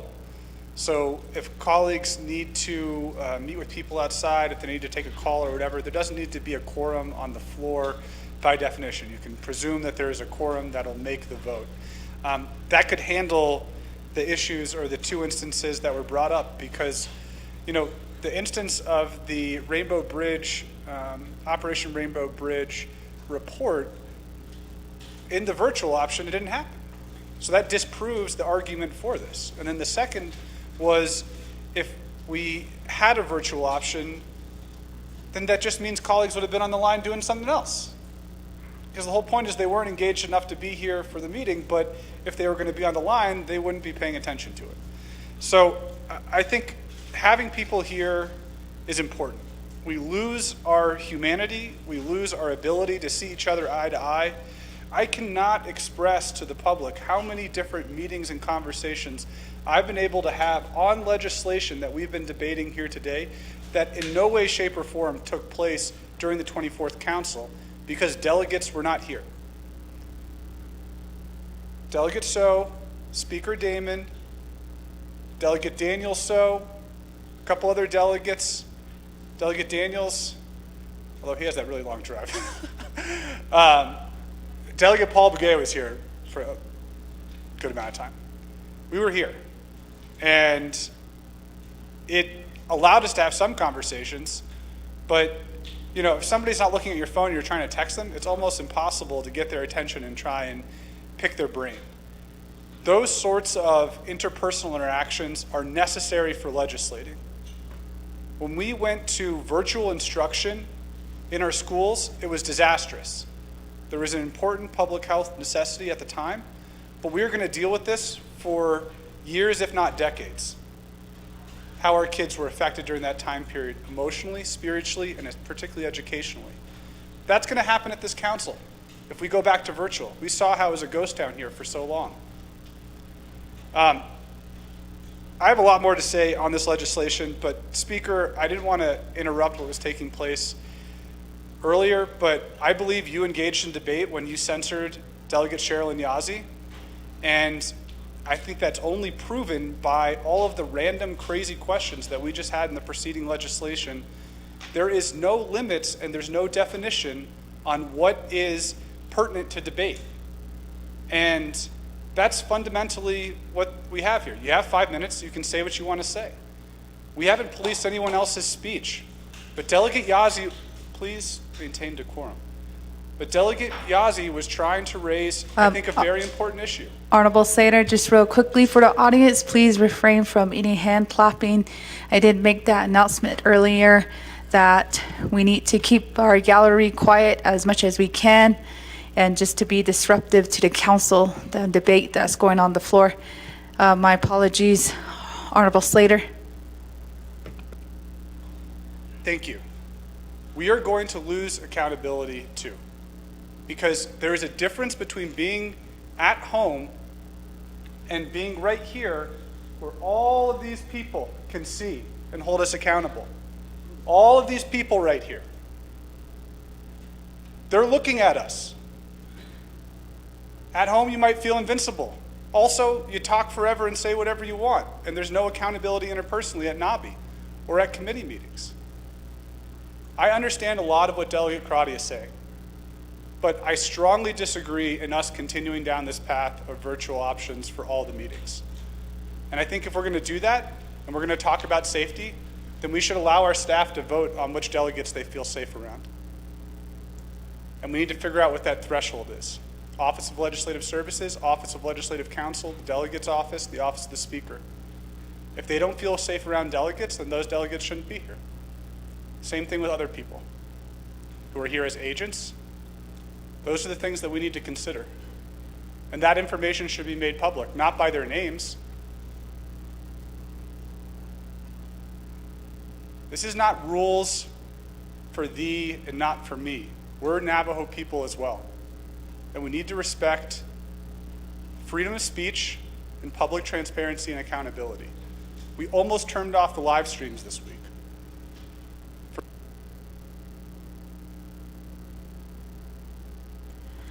Thank you, Honorable Slater, for your comments. Before I transition back over to our sponsor, I don't see anybody else in queue. Just an announcement, colleagues. This was sent as an email. You know that there has been a lot of emotional and heated debate throughout this week. So there is a mental health support staff in the South Conference Room from the North Conference Room from the Department of Behavioral Health Office to meet anyone who would like to ask questions about other mental health resources. So we do want to create a safe space for everyone that would feel comfortable, especially for our colleagues here and even our staff. So if you need that privacy, we do have that mental health and counselor resource support staff in the North Conference Room, colleagues. And again, we do have 2 Sergeant of Arms today. Just a reminder, colleagues. Thank you, and I'm going to return the floor back over to Honorable Crotty for your responses. Oh, yeah, thank you. Shadeja, Speaker Curley, and my colleagues who offered questions and clarifications to the legislation. So I just I'm going to take a pause and just take a deep breath and put both of my feet on the floor to ground myself, and just acknowledge that questions regarding this legislation or thoughts and opinions on the legislation that proposed, I'm going to do my best to answer your questions, and I may need the assistance of legislative counsel with some of the technical questions, but I will try my best. And I want to make sure that I state for the record that I acknowledge delegates who have expressed their concerns to our colleagues and on the floor, the questions that were asked by delegates in terms of additional information, and in terms of hearing directly from your constituents or chapter officials, and some of the conversations and experiences that we faced during the 24th Council. I don't believe we ever acknowledged the type of trauma that as delegates we went through transitioning into virtual. And I want to acknowledge that I'm here to learn, to completely listen, and appreciate that there is a mental health support team here with the council chambers.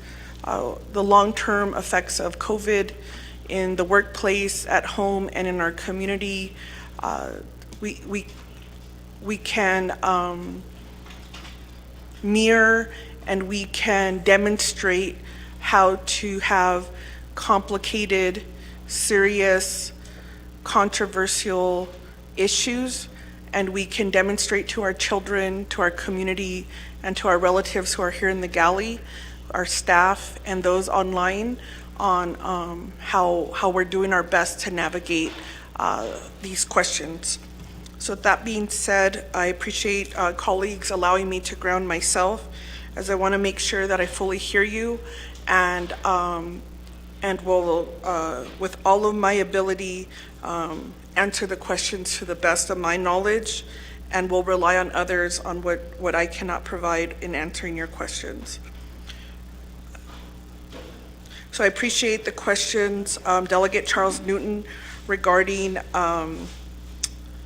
the concerns you raised at Nabakiatian, and now with experience where we're at, I agree that we can have policies for the council or the office of the speaker and council delegates. First, on policies for like safe work environment and other areas that we identify. That would be a collective collaboration for current delegates in your capacity, and bringing on facilitators. There are experts in different fields of work safety, challenges in the workplace, team building, and also a lot of de-escalation and is it called dispute resolution. And we see that in our communities, we see that within our families, and so those are always tools that we could bring forward and make sure that we're creating a safe environment, and making sure we're providing resources for delegates who are voicing concerns, and also for each of us who have our own unique experience. Delegate Vice Chair Yazzie, Shadeja, thank you for your Shade? Shadeja. Thank you for your questions. I have not seen the proclamation that you identified. I do have to say, colleagues, I'm on day 3 of not having access to my delegate phone. So there's a little bit of relief, a little bit of anxiety, because I don't know who's texting me, and I don't know what's going on besides here in the council chambers. So if there was a proclamation if you could forward that to my email and I can review, and then we could pull out what was stated, and I think I'd have a better idea on how to answer the question. In terms of our oath, that was all of us as delegates. That was a beautiful day not too long ago at Fort Defiance in the oath of the law of Navajo Nation and abiding, I believe it was United States law.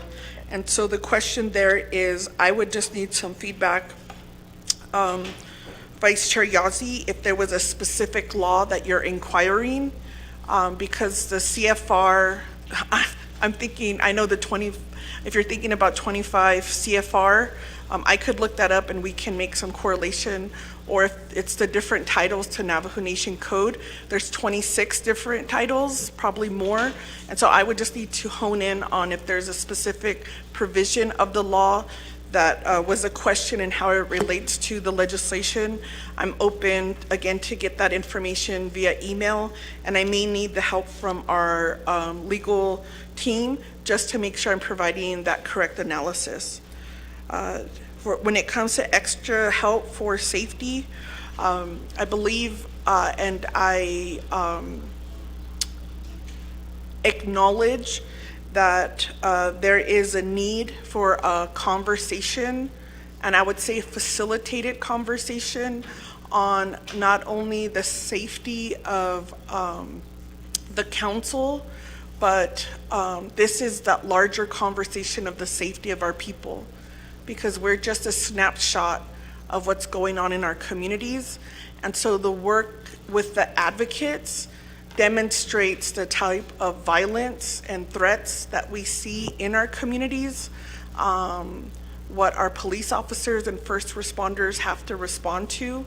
And now as we're building up a victim advocate program with our partners, the advocates themselves are now having second, what we call, the term is like secondary trauma. And so we just need to acknowledge that that exists, and we can talk about in safety, the impact of intergenerational trauma, lateral violence, and at a cellular level, all of us are carrying the experience of our relatives and ancestors, whether it was from Huelde and before. You were all a seed in your grandmother, who was a seed in her grandmother. And so in our cellular structure, we carry that information. And so how do we get tools to make sure that we're acknowledging and de-escalating situations? What happens when we're in a crisis? And then how do we develop a safety plan for prevention and education? And what does that look like? That's what I could offer at this time. I'm not an expert, but I'm a student of learning how to self-regulate myself and my nervous system, so that I'm a better, and I could show up better for my children and my family and my community. So that's what I could offer now, but we could pull in those resources, and that could be through a point of privilege to request documents, or to request a future discussion regarding how how do we map out some of the safety concerns, and at every level. So, okay. I think I need glasses, but let's see, the comment to help ourselves.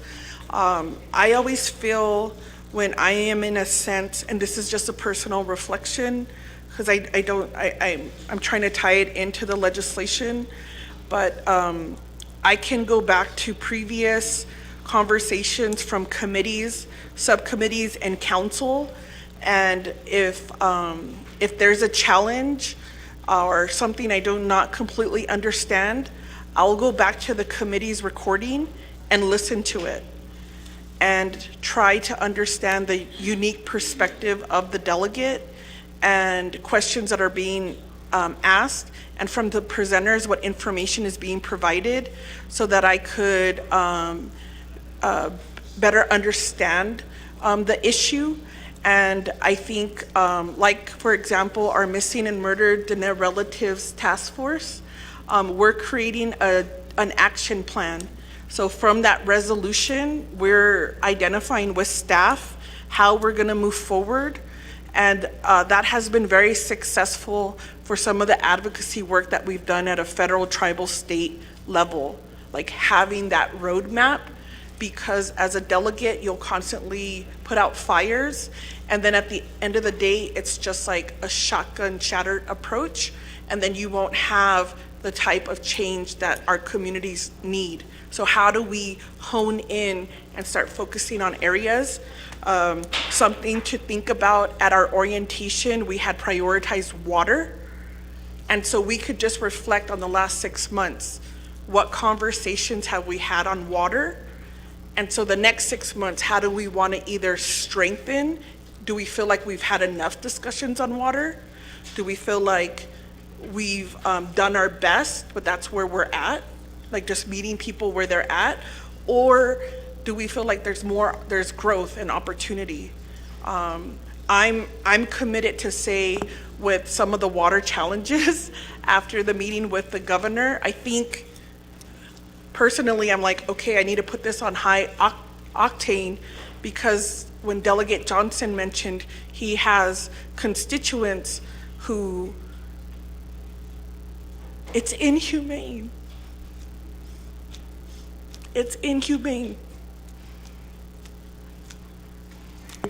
And so I think in those instances, we can agree that water is a priority, and how do we garner that? And that's the support you can get either as a delegate here on the council floor, at the committee, informal task force, and guide that conversation. We have Department of Justice, water rights team, we have experts, we have a water commission. So I would say whenever I'm given that opportunity that there's silver lining in all of these dark clouds. And so this could be a way for council to pivot to prioritize water. And I'm not sure what the state task force for Arizona prioritized, but that also is a great way to move it forward in talking with our state representatives, really educating the voters and looking at all of these players that are determining our water rights. So I hope I could, that's the best I can do right now. And just hearing that story, it's heartbreaking. And let me take another breath, colleagues. So with that, Delegate Nota, I appreciate your comments and reflection. This is a great opportunity. I'm not exactly sure how you were assigned or accepted 7 subcommittees. I hear you in that work. I'm on 3 subcommittees and I'm at capacity. And that's Nabakiatia, that's Budget and Finance, and then our Missing and Murdered and Their Relatives Task Force. And so I know I'm at capacity. And so at 7, I don't know your schedule, but I hear you, and we can discuss, and at any time you can, if you feel you can, and there's been delegates in the past who will resign from subcommittees if that's not in your threshold, but you could talk with Legislative Council to get some advice. And I just want to make sure for Legislative Council, I want to triple check. I'm not sure if this covers subcommittee meetings. I would need to ask Legislative Council to answer that, and if delegates want to be removed or asked to resign from a subcommittee, what's the process? And that's just me reflecting a possibility and not stating that that's what Delegate Nota wants, but just for information. And I have not seen the amendment, and I could look on my email, but I do, because of my cell phone, I have to apologize. If you want to tell me something, you either got to give me a note or we got to go and talk to each other. But I do know that there's been some action on the floor because of sidebar conversations, but 100 years ago, they weren't texting either, so it's always like give and take, right? We're just trying to do the best we can. So Legislative Council, if you could answer Delegate Nota's question after, so Delegate Slater, I will pause, and I hear you, and so if I could ask Legislative Council to clarify if subcommittees are part or authorized under this legislation, I would appreciate that. Thank you.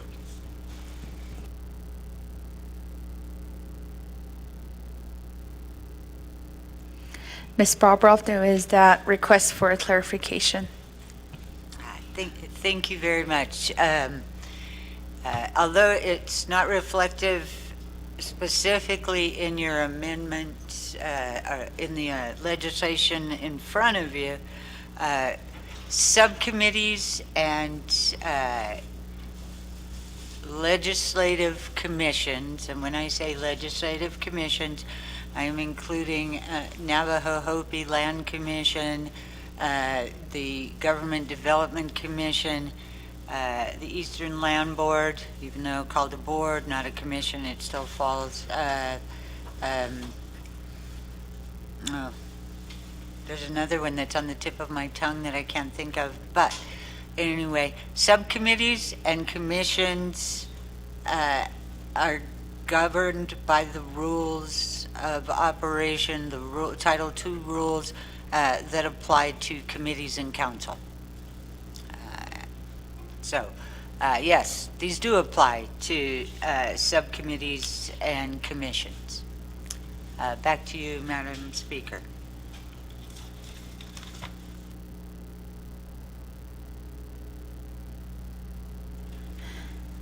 Thank you, Ms. Bobroff, for that clarification. Colleagues, I'm going to return back to the floor. We have new in queue. We have Honorable Norman Begay. 5 minutes on the main motion. Thank you, Speaker. Honorable Crotty, for bringing up your legislation here. Although, got some couple maybe questions here. I think when we sit here and we're listening to chapter officials, yeah, on meetings, I think we're double dipping, yeah. Clarification on that to really say what are we really doing.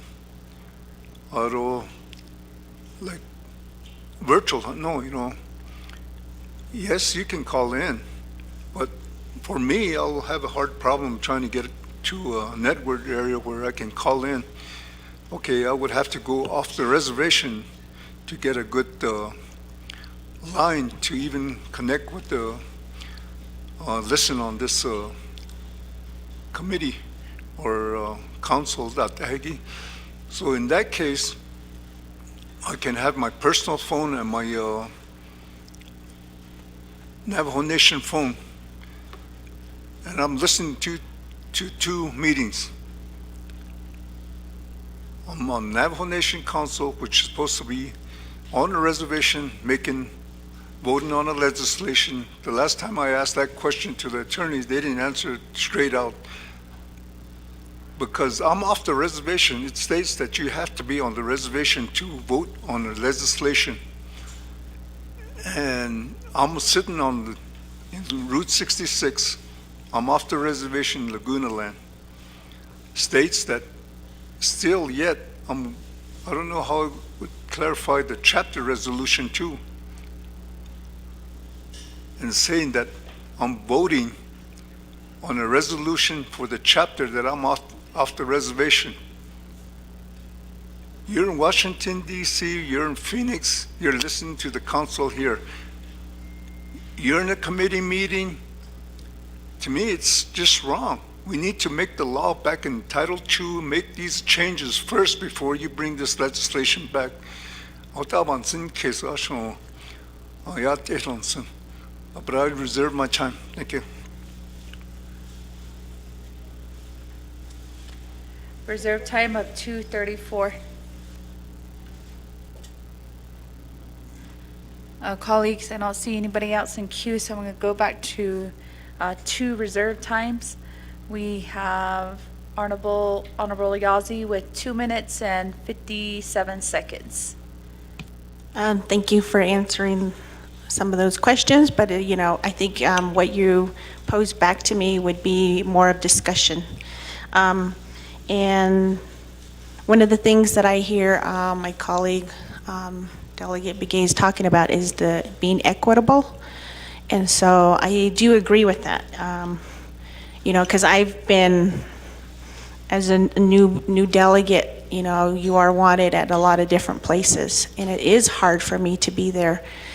But I do agree that, maybe this, what's the stipend part, I don't feel good about being paid for the 2 to 3 or whatever many meetings that I'm trying to be at. I don't think it's fair to my colleagues.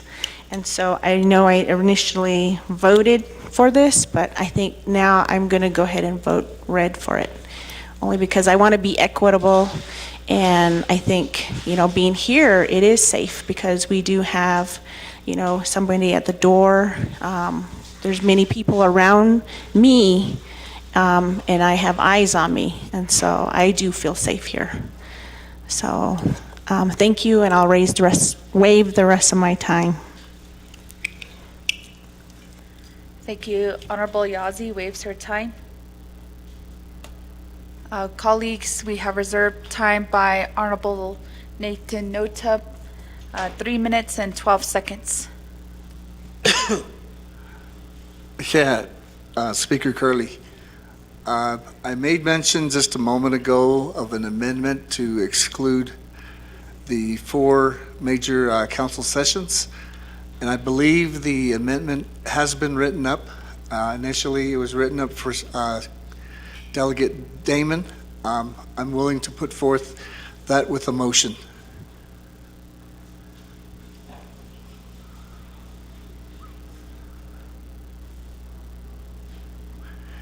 And could we have that amendment read? I can't. I reserve my time. Reserve time of 2:34.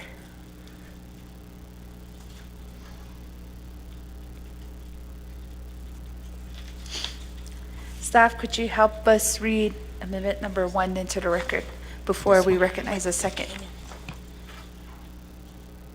Amendment number 1 to legislation 0147-23, page 1, line 15, after council, insert special, underline. 2, page 3, line 26, insert new paragraph as follows. Underline B, delegates attending a Navajo Nation Council regular session may receive $60 per diem for each day official business is conducted and mileage reimbursement for use of a private vehicle at the rate established in the Navajo Nation Travel Policy and Procedures Handbook and amendments thereto. 3, page 3, line 26, after council, delete strike through meeting and insert underline special session. 4, page 4, line 4, delete strike through week of a regular session of the Navajo Nation Council and per day 4, and insert underlying day of any Navajo Nation Council. 5, on page 4 at line 26, insert new sentence as follows. Underline, those attending virtually assume the location of where the meeting is physically held or the location from which the meeting is streamed. 6, renumber or reletter succeeding paragraphs or sections accordingly if necessary, and this amendment shall supersede inconsistent language contained in any other committee amendment, which shall be conformed to the intent or language of this amendment. The Office of Legislative Services, with notice to the sponsor of the legislation, is hereby authorized to make necessary grammatical changes. Madam Speaker, that is Amendment 1 to Legislation 0147-23. Thank you, staff. Colleagues, we have amendment number 1. Is there a second? Second by Honorable So.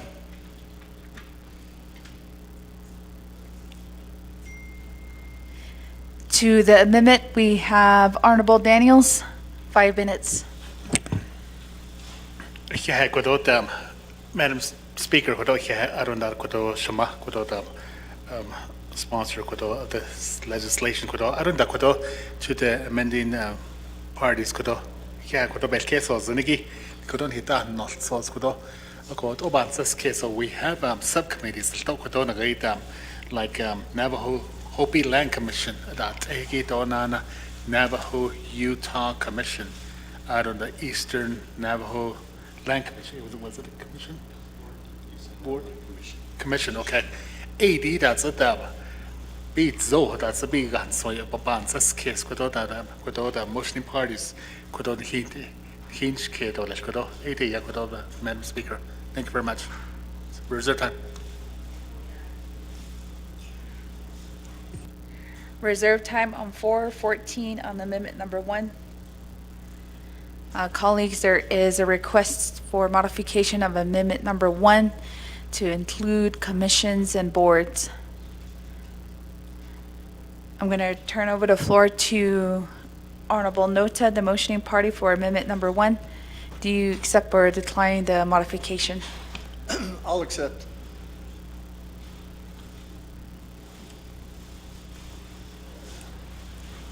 Honorable So, seconding party, concur? Concurrence, colleagues, give us a few moments while we update that here with the amendment.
Colleagues, for that modification for amendment number 1, we are having our legislative services and also legal counsel that requested approximately 15 minutes to add new language and paragraphs with amendment number 1. So colleagues, are there any objections to a recess for about 15 minutes? I don't see any objection. Colleagues, we recess at 3 o'clock p.m. for 15 minutes.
Colleagues, we did a 15-minute recess, so we're going to reconvene. Please press your roll call button.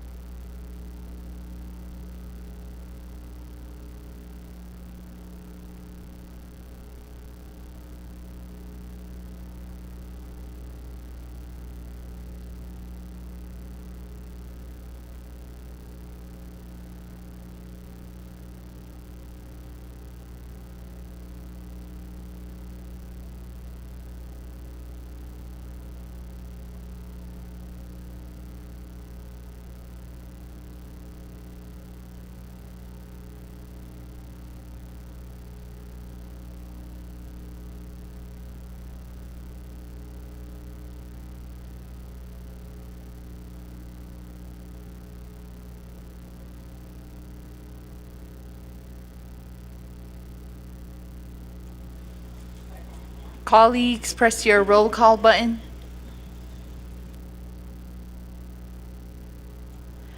Vice Chair Slater is present.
Colleagues, if you're or within the council chambers, please feel free to press your roll call button.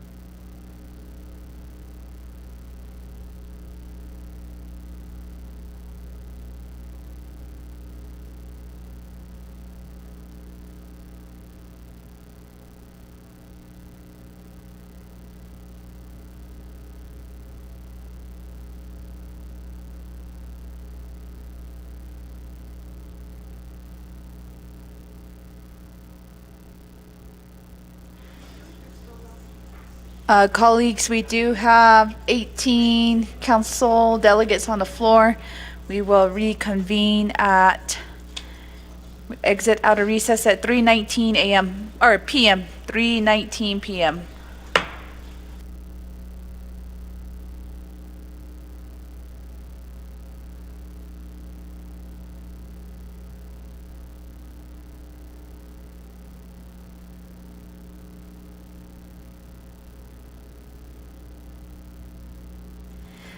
Recap, colleagues, we are in middle of amendment number 1.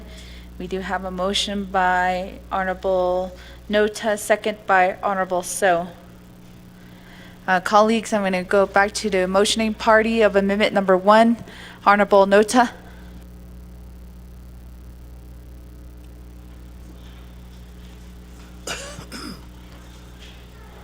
I believe I'd like to turn this over to Delegate Daniels. I believe he's got some information with his addition to the amendment.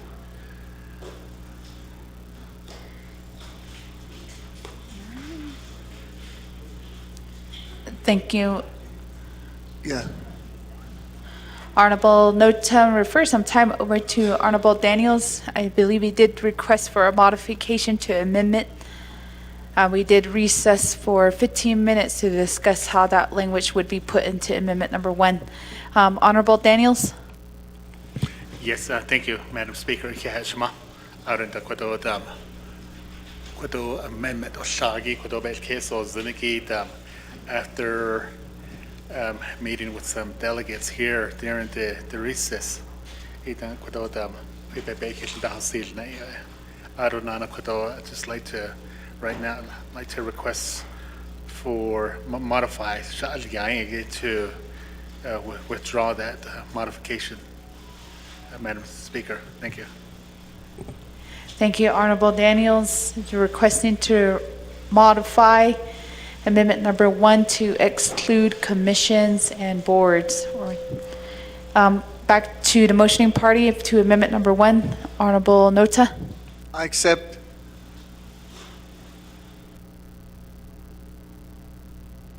Colleagues, we do have the original amendment number 1 is still consistent here within the board. Colleagues, do we have any more questions or comments to this amendment? If not, I'm going to go back to reserve time. We do have Honorable Daniels at 4 minutes and 14 seconds. Madam Speaker, thank you very much. I waive my time. Honorable Daniels waives his time.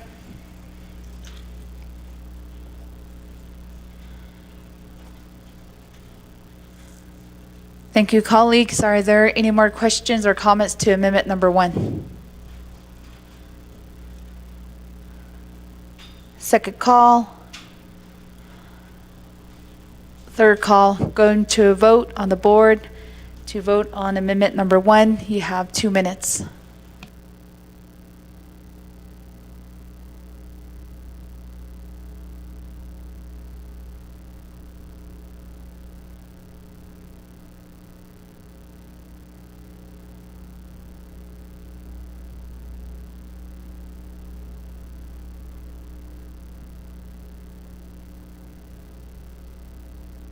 Point of privilege raised by Honorable Crotty. Oh, yeah, thank you. My point of privilege is just requesting either documents in writing or orally from our legislative council. This is adding additional language that was not on the legislation to Title II. Could I get clarification when we're amending Title II, what sections we're able to underline and overstrike? And the second part is under what authority can we create a per diem per Judy V. White? I just need to have that clarification when it comes to establishing a per diem for meetings. Thank you.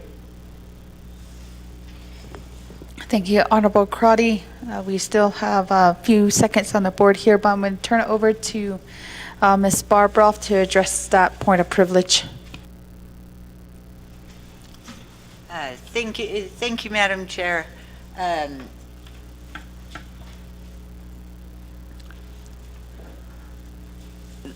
This legislation doesn't change the per diems that were already in Title II. So I have not gone back to look to see what Judy White's provisions were. Judy White basically focused, the Judy V. White case, focused on the raising of the $25,000 salary set forth in, forget what the, it's in 102,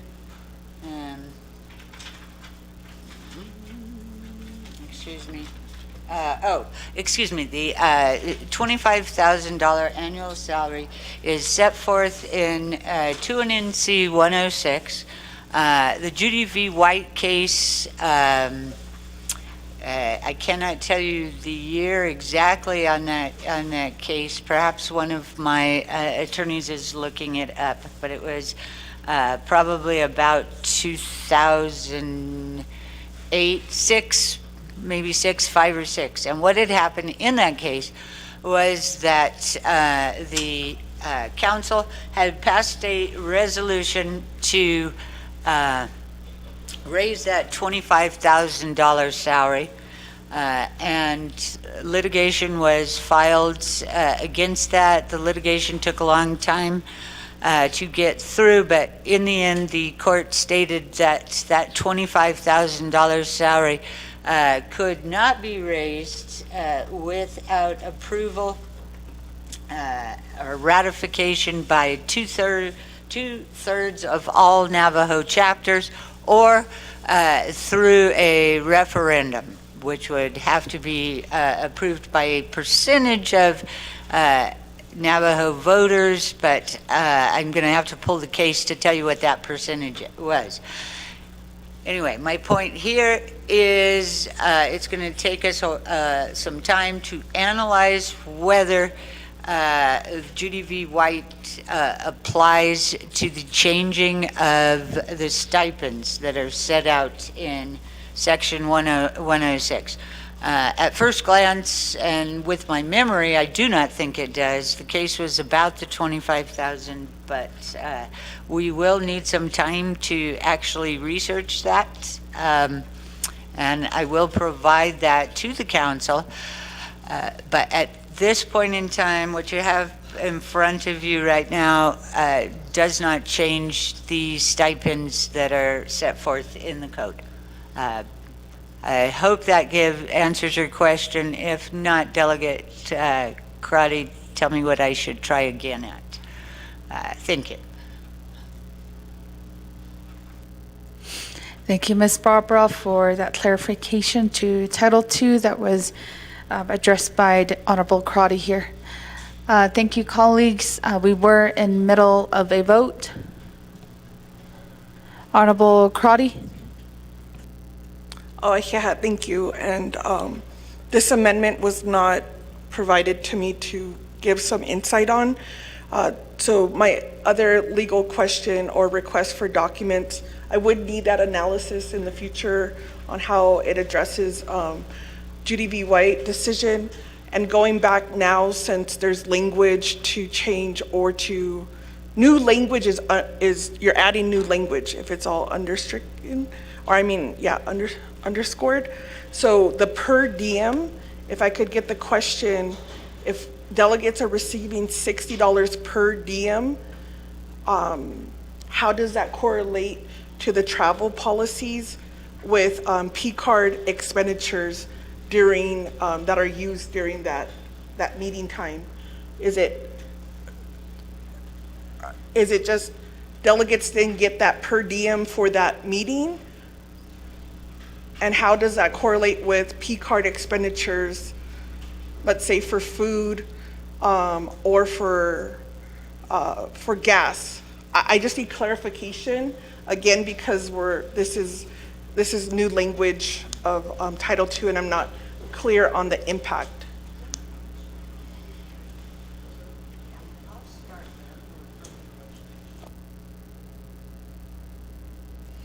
Thank you, Honorable Crotty. I'm going to return that to Ms. Barbroff.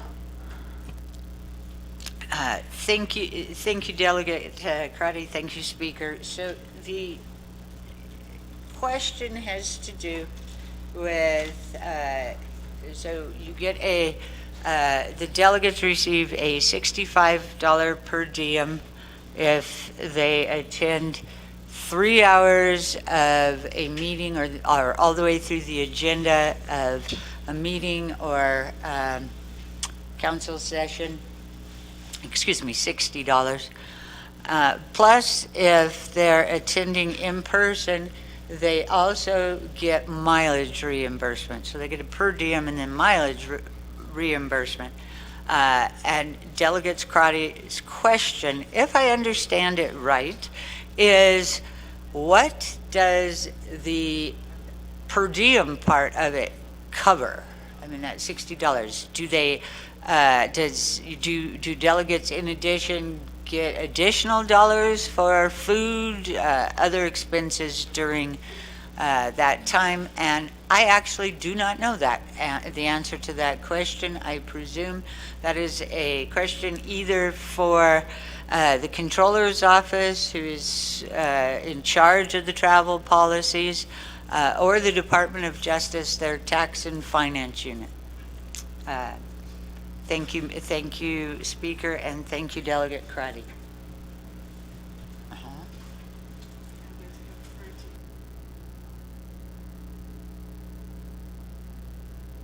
All right. Thank you, Ms. Barbara, for that clarification.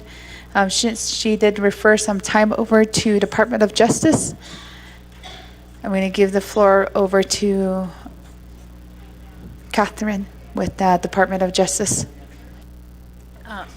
Thank you, Speaker. At this time, I'd have to confer with my colleagues, the Tax and Finance Unit, in order to answer Delegate Crowdy's question. If you could give me a couple minutes.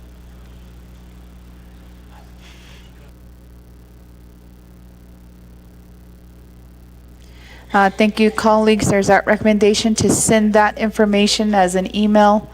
Colleagues, we are back in voting. The time did expire, but I will just do a roll call vote since some of you are here in the chambers.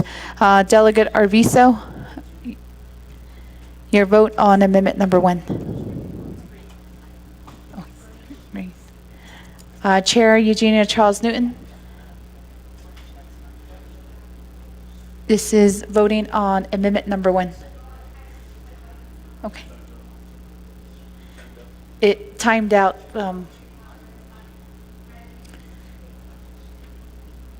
Chair Eugenia Charles Newton votes red. Honorable Seth Damon. Honorable Damon votes red. Honorable Daniels. Honorable Daniel votes green. Honorable Simonson. Honorable Simonson votes red. Honorable Simpson. Honorable Simpson votes red. Honorable Toth. Honorable Toth votes red. Honorable So.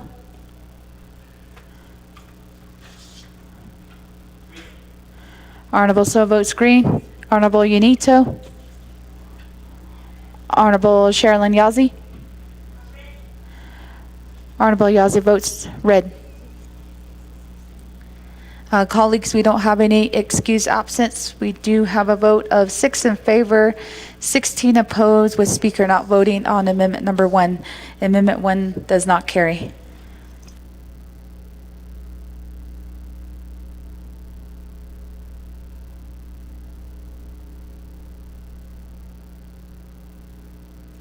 Thank you, colleagues. We are back on the main motion. I'm going to refer some time over to reserve time. We do have reserve time by Honorable Norman Begay of 2 minutes and 34 seconds. Thank you, Speaker. Questions I asked, I don't know if it was answered or not. Thank you. Reserve my time. Reserve time of 2:28. We have Honorable Daniels, 5 minutes to the main motion. Yeah, Madam Speaker, Honorable Crotty, thank you for this legislation. My colleagues, 25th Council, the staff, Legislative Council, DOJ, visitors in the gallery. This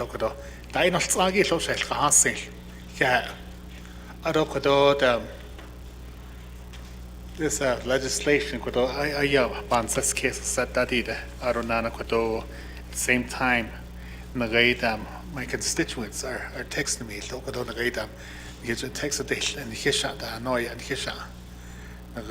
chapters then for 2 years,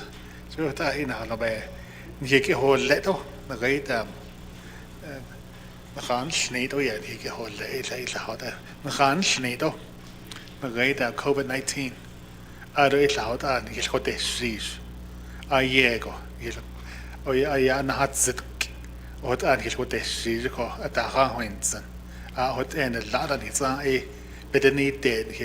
Kids and lean then it's an as Kaiho. Eben Nashiko Kodo in the Gaidam, Kodo in the virtual meetings, what I could a Kahol Jijiko a little bit over 2 years ago. So I don't know Yego Ebenel then. I don't got a Adam Kiltahwell, Zish look at Kodo, the great technology. Dita than date, ja, I don't know Kodo the Gaidam. Nal kitten alone the great but Dahinas, the Lakina laptops that Egi, we give the Yijam. 8 meetings attended, betanel, then ho. I don't know at the same time. Kujaban says case, Lokodo Shas, Tui, Yahanat Sikodo, the great delegate Toth, Honorable Toth Yahanat Ziki, and the great back in 88 council. It don't go at Rasa Takode, the great delegate Jesus, the Dagi, the Nansta. I don't go to Sepetinum at Sepi, Yahanate Jaco. Ita utan da shield na shako ako da lagi ta shna algo every day shna algo alto o ya benastende ho aro before the pandemic last council the 23rd council host o benastende ho every day shna algo no way from my where I reside to here is like 3 hours ya benastende ho sometimes I would get home late after midnight I don't know koto Badat, yeah, we tradit, Kodona Gaita, myself and Kodo, the delegate Damon, Kodona Gaita, Adonana Kodo, former delegate, Kodo, Honorable Slim, Kodona Gaita, close to midnight, we recess. Adonana Kodona Gaita, going back to the hotel, Kodona Gaita, at the hotel, delegate Slim, Kodo, Honorable Slim, and one of the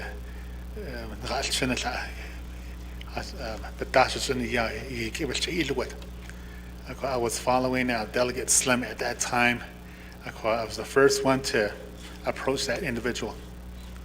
I see them Nash eat or Nana Koto Descazo or it's not good what I went through. I don't Delegate Damon or had Niyako. So that Ego. Bitradati Kako that as delegates. As a year about that Egi, Bitradati, Katonana, the Radam, late at night and day need card and the Radam livestock. They tend to go onto the right of ways, into the right of ways. So you dash to that car, or that question shop, but that go echo. So that Egi being day, Krego, or did Adonan Kodo, can kitchen that, Shokodo, a Kokodo, the Radam.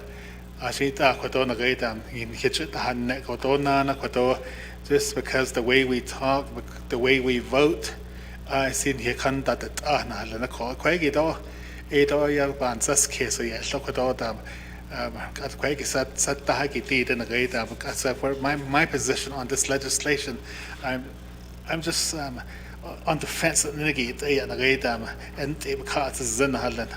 Kwajodat's a door, let's what and alloy. Which is not such a couple. Kodo, the Sunat Anhlani actually Kodo a Bansa Keso Nana Kodo, Hashida, Adikishi, and Hiban Holnate or Lekodo. So it is about Sit or Kodo, oh, you go Yadole, be Kagi, yeah, but Bansas Kesako, Adonana, Adana Bahasi, or losing loved ones while on the council. Time, Honorable Daniels. Yeah. Do Kunenana, Honorable Riquinez, 5 minutes on the main motion. Thank you, Honorable Speaker Curley. Honorable members of the 25th Navajo Nation Council, Shanant Adno Lenigi Beshmasan, our staff, and Hara Hasyanigi, Aranto, Nichin Hodach, Edo Chian, Aranal Sauce Benekana, Jagi, Head on here got it, I had not Lenigi, a Head. The Krosa Betan Hadit Aish Mayaja, Honorable Chair Crowdy, the virtual meetings, the question Sagibin on Hitransnigo, Hodelia, or Hidat Ilnat at Obeniga. What it did to us, I guess, it's unhinnel, laid on Tsare. We were calling in and meeting from various places. And I do agree with Honorable Norman Begay. We call into meetings. I adobe has arandi. Date on the hashijet. On ni hot. Dosa hodate. And I just got a text message from my chapter officials. If this legislation passes, does that include chapter officials? No. Ndagabidini. Khalet an hidetan sida kesladad nadan hotna. Aquagin hitchanahat ishkeda legend anot linigi. Hat elain hit latte, illigoras and han sahakes, no in hat sort of dog cos. Joe did what it did to us. We went to our own homes and we held meetings virtually. Teleconference did be no. Aro benina additionally ha couldn't nahi kaga. We need to come back here. My brother, Honorable Elmer Begay, used to say, when is the recovery going to begin? When are we going to recover from COVID? No, do you guys even understand what recovery is? I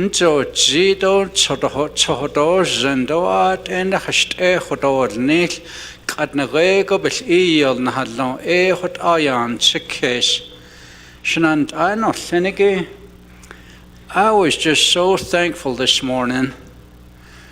Each and every one of you,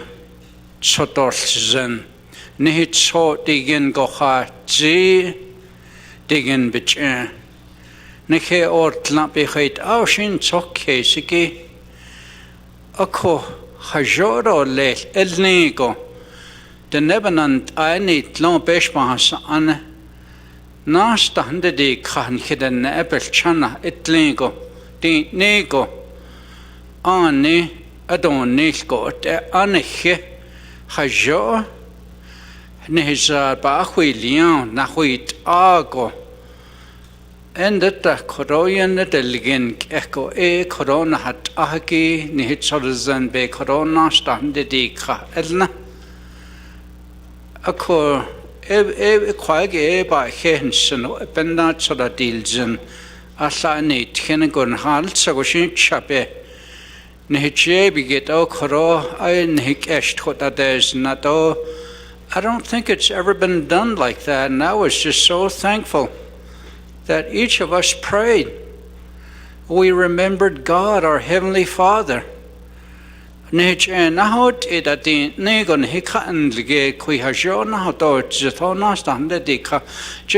COVID did to us, psychologically. That was traumatizing for a lot of people to watch their loved one hospital hooked up to machines, couldn't breathe, and they'd take their last breath. So I think it's time, Shananta. It's time that we come back here.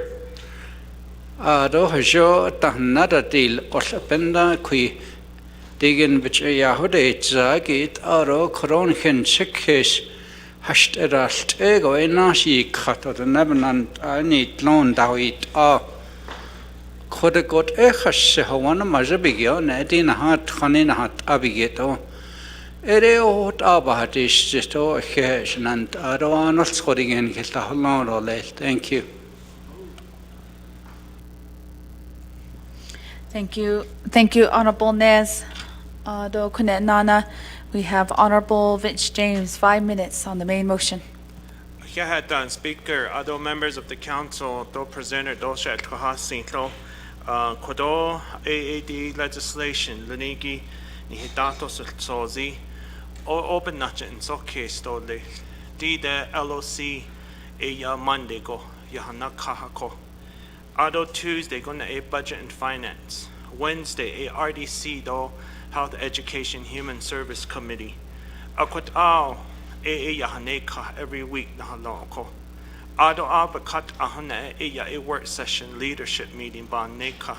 our commissioners, our subcommittee meetings, task force, gaming committee, Akodat Ahigi Ban Ne Kaho, Navajo Land Commission, Nabik Iat committee meetings, Akot Aban Ne Ka, Ako An Hi Kwagi, E Kaho, Nleden Hatahat Il Dele, state task force that he did know, the state events that happened, Nlede at the federal level, Nahadaho Dil Dole, Akokot O Hoyude Nihilchi Iskri for tribal consultation, Dig at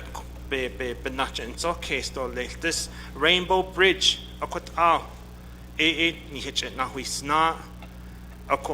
from the axis we always have no representation from the Navajo Nation. There's a lot of these programs at the state level and the federal levels that we don't have representation from the Navajo Nation because and then it reflects our meeting. If there is no quorum, then we prolong our legislations again. Legislation had issued projects, but not that ill, or not before this council. Before council session, he did know last week a huge ihijeho from our committee meetings.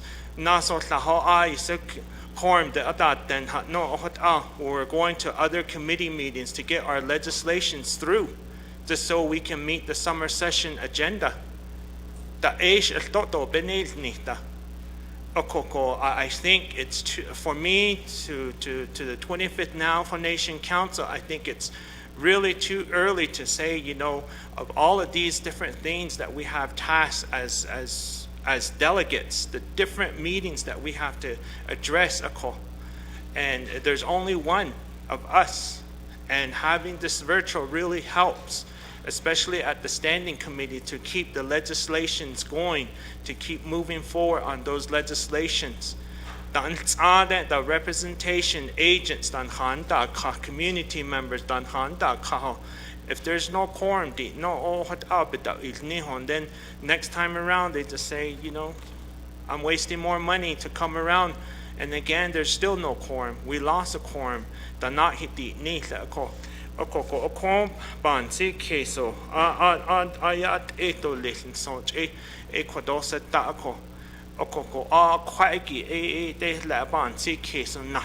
the state level, at the federal level,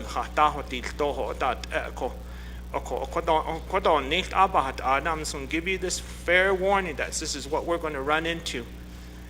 Shinle, Washington, Oteya, Chicocho, Phoenix, Albuquerque, Salt Lake City, Goteya, for this, we're going to be losing quorum at our standing committees.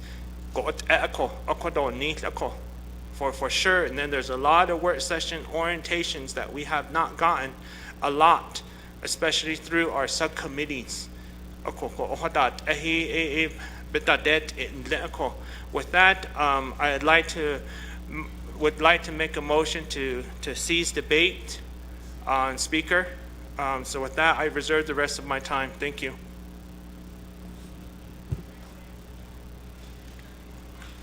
Reserve time of 39 seconds. Colleagues, we did go over the rules earlier for C's debate, Rule 12, both in A, B, and C. So I'm looking at my discussions that were all requests to speak. We had 9 delegates who had questions and comments, but the last 3 were more, there were no questions, there were just more of recommendations, your stance and support or against. Colleagues, we only have 3 reserved time, including Honorable James however, he did seize the motion to cease debate. So other than Honorable James, we have 2 other reserved time. The rest have all expired time. Colleagues, the debate is going, out of the 9, it is split again. So at this time, I'll recognize that cease debate, and I'll get for a motion right here by Honorable James. Is there a second? Point of order raised by Norman M. Begay. Thank you, Speaker. Question I asked was that if you're off the reservation, can you still vote on this legislation even though the meeting's going on the reservation? Point blank. Thank you. I'm going to recognize that point of order. I believe Ms. Barbara can quickly answer that question to Honorable Begay. Ms. Barbroff, and then I will recognize a second. Thank you for the question, and I am guessing that the question was somewhat misstated in that you asked, could you vote on this legislation if you were off the reservation? Well, no, not right now, because right now you have to be in attendance. But if this legislation is passed, we have, and you're voting virtually, we've done a lot of research. Actually, Ms. Henderson has, just to make sure we're correct, and the standard practices are that when you call in to a meeting, your presence is at wherever the meeting is being held. So if the meeting is being held and in Window Rock and you're calling in, you are deemed to be in Window Rock. That is your place. Now, just to make sure that that is clarified, we have added, in the amendment, you will see the last amendment. Give me just a second.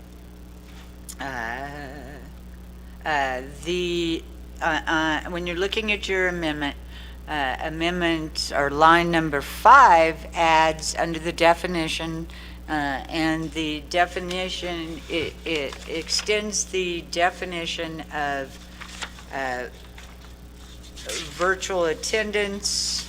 Let me get my right legislation. So right now, as the legislation was drafted, it states that virtual attendance means that a person is not physically present at a meeting, but is still able to participate in the meeting in a manner similar to those physically present by means of an audio or video conferencing platform.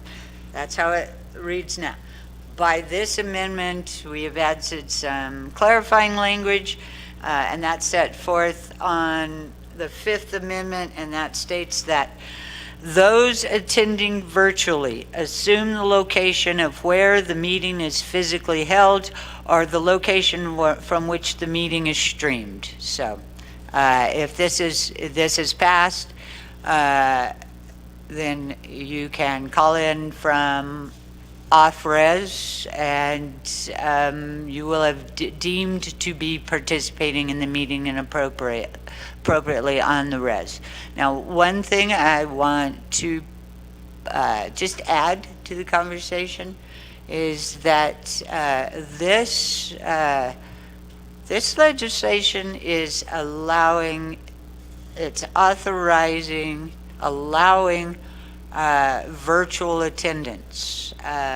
There is still the discretion of the appropriate of the committees to, as a committee, decide that no, you're not going to do virtual attendance, you're only going to do in person.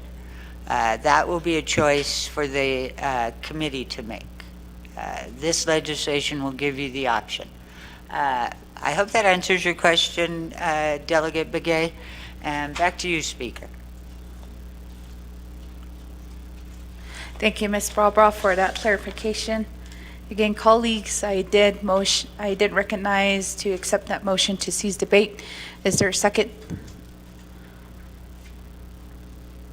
Second by Honorable Azeret.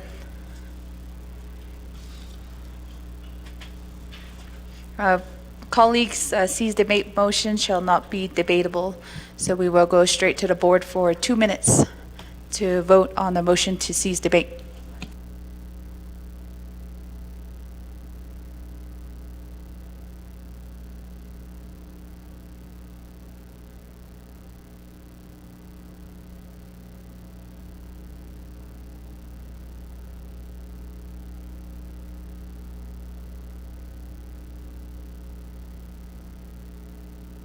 It will require 2/3 of the delegates casting votes.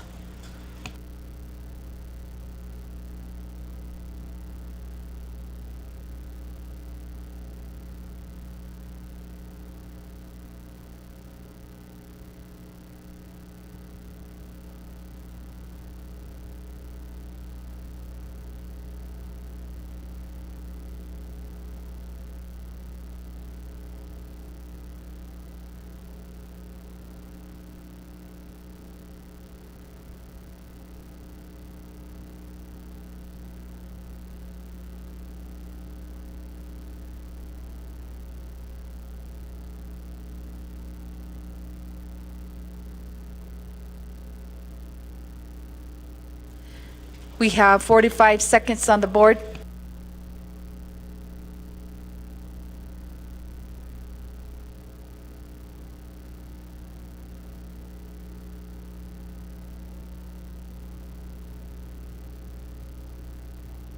For the record, we don't have an excused absent. Honorable Yanito. Still 20 seconds on the board.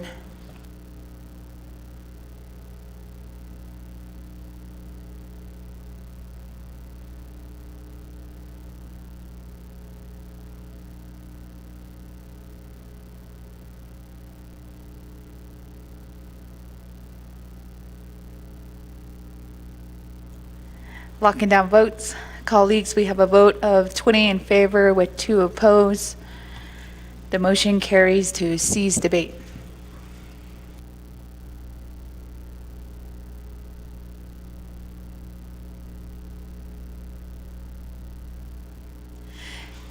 Colleagues, we are back to the main motion. We will go straight into a vote. We don't have no amendments, so we will go straight to the board. 2 minutes on the board. This is for the main motion.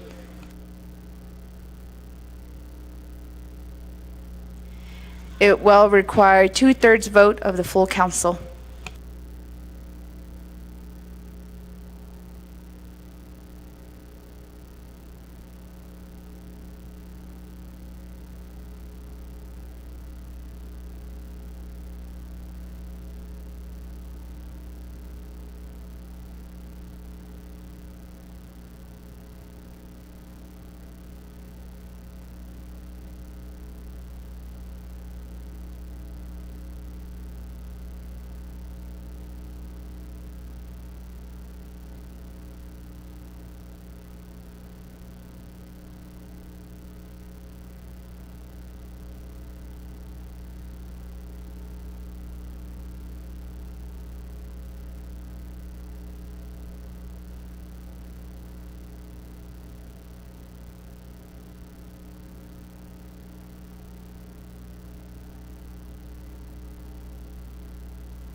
Forty-five seconds to vote.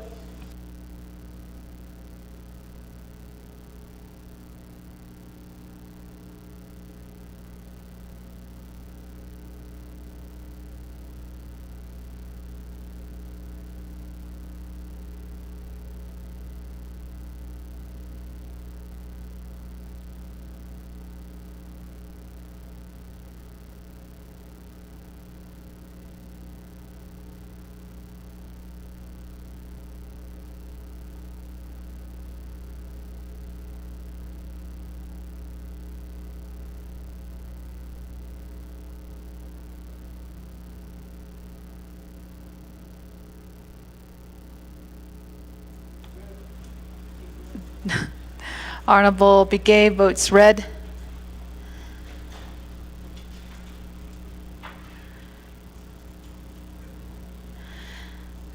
Locking down votes, colleagues, we have a vote of 7 in favor with 15 opposed, with speaker not voting.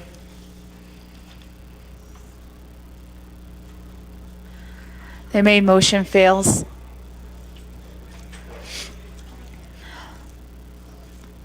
Colleagues, we will move down to letter N, legislation 0146-23. We have the primary sponsor here, Honorable Herman M. Daniels, Jr. Staff, could you help us read the legislation to the record? Legislation 0146-23, an action relating to the Budget and Finance, the Health, Education, and Human Services Committee, the Nabakia Committee, and the Navajo Nation Council, approving $2,500,000 from the Sihassin Fund to Utah State University for a new education building in Monument Valley, approving the related expenditure plan. This legislation is sponsored by Honorable Herman M. Daniels, Jr., co-sponsored by Honorable Ricky Nez. This legislation requires a 2/3 vote from the council. This legislation has been read into the record by electronic voice recording per Navajo Nation Council Rules of Order Number 9. Madam Speaker.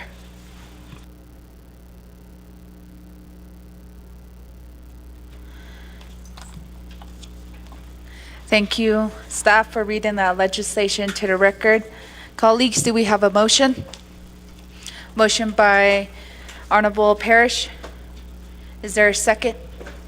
Second by Honorable Brenda Jesus. We do have questions on the floor, colleagues. I will give Shiaj Honorable Daniels 20 minutes to present his legislation. Thank you very much, Madam Speaker. Arushnan 25th Navajo Nation Council, the Legislative Council, staff, DOJ, the audience in the gallery,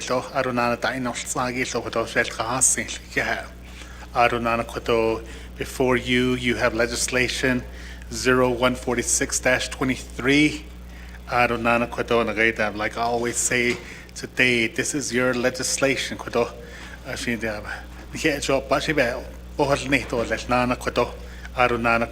me, I have two of my agents, USU Center, Monument Valley, Mr. Don Mose III, and to my left is Christian Olson, Blanding, Utah, USU, because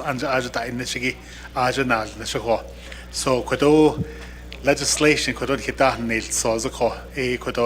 beso la yo na the mail not the mail 2.5 million he need care had a so beat us so I don't beat up a car citizen funds as a basis in the ligi be yet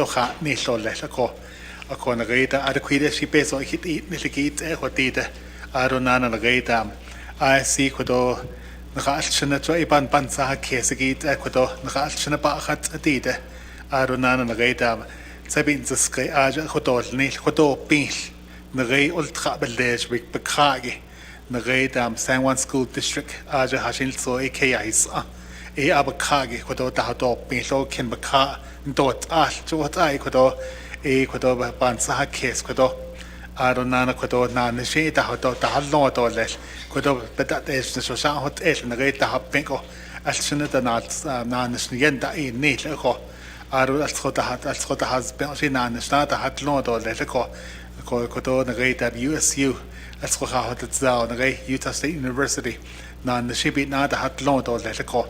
So that Egit Ecuador Arunana Kodo Nakashina Ajata Alcatoles but zero what the whole tragi in the Utah State University Nagi Nakashin Agent is Tratoi Aja Shosh Idol Arunana Kodonal sauce Kodona Gata Kodo the Billik at the Hat Nish or Arundananis and get the cart or let go Arunanis by all Trata but has Adol Tokodo so Eddie Yakodon Hini K Kodo Arunana Kodona Gatam agent Linishin but what they sleep Kodona Gatam like at this time I like to give some time over to Mr. Don Mose III, kudo nagaita to my right, able to host kudo Madam Speaker. Yeah. Ladies and gentlemen, 25th Council, Navajo Nation Council, I'd like to thank you for this time. Shay, like Honorable Daniels mentioned, my name is Donald Mose III. Shay, no dot touching inchla. Hanagatni basis chin. Touchini, that should Shay do.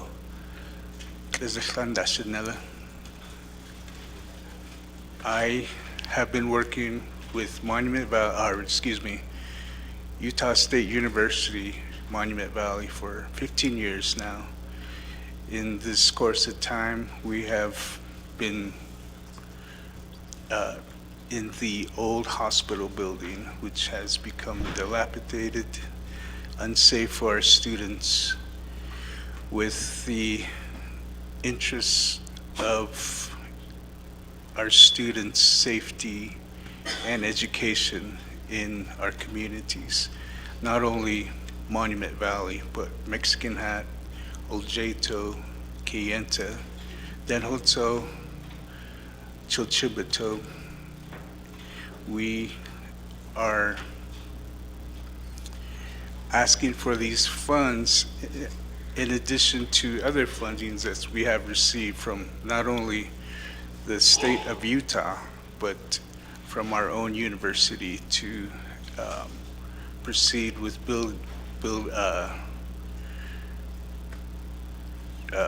funding a new building. We currently have 25 to 30 students per semester, with a high of about 75 students at one time. We also have a adult education center at the same location, where we serve anywhere from 10 to 15 students through the year.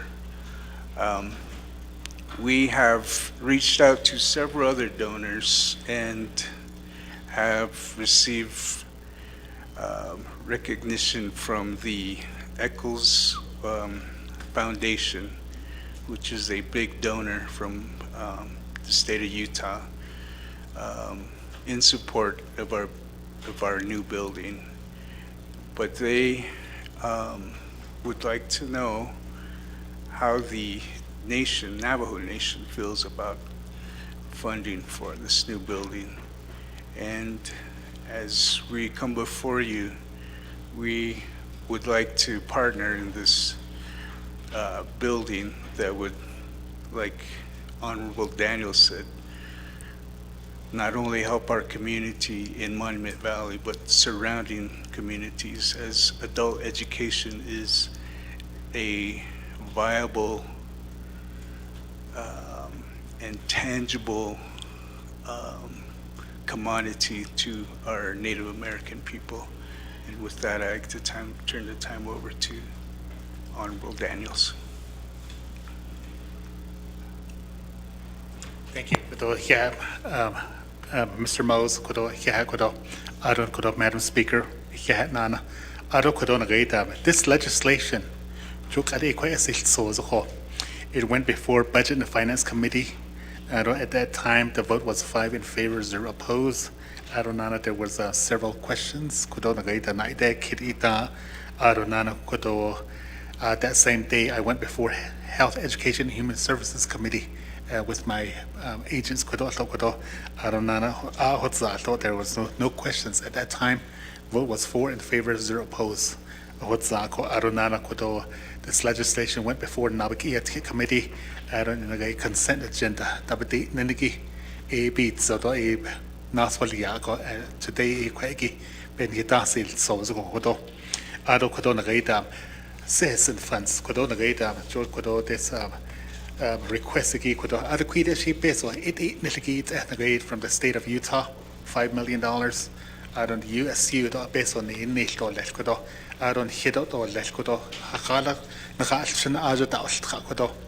even natural kodo hazo da altrato le aronana ashin skoba at edo le not just Utah but other like New Mexico and Arizona shita ba at Ecuador.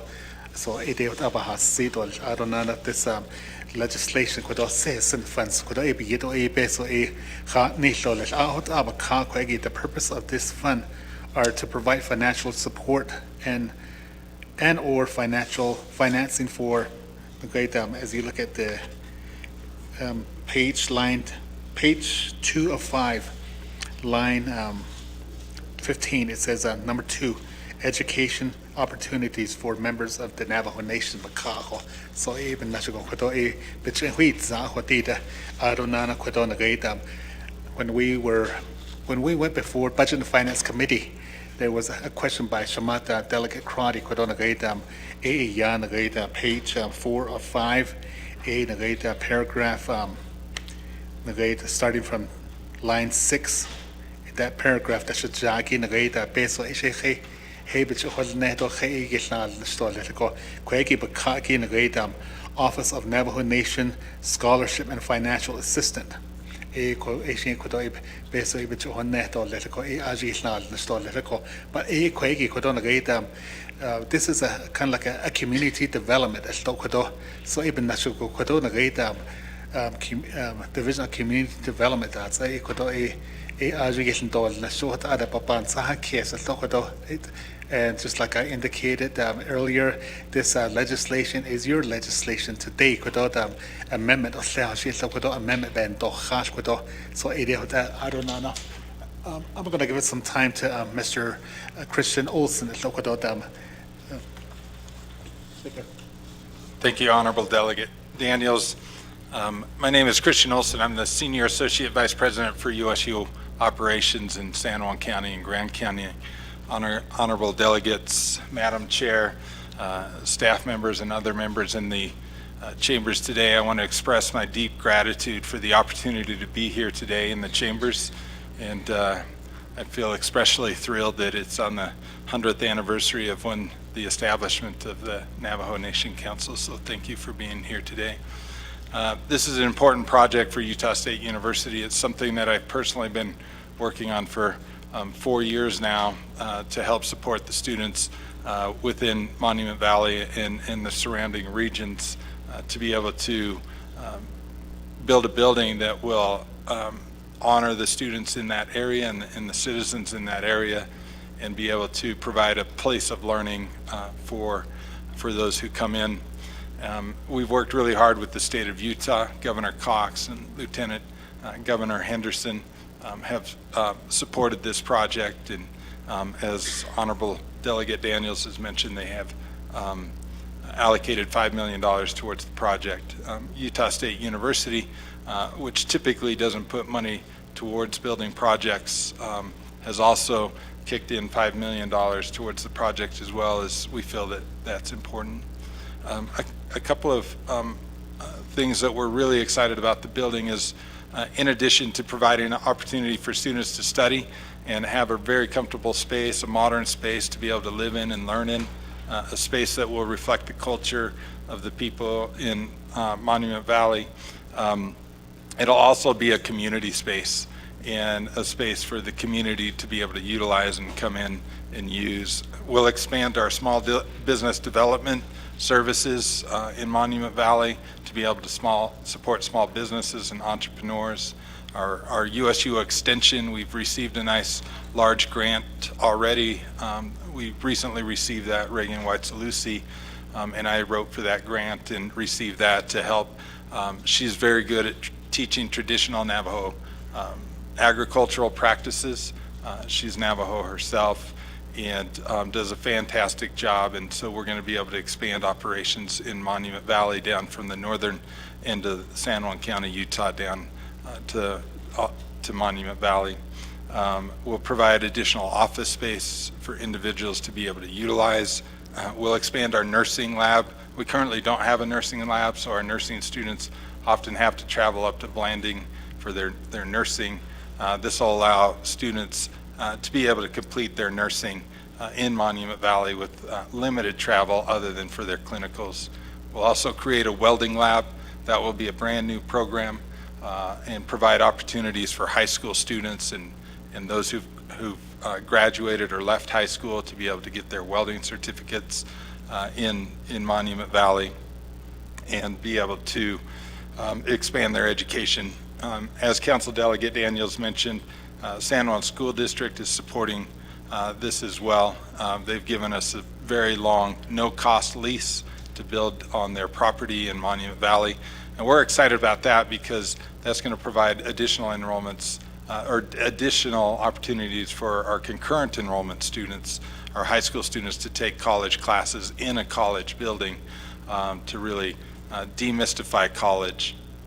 One last item I would mention is Utah State University, just a few weeks ago, maybe 6 weeks ago, made the commitment that our Navajo students and other Native American students would be able to have their tuition and fees covered at Utah State University, so to offset their tuition and student fees so that that will be covered for the students. And so we are excited to be able to extend that to the students in San Juan County, Utah, and Arizona, in New Mexico, and other places as well. One question that was raised was, how does Utah view students, Native American students that are coming from out of state? And we consider those students in-state students, so they get in-state tuition, and we just give them all of those students in-state tuition as long as they're Native American to be able to come to Utah State University. And again, that their tuition and fees will be covered by the university to help support their education. Again, thank you for this opportunity to be in the chambers today, and thank you, Council Delegate Daniels. Honorable you. Daniels. Yes, thank you, Speaker Shema, Honorable Speaker Kehab. Thank you, Mr. Olson.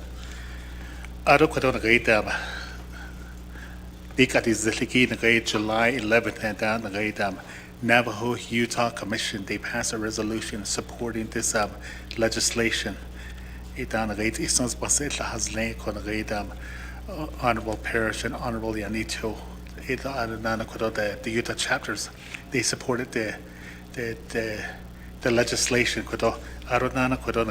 Like indicated by Mr. Olson, San Juan School District, they're in support of this, and also the community of Old Jato, I see Lanans, so I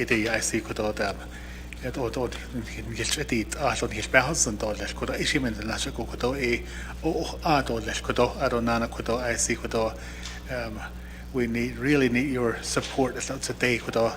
I see na all camp, but we get on the Kikudo.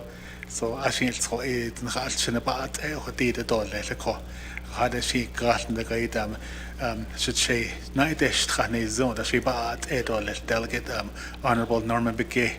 I don't know that that has it all I don't know Arizona Atlanta what did the cotton hashin, but has it all so it I don't know when we met at Blinding campus, one of the students, Shatani Yata Nabadesh kid, where are you from? It's in the Shiprock, should they need a call? A central out of the Ostragot, Ellen, a Shiprock, don't I not Annie Nesda, they actually at Ostralaho.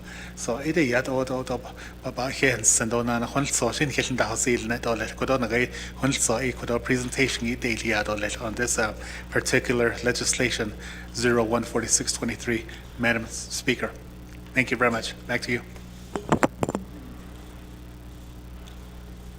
Shiaj, Honorable Daniels, and your agents, colleagues, I'm going to go down the line for requests to speak.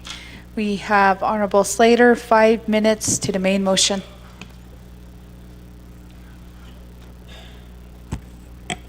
Thank you very much, Speaker, and thank you, Shadat Delegate Daniels, for presenting this legislation to us. I've had some time to think further about the legislation and really what this allocation of funding would mean for the Navajo Nation. There are a couple or I should say a few delegates who represent chapters that either have the main campuses or campuses of both Navajo Technical University and Diné College contained within them, or microsites that they've set up.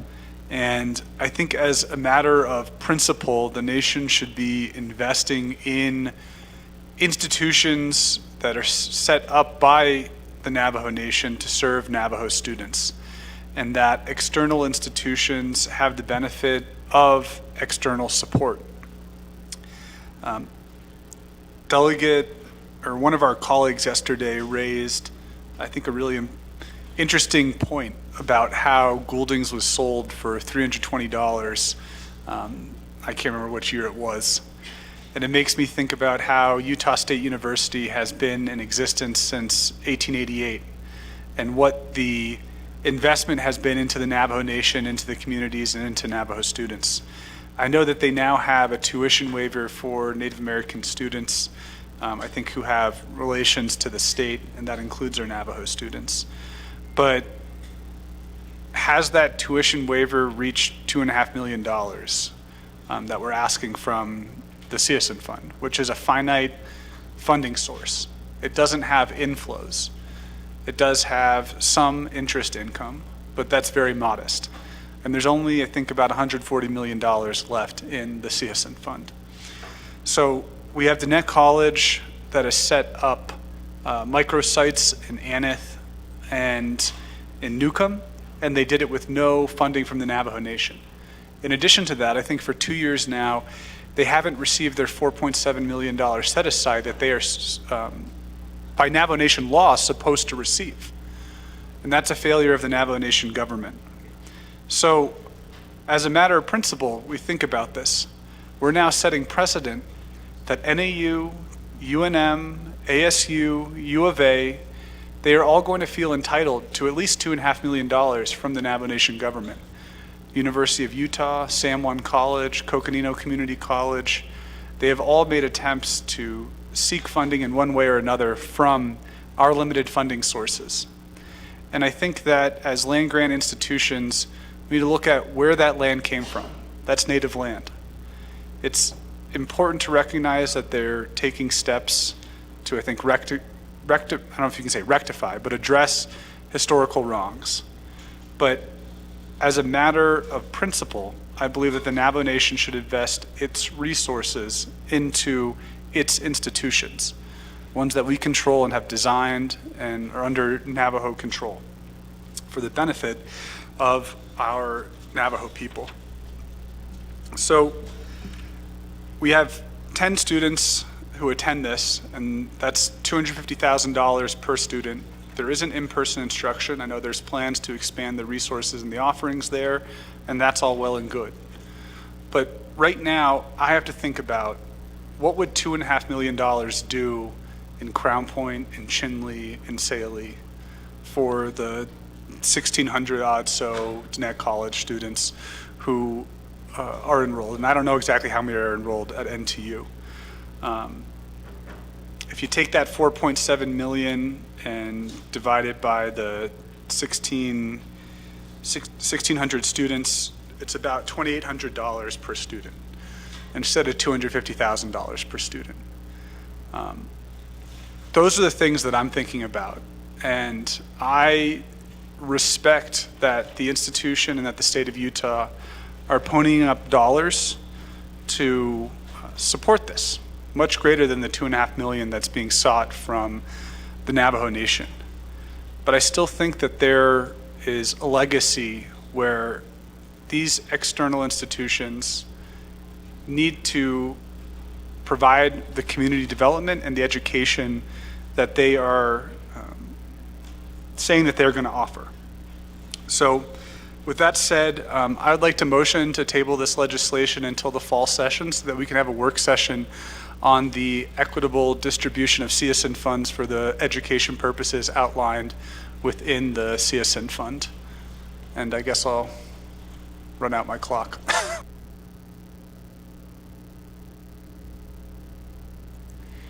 Thank you, Honorable Slater. No time. Colleagues, I am going to return the floor over to Honorable Parrish, 5 minutes to the main motion.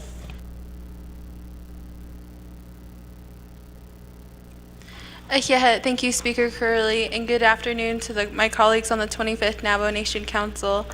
I just want to thank everyone for the opportunity to speak for us on the motion right now. Thank you, Vice Chair Slater, for the comments that you made in regards to the development of. Did he Point motion? of order raised by Honorable Sater. Thank you, Speaker. I made a motion.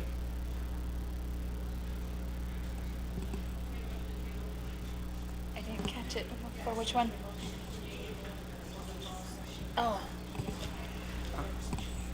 Okay.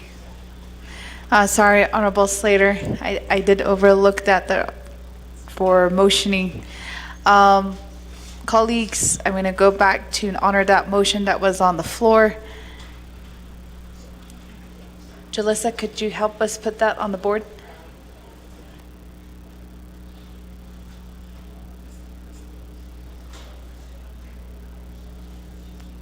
Did you just leave?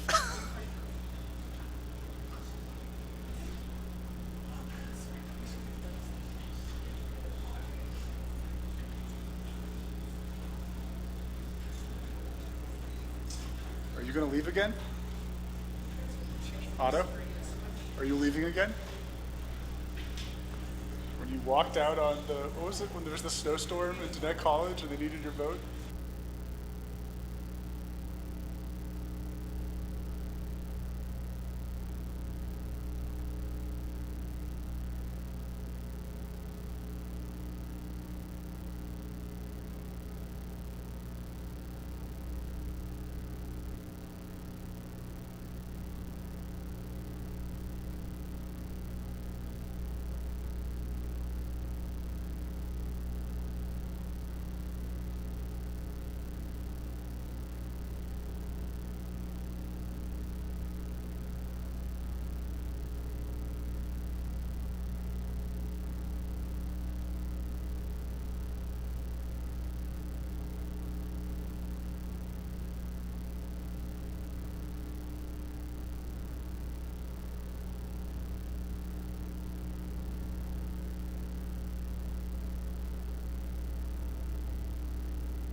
Honorable Slater, if you could look up at the board, it does read motion to table legislation 0146-23 until the Navajo Nation Council fall session, and to schedule a Nabikia Committee work session.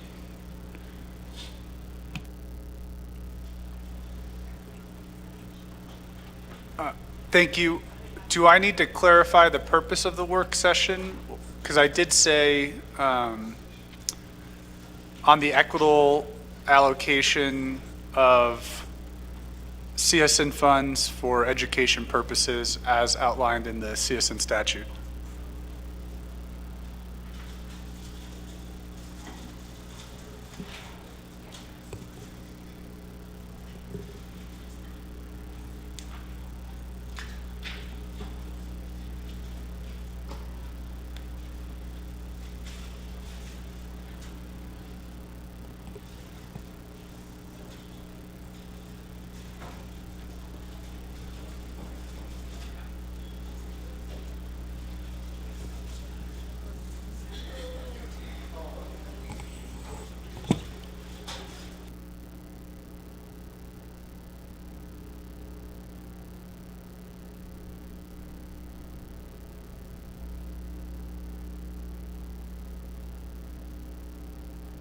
Honorable Slater, on the board.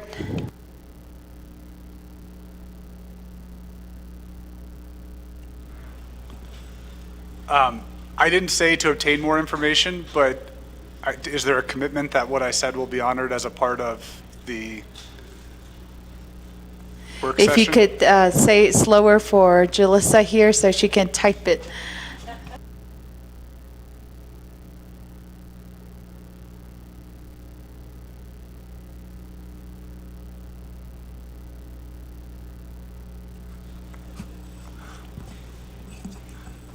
Thank you, Speaker, and thank you, Ms. Johnson. I believe I said to discuss the equitable distribution of CHSN funds for education purposes as outlined in the CHSN statute.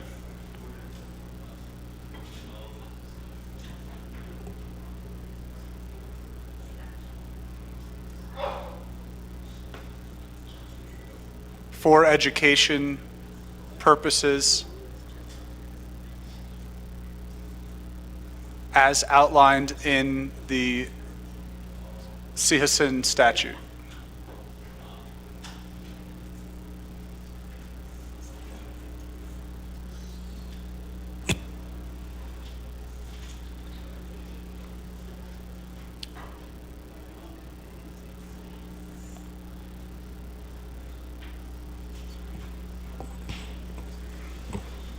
Thank you, Honorable Slater. We do have a motion on the floor to table legislation 0146-23 until the Navajo Nation Council fall session and to schedule a Nabakia committee work session to discuss the equitable distribution of the CHSN funds for education purposes as outlined in the CHSN statute.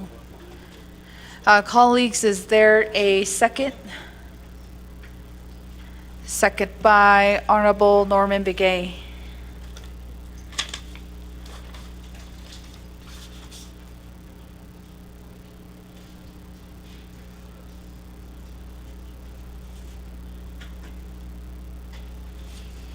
Colleagues, pursuant to Rule 16 of the Navajo Nation Rules of Order, or Rule 19, tabling motion, that is C. The sponsor, at his option, may be given 3 minutes to express his or her reason not to table legislation. No other further debate shall be allowed. At this time, I'm going to give the floor over to Honorable Daniels to state his reason towards the tabling motion for 3 minutes. Honorable Daniels. Madam Speaker, the members of the 25th Navajo Nation Council, motion to table the case the Shanat Anosleniki Banan Hosh Kank Nen Nosh Soston Soya, the Shnati Adonana Nitlas Ago throughout the Navajo Nation. There's Hotata Al Taginaz like the Nay College, Aronan NTU. That Eginaz Nalahoso, a copy Kodo A Kodona Eka, where the Dan needs Ahodo, hard she Kodona Gata. If there's a request Kodona Gata from NTU, Aronan and Gate, the Nay College, so she Ben he can't say, or let go. I go, I'll start Bahat Snow bed later, and that's Seko elders. Donana Alchin and Lenny Elzaba, Jodi Chinabahat Adida. I call a Kodo I need to know she could be educated or saintly and so could we're doing this for our children throughout the Navajo Nation, not just for Monument Valley area, but throughout the Navajo Nation. So I see banan he's a scandal ako alchinabait ito nile kodo even nashikodo she banso keso ado lekodo ishin be $1,000 to they would abana oshkaba kodo igisi bana oshkagi nen not so additional kodo. Thank you, Madam Speaker. Thank you very much. Yeah, Honorable Daniels. Colleagues, there will be no other further debate. So we will go straight into a vote. 2 minutes on the board for the tabling motion. It will be a simple majority vote.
Thirty more seconds.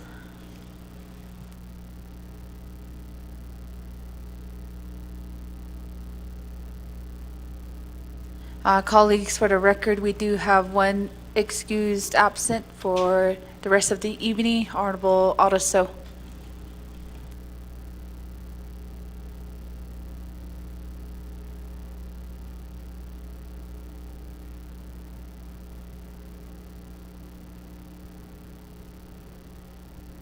Honorable Johnson. Colleagues, the time has expired on the board. We do have a vote of 7 in favor and 13 opposed with 3 not voting and Speaker not voting.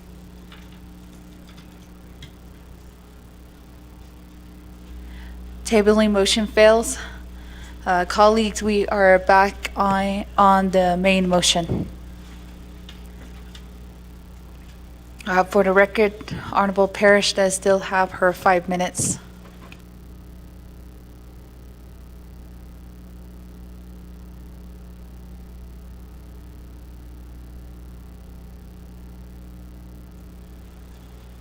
Thank you, colleagues. Are there any additional comments or questions? I don't see any in queue. Second call. Third call. Going to vote. There will be no second reading since there was no amendment. It will require a 2/3 vote of the full council. 2 minutes.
$45 more seconds.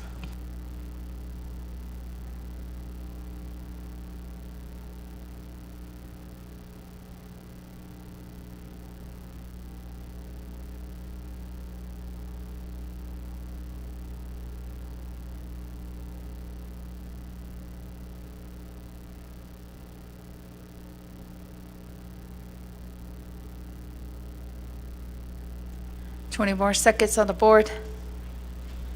We do, for the record, we have one excused absent, Honorable Otto So.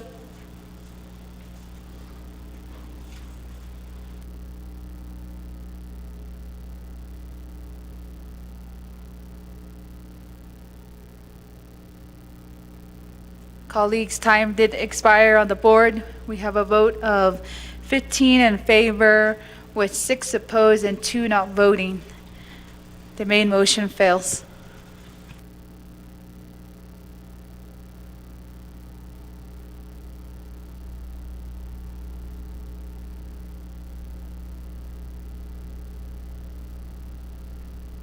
Colleagues, we will move on to legislation 0150-23, prime sponsor Honorable Toth. He is here with us in the chambers. Colleagues, Koton Haidilka.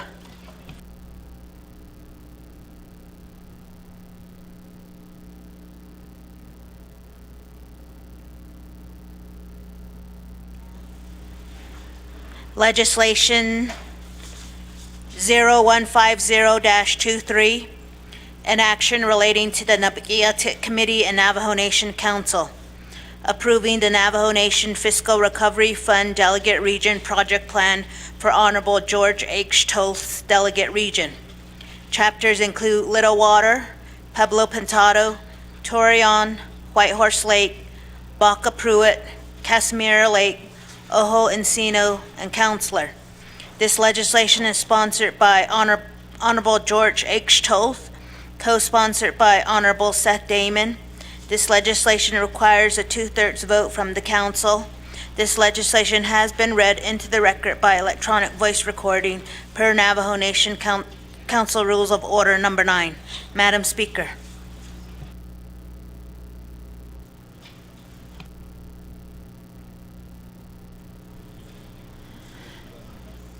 Do we have a motion on the floor?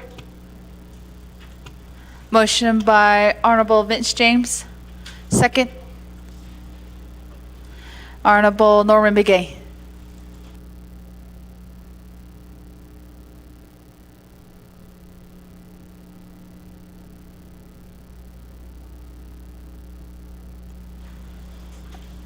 Colleagues, there is an amendment request, and I will turn the floor over to our sponsor, Shiche. Honorable Toth, 20 minutes.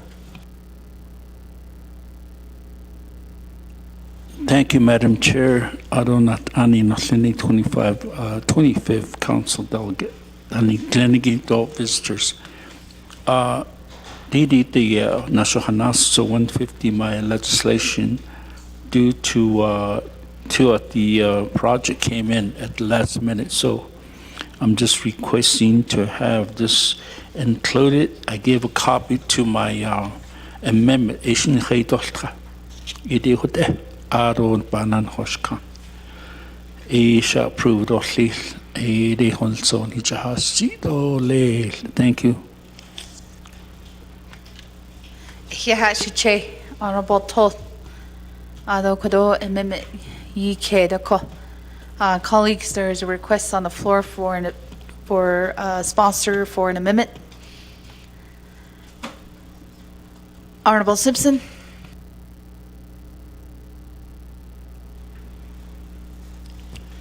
Thank you, Madam Speaker, members of the 25th Council, guests in the gallery, staff, and Honorable Delegate George Toth at a YKID. So I believe the amendment has been emailed to all the delegates here. So I'd like to offer that motion to for the amendment number 1 and have the staff read that into a record. I reserve my time.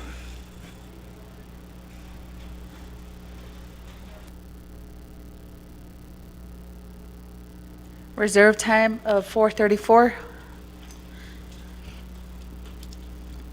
Staff, could you help us read Amendment 1 into the record? Amendment number 1 to legislation 0150-23. 1, delete Exhibit A summary sheet and insert new Exhibit A summary sheet attached herein.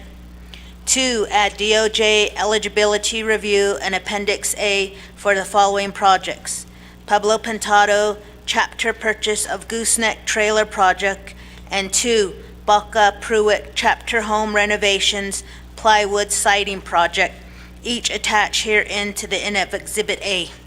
3, renumber or re-letter succeeding paragraphs, sections, and exhibits as necessary and appropriate. The council and committee hereby authorize Office of Legislative Services and Office of Legislative Counsel to correct grammatical and other technical errors, including adjustment of comprehensive dollar amounts consistent with the intent of this amendment. This amendment supersedes all inconsistent language in any other committee or council amendment. Madam Speaker, this is Amendment 1 to legislation number 0150-23.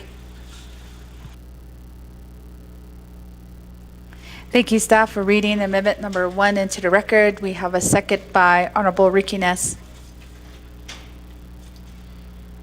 Colleagues, are there any questions to amendment number 1? I don't see any in queue. We will go to a vote for amendment number 1. 2 minutes on the board.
"45 more seconds. This is to amendment number 1.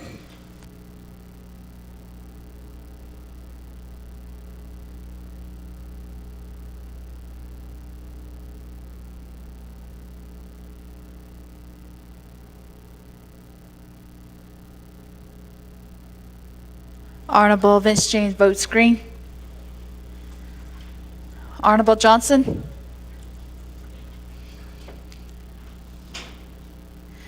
For the record, we do have 2 excused absences. We have Honorable Ottoso, Honorable Curtis Unito.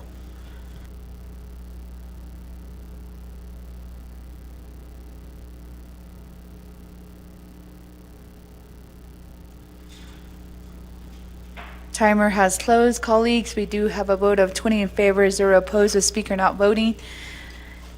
Amendment number 1 does carry forward. Colleagues, we are back on the main motion. We do have reserved time by Honorable Simpson of 4 minutes and 34 seconds. Honorable Simpson waives his time. Colleagues, are there any questions? I don't see anybody else in queue. Second call. Third call. Staff, could we have a second reading before we go into a vote? Amendment 1 to legislation number 0150-23. 1, delete Exhibit A summary sheet and insert new Exhibit A summary sheet attached herein. 2, add DOJ eligibility review and Appendix A for the following projects. 1, Pueblo Pintado chapter purchase of Gooseneck Trailer Project, and 2, Baca Pruitt chapter home renovation plywood siding project, each attached herein to the end of Exhibit A. 3, renumber or re-letter succeeding paragraph, sections, and exhibits as necessary and appropriate. The council and committee hereby authorize Office of Legislative Services and Office of Legislative Counsel to correct grammatical and other technical errors, including adjustment of comprehensive dollar amounts consistent with the intent of this amendment. This amendment supersedes all inconsistent language in any other committee or council amendment. Madam Speaker. Thank you, staff, for our second reading. Colleagues, we'll have 2 minutes on the board to vote on the main motion.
One minute on the board.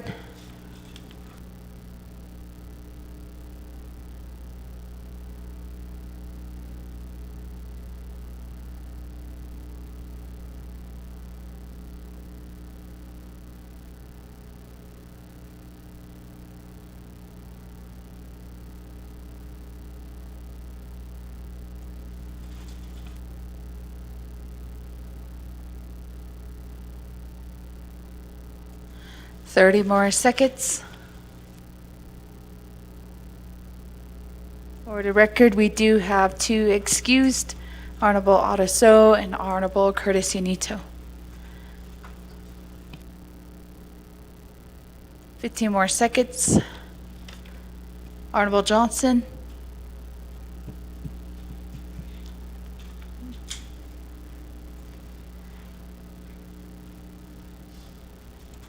Colleagues, we're locking down votes. We have a vote of 20 in favor and 0 opposed with speaker not voting. Main motion carries forward.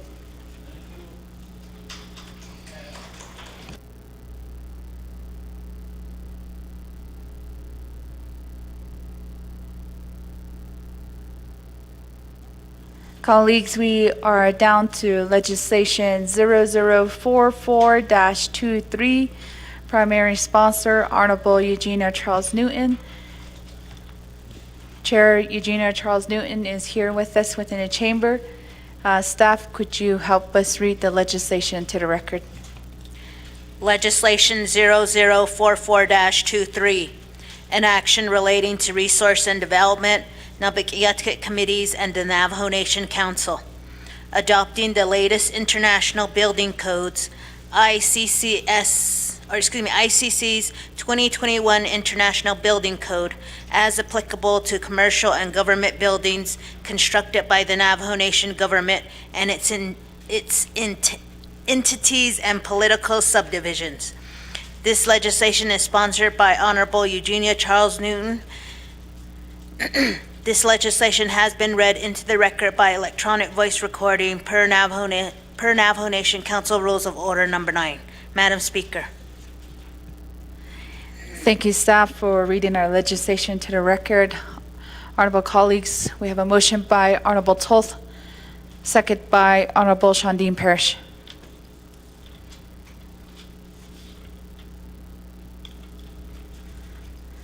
Colleagues, do we have any question on this legislation? Second call. We have questions on the floor. Colleagues, we will go to our presenter, Honorable Eugenia Charles Newton. 20 minutes on the board. Thank you, colleagues. Thank you for calling this legislation number 0044-23 to the agenda today. This legislation is being presented to you for a uniform building code. I want to point out a couple of things that are within the legislation itself. On page 2 of 5, I want to point out under line 8 that this is not a residential building code, so I want to make that very clear. The purpose of this building code is to protect public health, safety, and general welfare as they relate to the construction and occupancy of commercial and government buildings and structures. It provides a minimum standard for safety, health, and general welfare, including structural integrity, mechanical integrity, means of egress, fire prevention and control, and energy conservation.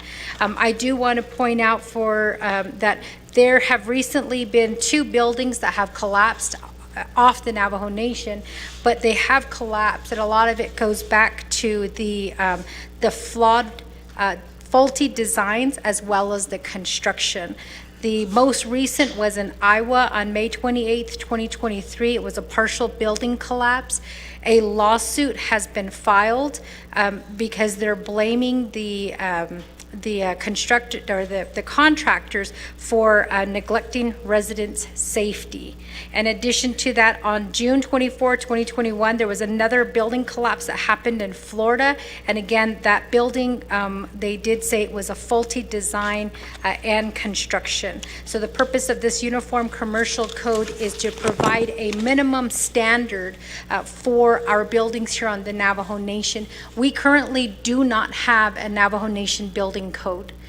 Building codes have been implemented since the 1600s, but it's only been in the last 20 years that they've been standardized across all 50 states. There are very few tribes that do have building codes passed.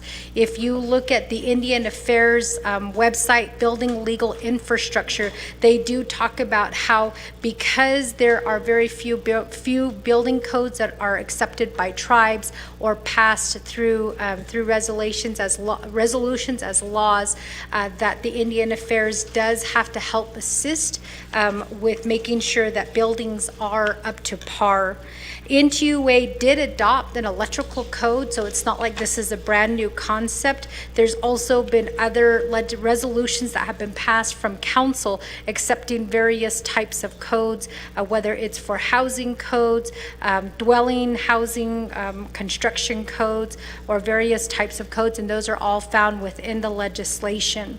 What this legislation is saying is, well, I shouldn't say what it's saying. What I should say is it's currently a general rule that if federal or state funds are approved for the construction of building or other structures within the Navajo Nation, there's normally a funding requirement that the International Building Code or other specified codes be used. The problem is because we don't have a standardized minimum requirement for building, a lot of it falls back on the contractors themselves.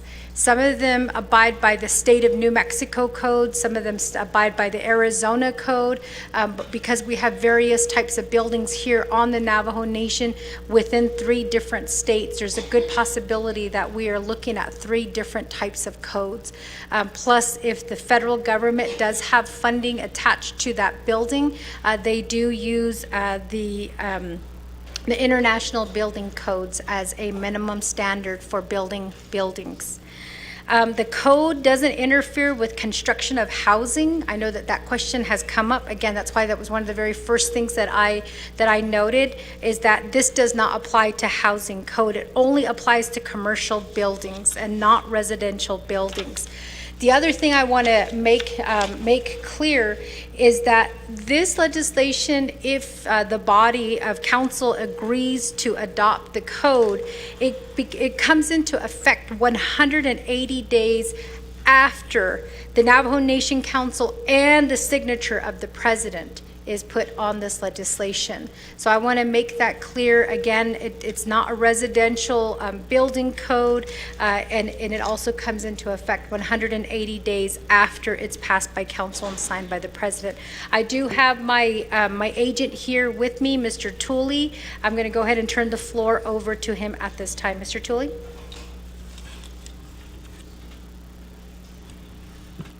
Good afternoon. Yate ni Schneedo Littlesat ni Down Sinto Lisha Marcus Tooley in Shia. Ado Bisto Tlishandish Gishte Yisa Nasha Tutnesan in Shlon to hit Lini Bush's chin. Totsoni Adash Chedo Todichini Adashnalota Adan Enshlo. Ado Yaden hit Schneedo Lis Kudo e unib nachet do legislation present elienki to nije el tagi to e biniye nakhaniako. Good afternoon or good evening, I should say, honorable council delegates, 25th Navajo Nation Council. I'm here to present and answer questions that you may have in regards to legislation 0044-23. The adoption of the International Building Code. The Navajo Nation per se does not have a standard code across the Navajo Nation. So all the while the Navajo Nation's been accepting and building commercial buildings, we didn't have those codes that needed to be enforced. So NHA, NTUA, all of the other entities that under the Navajo Nation, they do have to comply with certain codes, but the Navajo Nation doesn't. So the purpose of this code is to ensure that buildings are constructed in a way that it protects the occupants. It also is to ensure that whoever is constructing the buildings and working on the buildings are protected as well, so that we don't have any mishaps. And basically all it does is that it ensures that the building is going to be safe when people are in it. It is going to protect the investment of the Navajo Nation when it funds buildings for construction, such as chapter houses, senior centers, those type of buildings. So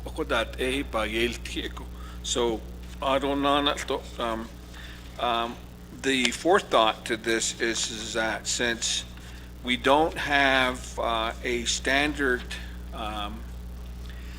code whereby contractors have to abide by, there's no safety. And that was iterated before in the past where other areas that didn't enforce their building codes, buildings have collapsed and then lives are put in danger. We don't want to be placed in that predicament per se. So, equitela shenanta all about this.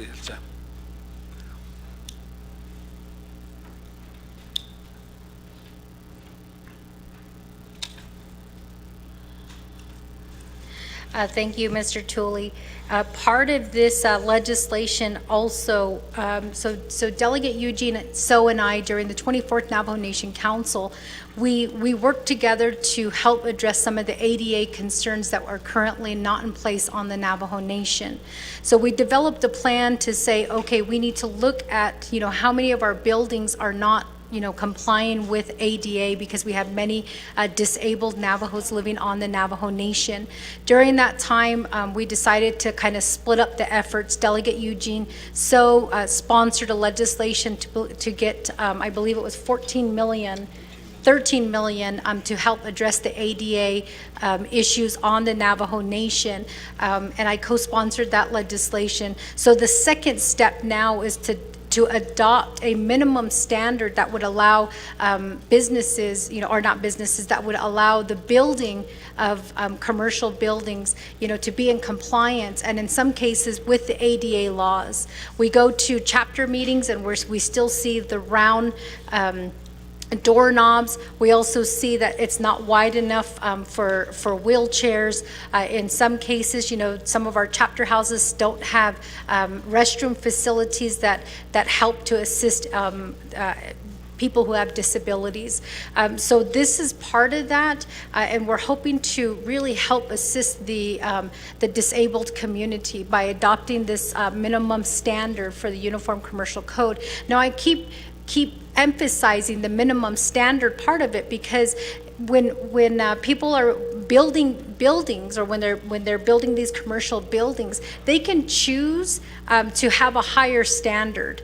And, and that would be their choice. But what we're doing is we're just trying to establish the minimum standards for building codes. So I hope that we were able to present to you the need for this minimum building code and then this legislation. At this time, Speaker, we are done, and we do stand for questions. Thank you. Honorable Eugenia Charles Newton for that presentation. Colleagues, I'm going to go down the line for comments and questions. First, we have Honorable Shauna Ann Tlaw, 5 minutes to the main motion. Shadeja, Madam Speaker, and then also to Honorable Madam Chair Eugenia Charles Newton, and to Mr. Marcus Tooley. The first question I have is going to be directed to Mr. Tooley. If you could give us some details as to a most recent construction of a building under the facilities maintenance. And then also, that would be just the only question I have for you. And then as for Honorable Madam Chair, I just wanted to ask the question if CMPD was consulted as far as our ARPA funds that are currently being distributed to our chapters. And so one of my concerns is that under ARPA funds, the chapters are buying modular buildings. And so I want to make sure that we are meeting the minimum standards under the international building codes.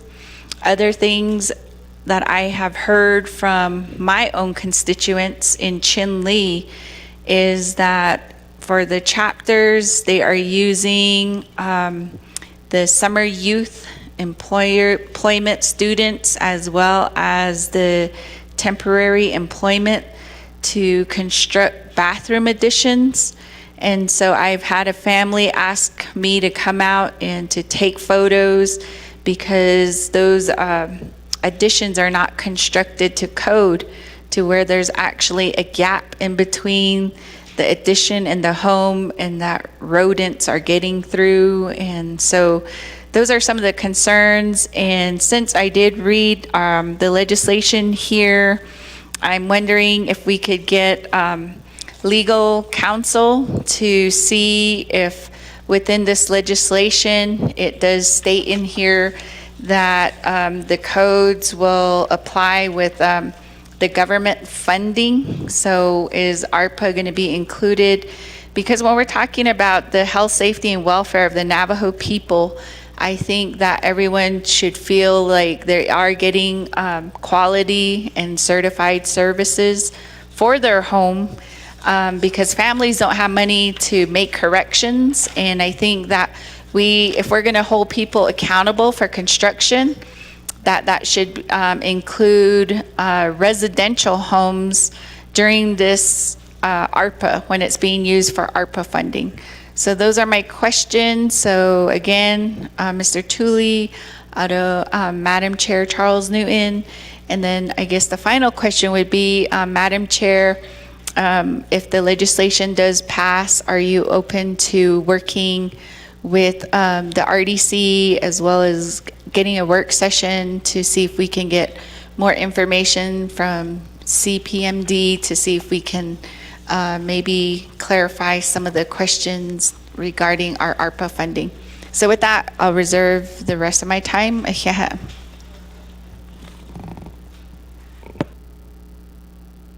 Reserved time of 1:44.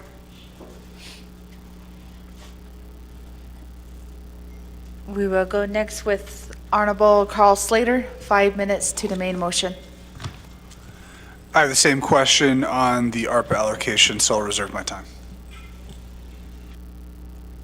Reserved time of 4:58. Colleagues, I'm going to call on Honorable Norman McGay, 5 minutes to the main motion.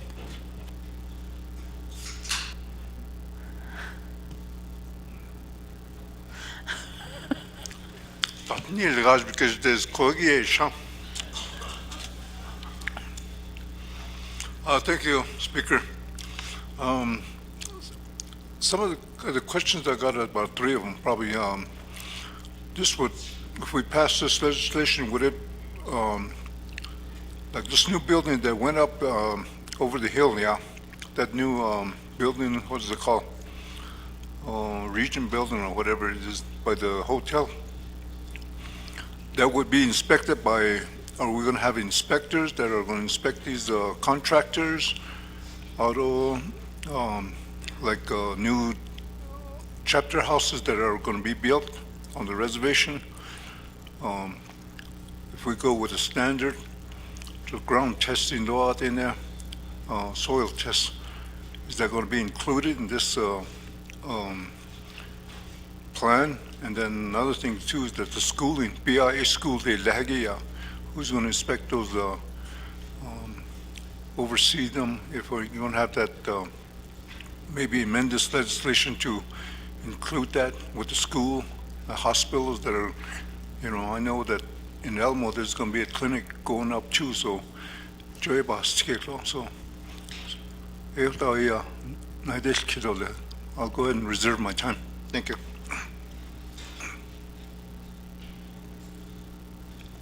Reserve time of 3:40. At this time, I'm going to return the floor back over to our sponsor, Honorable Eugenia Charles Newton. Do you want to answer that first question? Mr. Tully? Okay. Thank you, Honorable Speaker. Honorable Claw, I guess, to respond to the question in terms of what facility has built recently. The facility doesn't build buildings, they just maintain them. CPMD under Community Development does all of the buildings on the Navajo Nation. So, and that would be within their responsibilities. To the questions of Honorable Norman Begay, new building inspections by Invocation and Tani. The legislation is written in such a way that it puts that task on the Navajo Nation president to designate a department or a division or an entity that will be responsible for the inspections. So right now we're thinking that maybe CPMD, Capital Projects Improvement Department, may be the appropriate department that will head that process, since they already deal with commercial buildings and building chapters and so forth. In terms of the building code still requirements, it starts from the ground up. You do your feasibility study, you do your geotechnical studies, and you do your watershed studies, and you do your infrastructure studies, you know, to make sure that you have all of those components that will make it feasible for such a development. So design, when these designs are being drawn or being made, then they have to make sure that certain components have to meet certain load requirements. Like say, for instance, maybe there might be a partition wall. Do you use an 8-penny nail or do you use a 16-penny nail? It specifies those. And then egress, ingress, that kind of requirement. Let's say if it's a big building and there's occupancy requirement as well, how many people can occupy a certain building, and you have to identify the egress in case of emergency or say a fire happen or smoke, you know, how they exit the building so that they're safe. So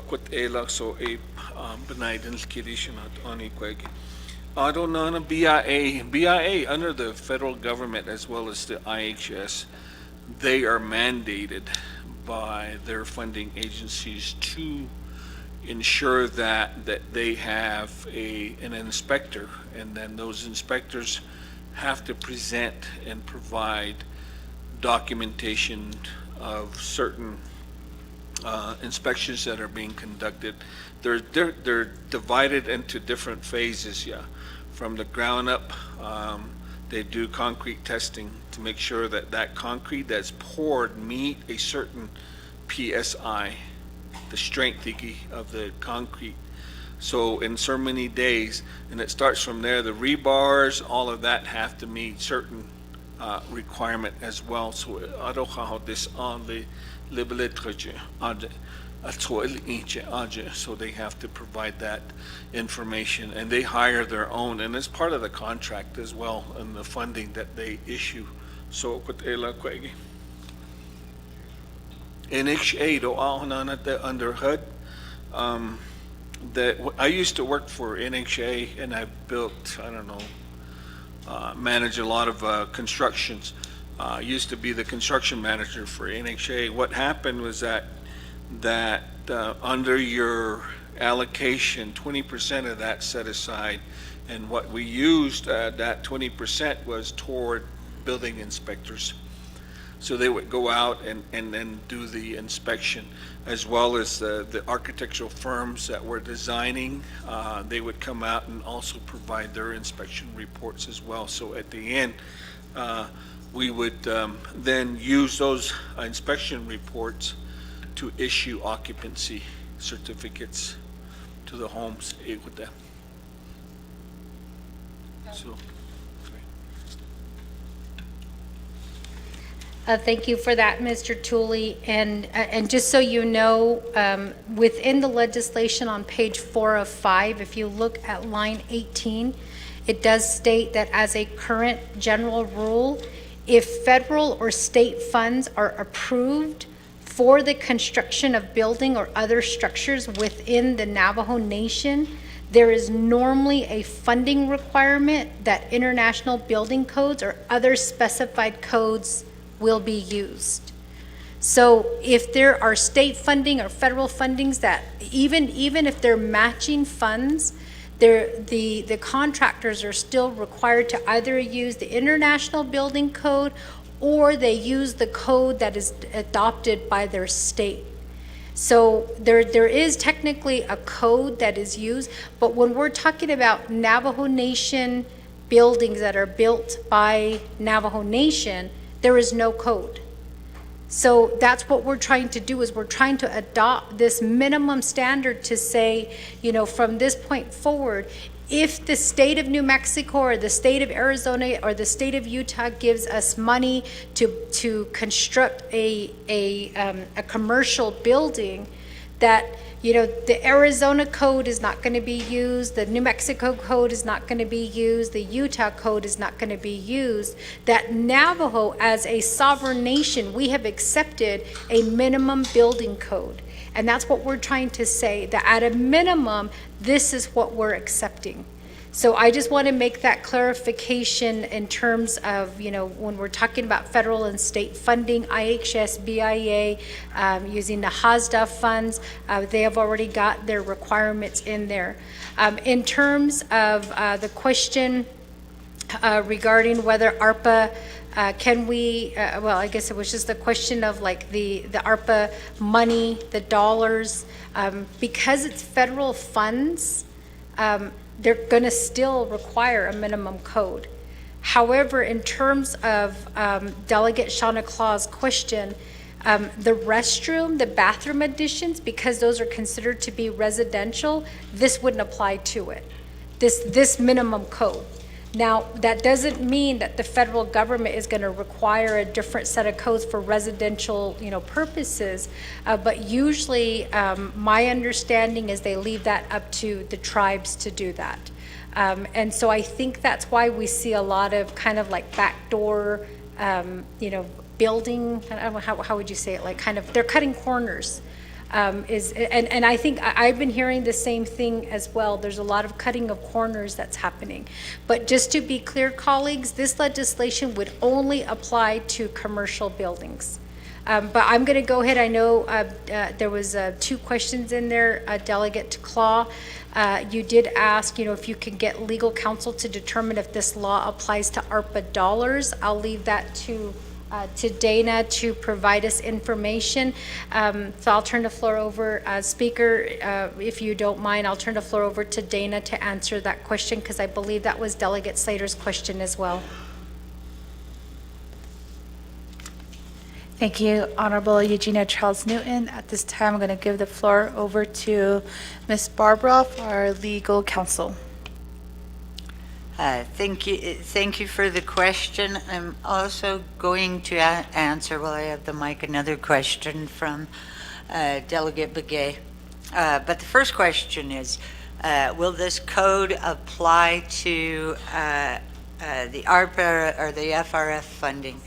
I would like to direct your attention to page 5 of the resolution, section 3, letter B.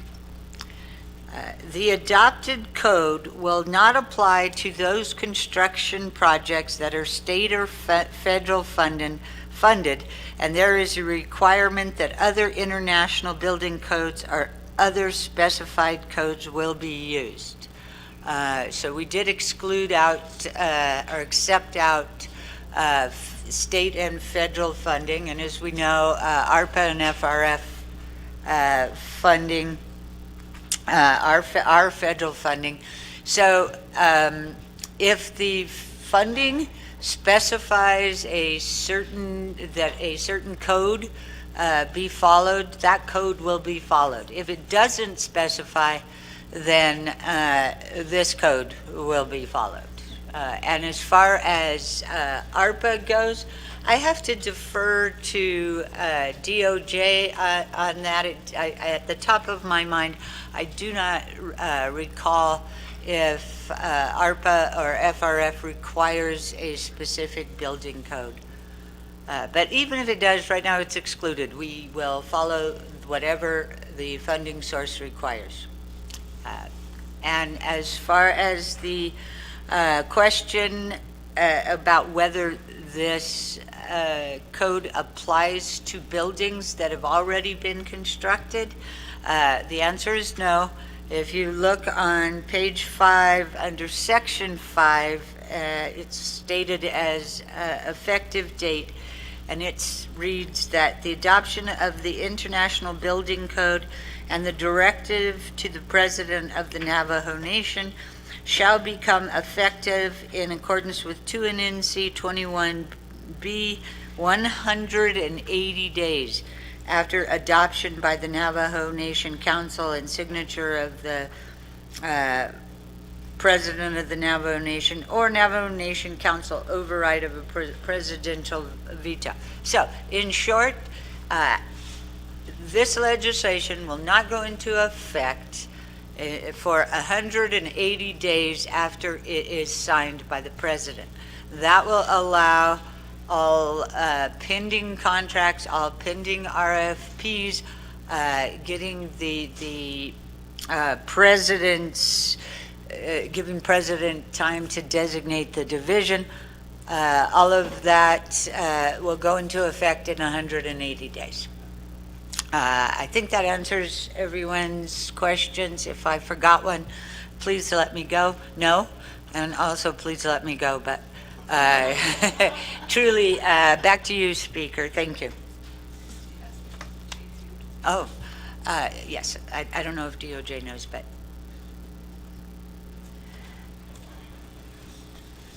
Thank you, Ms. Barbroff. We do have Honorable Eugenia Charles Noon. If it is okay, we can defer over to Department of Justice. Thank you. Thank you, Speaker. For the question regarding the application of the code to the FRF funding, the current FRF projects were not required to use any codes, actually. So the funding didn't come with construction code requirements for us to put in our construction contracts. We just add them in. We put the provisions in the contracts ourselves as part of the DCD plan of operations, which requires DCD to apply the International Building Code. So that is we usually put something in the contracts as the nation. I will say, when we're executing contracts for like construction and architect plans, but I will say the chapters, the LGA certified chapters don't necessarily have to follow that because they are doing their projects separate from DCD, so they wouldn't necessarily be applying those codes. And I'm not sure if there was another question, but I have forgotten. I apologize. Thank you, Catherine, with Department of Justice. Colleagues, so I'm going to turn the floor back over to our sponsor, Honorable Eugenia Charles Newton. Thank you for that, Dana, and then also DOJ for answering those questions. The last one I wanted to that I want to answer is Delegate Shauna Claw asked if this legislation passed, if I would be open with working with RDC to get a work session to get more information from CPMD regarding the ARPA funding. I think that DOJ answered that question, and DOJ, is already applying the International Building Code within their contracts. But, and that applies to the projects that are chapter related, that are non-certified. So this would actually require our certified chapters to have that minimum standard. So it's already being written into the contracts, and technically we're already abiding by it, but we just need to establish a minimum standard to say that this is what our standard is. And that, the safety and the well-being of our Navajo people, that this is important for them. I always worry going into the chapter, into our chapter houses. I don't know who built those chapter houses. I don't know when it was last inspected. I don't know if it's, well, BIA is one, but yeah, I don't know, anything about the building. But if you go off state and you go into any building, you see that big plaque that tells you who built that building. It also tells you, it's got like usually these big grand things, and they usually state on those buildings like who inspected the buildings. We don't have that currently within the Navajo Nation on any of our Navajo Nation buildings. And I just really worry, especially in light of what's been happening within recent, in areas like, off the Navajo Nation. I always worry that if it's happening off the nation, even though they always say it takes 20 years for it to hit the nation, it's still gonna hit the nation. And I just think that establishing this minimum code is one way that we can protect our elders, protect ourselves, protect our children, and to just, really offer a safe, building for them to enter into. In addition to that, I just want to remind my colleagues that part of this is also the ADA compliant laws that we currently are not abiding by. We are getting older every day. And there's going to come a time when we're going to be old, we're going to be sitting in the gallery, and hopefully at that time we'll have doors that will, that we'll be able to open. We'll have a better ramp, for us to, if we have a wheelchair, we'll have a better ramp, for us to get into the gallery. But I think that growing old is inevitable. We can't, we can't stop the clock, and we can't stop, growing old. And I just, the last thing that I will say is I'm currently working on building a home, and my husband and I, we've already put in ADA showers because we know we're getting old. I mean, we're still able to get into a bathtub, but we just want to be ready. And right now, since we can afford it, we put in the ADA bathrooms. So, again, I hope that you all take that into consideration and pass this legislation to establish a minimum standard or a minimum code for our commercial buildings here on the Navajo Nation. Thank you.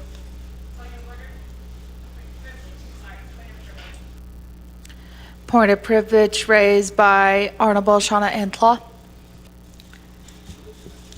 Yes, if I can have some information sent from DOJ regarding the statement that was made, if I could review the contract, and we can go ahead and use Chinley We do have bathroom addition in the amount of $1,725,000. If I can have that subrecipient agreement sent to my email so that I can review that to ensure that that code is listed in the contract.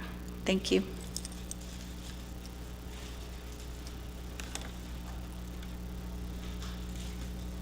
Thank you, Honorable Shauna and Law. There is a request for additional documents. I'm going to refer over to Department of Justice.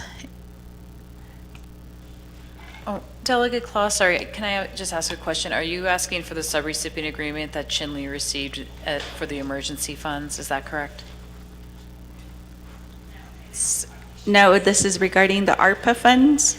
The ARPA? Because my question was specific to the ARPA funding, and you did state that it was also listed in there. And so for construction, Chinle does have bathroom additions listed, and the amount is for $1,725,000. So if I could see the contract for that to ensure that we are meeting those compliance. Thank you. So I think Delegate Charles Noonan stated this earlier, the bathroom additions aren't covered by this because it's a residence construction. Is that, sorry, I've confused everybody, I apologize.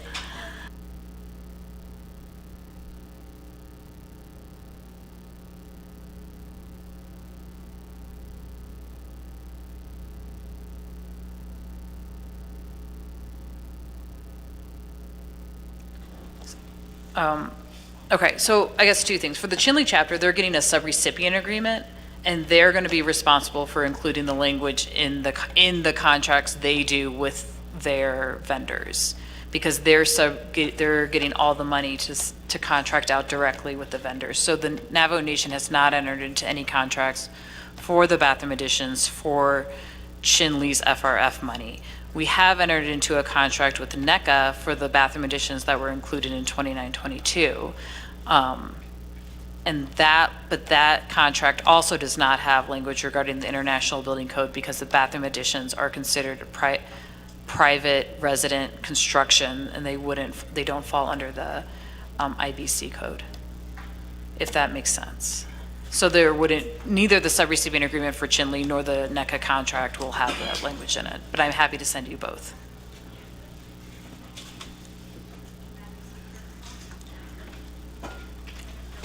Point of privilege raised by Honorable Shauna Entlaw. Just a follow-up question. So my question to DOJ is, how are you working with the certified chapters to ensure that they are inserting that language? As I mentioned, this is affecting our elders that are getting bathroom additions, and it does go back to ADA. So I'm just wondering, how do you work with certified chapters to ensure that the language is inserted?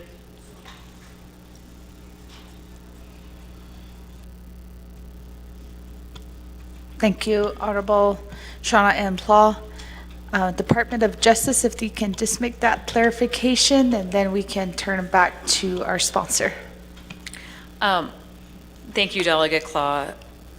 So just to restate, the chapters aren't required to put in ADA language or the International Building Code language into their into contracts specifically regarding the bathroom additions, because neither of those apply.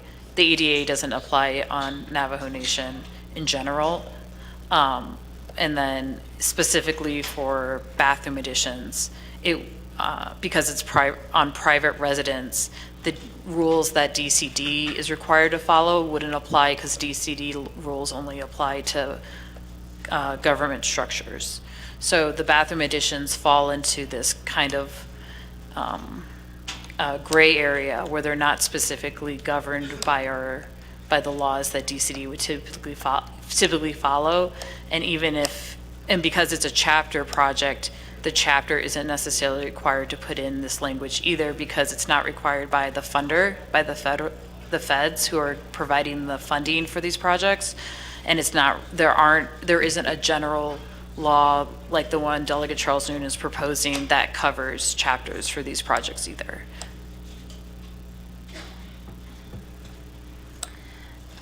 Thank you, Catherine, with the Department of Justice.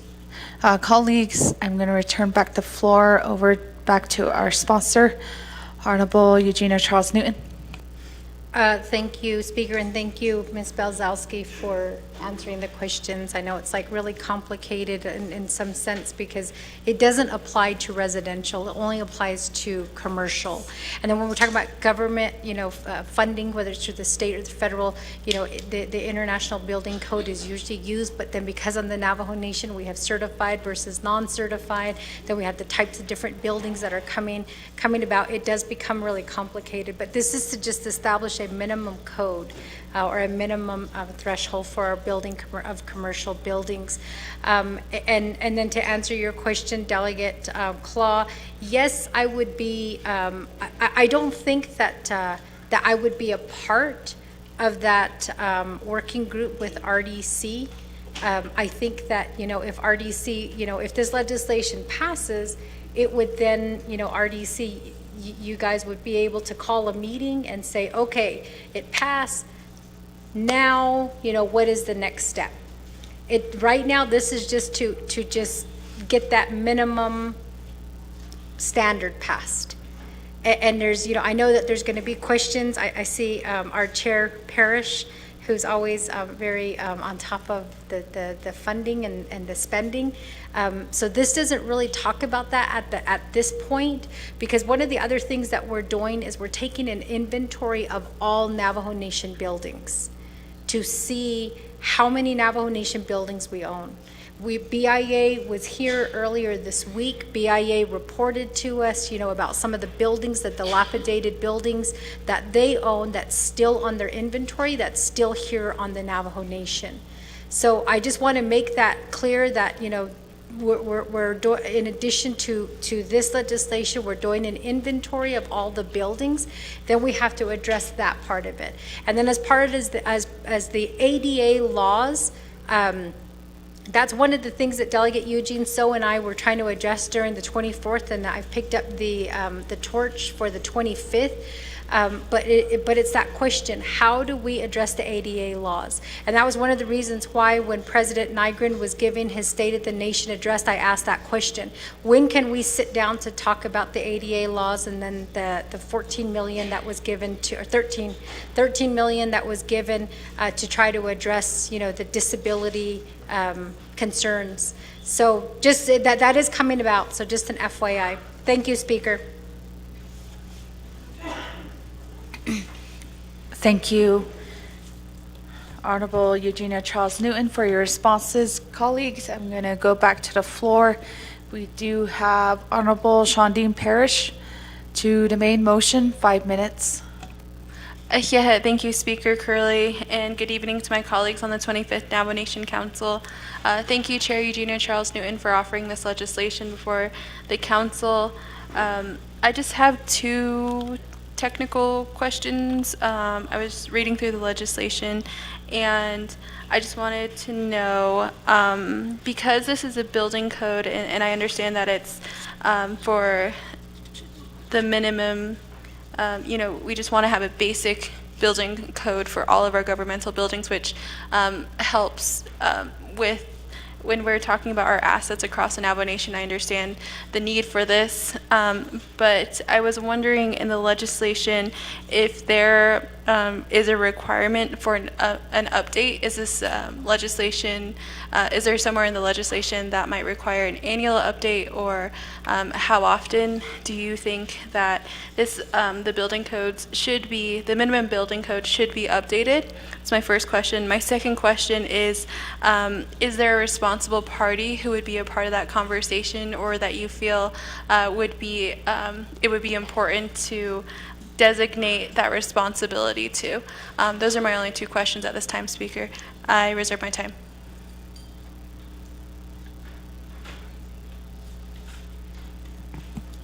Reserve time of 3:42. Colleagues, I'm going down the line. We have Honorable Arvizo, 5 minutes to the main motion. Madam Speaker, Ado Kodo Peshbasaan Nadish Lapenchito Jinigi Ado Mr. Tooley. thank you for coming out. Although, yeah, it's good to see you, brother. Although, Madam Chair, for your legislation, I just had a question that was posed. Existing buildings, Ziggy. I know it's a basic building code, but ADA is basic, and some of these existing buildings don't have ADA access, and I'm wondering about that. Maybe the existing building need to be given X amount of time to get up to code. The council, right outside, I did a presentation a couple of days ago, and there's a lady with one of those and she couldn't quite get up on this side, the front side, or this side. So we finally helped her. We had to lift her up to the stairs to get up here. And another gentleman fell on this side trying to get up. And that's when I realized that the front stage doesn't have, it's not ADA compliance. So jadi dat agi ba shinne ot abe na shidig kid from my chapter. I don't know. That's what I wanted to ask on the existing buildings. Again, maybe they need to be given X amount of time to get up to code, especially the ADA. I see. Bashin Edibanya. Naidish Kit, Madam Speaker.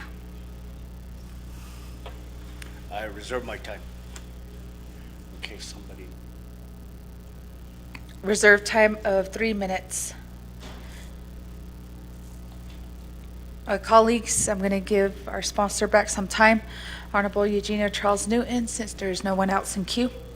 Thank you, Speaker, and thank you, colleagues, for asking these questions. So I'm going to go to the easy question, Delegate Arvizo, and then I'll turn the floor over to my two agents here. Mr. Andy Thomas just came in. I didn't see him back there. I had my reading glasses on, so I can't really see very, very well when I have my reading glasses on. But he is here to answer questions as well from CPMD. But Delegate Arvizo, in terms of the existing buildings, this code would not apply to the existing buildings. It would only apply to the brand new buildings that would be built 180 days after this legislation is passed and signed into law. So anything that's considered brand new, so it doesn't apply to the existing building. And so I do agree with you in terms of the ADA, our buildings not being ADA compliant. You know, I always find it very interesting that we say that this is the people's house. We say that, right? As delegates, we always say this is the people's house. But we're not welcoming when our people have a disability. And that was what Delegate Eugene So and I always used to argue, is that our buildings, they do need to, they need to be brought up to the ADA standard. And we're going to eventually get there. That's a separate, issue that we're addressing, because we got that 13 million. It's going to be addressing that, how do we bring our existing buildings up to ADA, compliance. However, because this is the second part of the legislation, this would only cover the brand new buildings that will be built 180 days after this is signed into law. So I hope that answers your question. Again, it doesn't go into effect right away, and it only applies to those brand new buildings that the Navajo Nation is building. So I'm going to go ahead and turn the floor over to my agents. I think Delegate Chair Shundeen Parrish asked about establishing a minimum standard. What is the requirement? Like how many times or when are we going to be updating this law? And then also, is there responsible party that we're going to be designating to, I'm assuming, updating the code. So I'll leave it to both of you, either of you or both of you, to answer that. Good evening again, honorable delegates. Honorable Delegate Parrish, the questions on the building code, on its updates. the International Building Code is updated every 3 years. So it's updated and it's kept current. The last time it was 2.5 years ago, I think. So the next update's going to happen in 2024. So that'd be the latest edition of the International Building Code. In terms of the designation of who's going to enforce or who's going to oversee the building codes, I think Mr. Andy Thomas who is with the Capital Improvement Projects under the Community Division of Community Development can probably answer that. But in the legislation, it does specify Section 3, Item D, the Navajo Nation directs the President of the Navajo Nation to designate a division, department, or office that will implement the intent of this resolution. So it will be vested with the office of the President, Vice President to make that designation 180 days after its approval.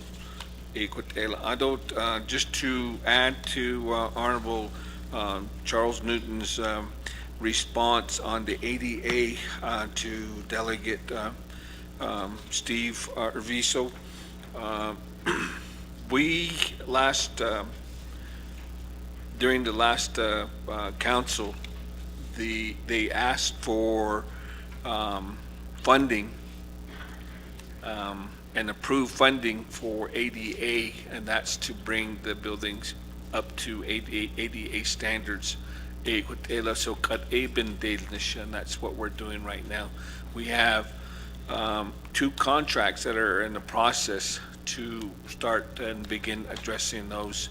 We had difficulties in trying to get contractors since the end of the pandemic. A lot of the contractors were still hesitant. So hopefully that will diminish as time goes along. So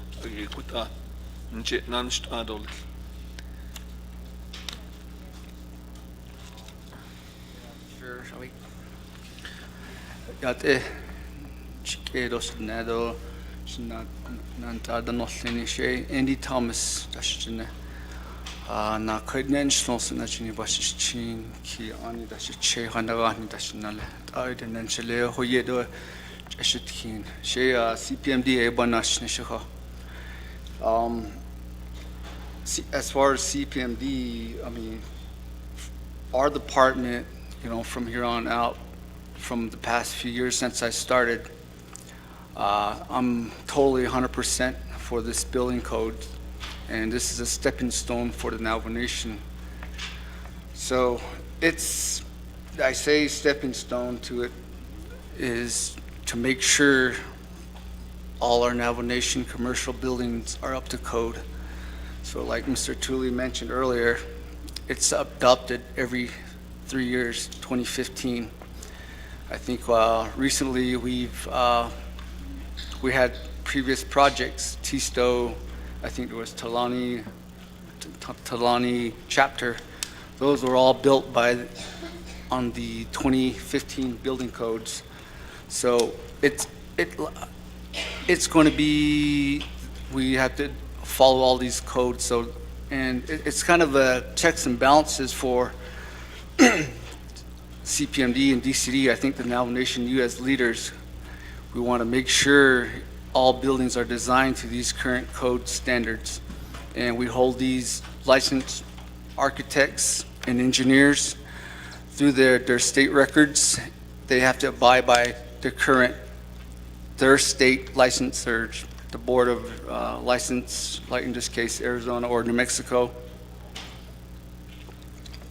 So they have to meet their design to their current standards. And the Navajo Nation here, if they adopt the 2021 code, it's going to really enforce the dilapidated building facilities, bringing all the ADA requirements. If you have a ADA van or an elder grandpa that pulls up, once they get out of their vehicle from the parking lot They come in into the entry of their building, everything, they got to be accessible in a wheelchair all the way throughout the facility.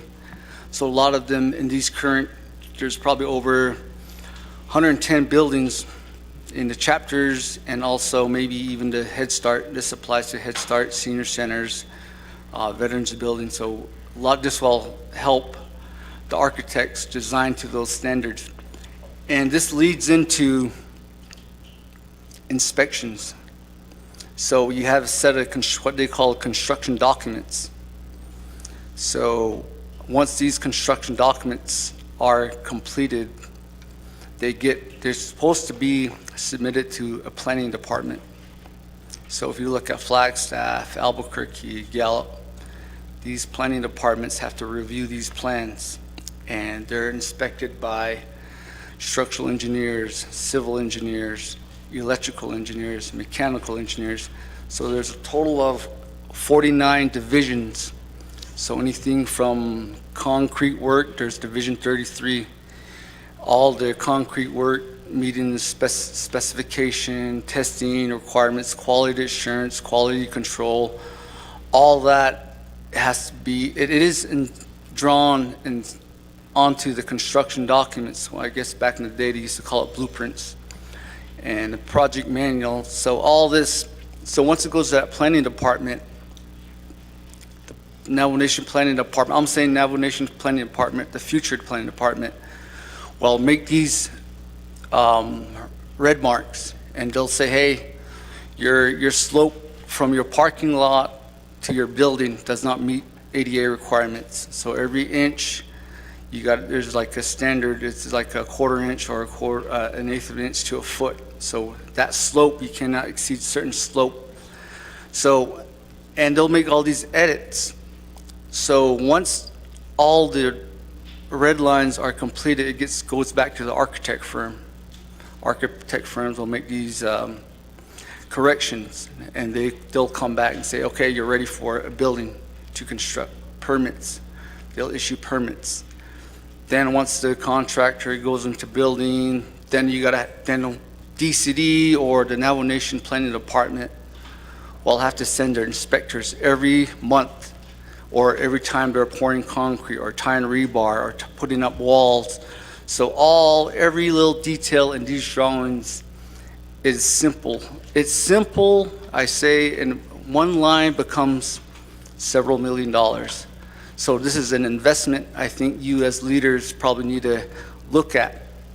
And it'll really enforce the building, the structures on the Navajo Nation. It all varies of the whole, there's 110 chapters. And the soil here is on the Navajo Nation it varies. It's very, I guess you'd say, very, very challenging, where you have to require different geotechs for different areas.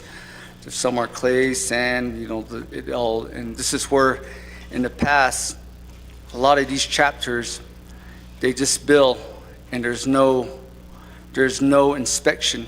I'm going to bring an example. I don't mean to bring up I'm running into these type of situation. Coal mine. There was a set of drawings, but there was no quality assurance, no quality control. There was no inspection.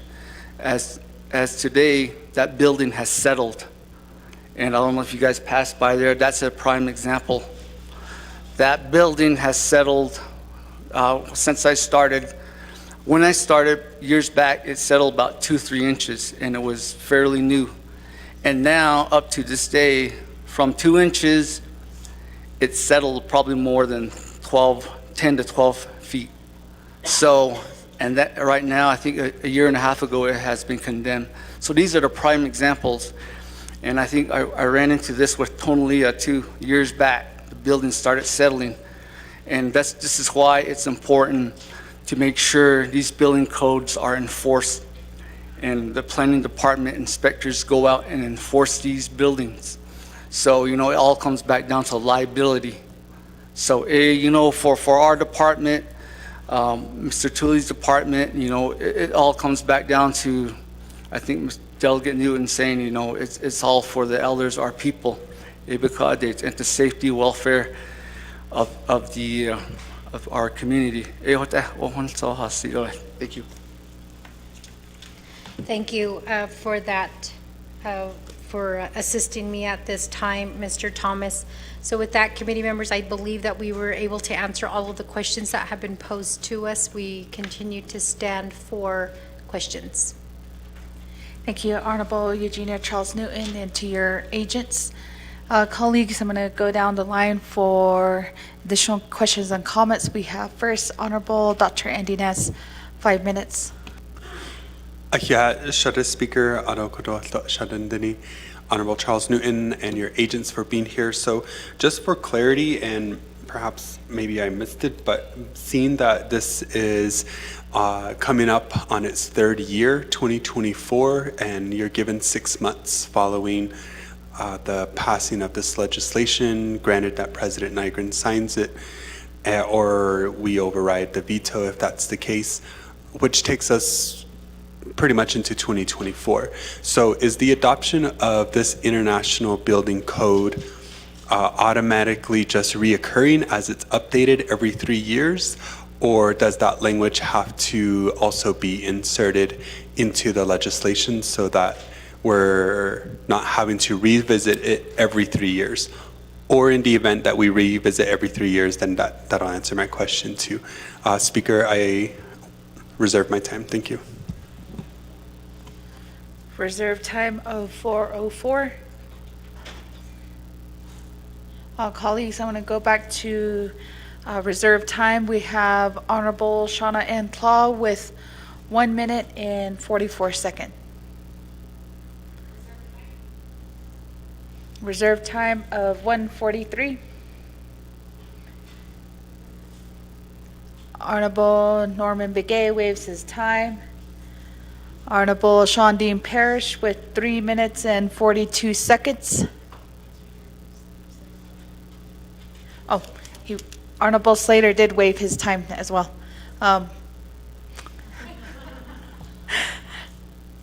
Honorable Parrish, 3 minutes and 42 seconds.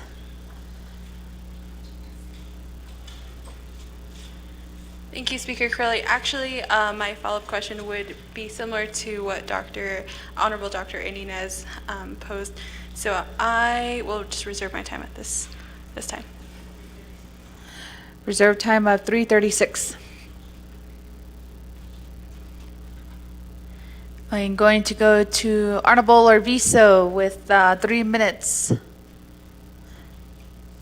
Waives his time. Colleagues, I'm going to give the floor back over to, we have new in queue, Honorable Danny Simpson. 5 minutes to the main motion.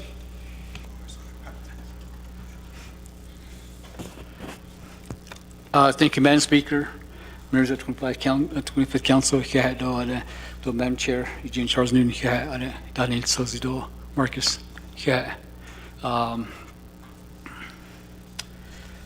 I know it's been stated to how we enforce this international code for our commercial buildings, for future construction of commercial buildings. We can have this code in place, and we have a lot of laws in place. And currently, we're trying to enforce some of these codes. And with this new this legislation is before us, we're trying to adopt the international code. And I think it's very good legislation to make sure that we have these safe buildings constructed in the future. So if we do not have a Department of Enforcement to enforce these codes, it's not going to work. So I believe I need help from, let's say, council, because if this passes and signed into law, we have 6 months to go into effect. Again, it goes into FY 2024. So I need help from, let's say, council through directive to have, I believe, budget and finance and I will believe we resource development to work on establishing a enforcement department to enforce these codes. We can't just put it on an existing program or existing department to handle these new type of work. So having established a new department to enforce these codes, I think would be very beneficial. So also, let's say council, I'd like to give a directive to budget and finance, resource development, to, when this becomes in effect, the Department of, to enforce these codes will be in place. Reserve my time, Madam Chair, Madam Speaker. Reserve time of 2:28. That question was directly to Office of Legal Counsel, so I'm going to have Ms. Barbroff help you answer your question. Thank you, Speaker. Delegate Simpson, I will develop that directive for you, but I do need one question answered. Do you want that directive inserted into the body of the legislation, or do you want it to be a completely separate directive outside of the legislation? I can do either. Honorable Simpson. Thank you, Madam Speaker, members of the 25th Council. Thank you, Dana, for asking that question. I believe it will work either way. So if we want to make the body, incorporate it into the body of the legislation, that'll be fine, or make it a separate directive, that'll be fine. So I'll just go to your direction. Also, let's say council, okay, reserve my time.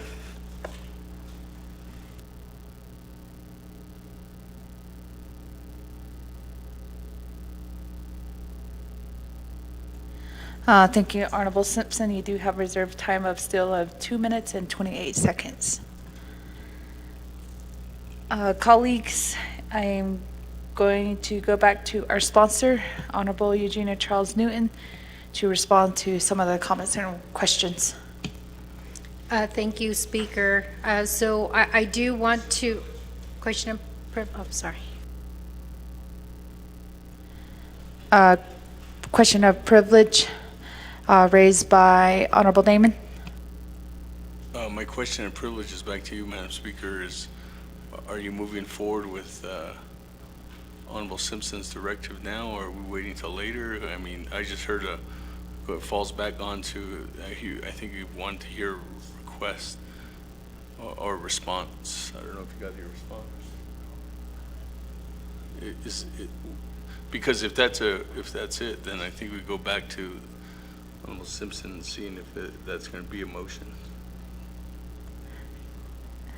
Thank you, Honorable Damon, for that point of privilege. I believe when we gave the floor back to Honorable Simpson, he did state either way, if it was going to be within the legislation or if it's going to be outside of this legislation. Maybe for clarification, we can get back with Honorable Simpson. Thank you, Madam Speaker. Again, just make it simple. I know we want to, everyone wants to go home, get our work done.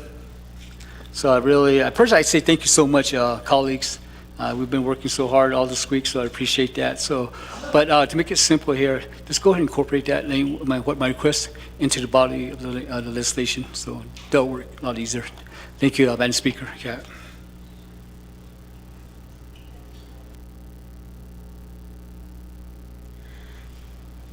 Thank you, Honorable Simpson. Request from legal counsel is to give her about 5 to 10 minutes to help draft up that language that can be inserted into the legislation and go back around to you. You do still have reserved time if you want to do that motion when it's ready. All right, colleagues, I'm going to go back to our sponsor, Honorable Eugenia Charles Newton.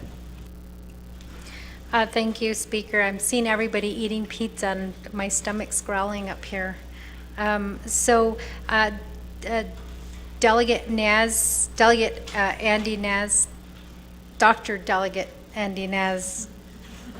I just feel like calling you Dee Dee Naz because Dr. Delegate, maybe that could be your nickname, Dee Dee.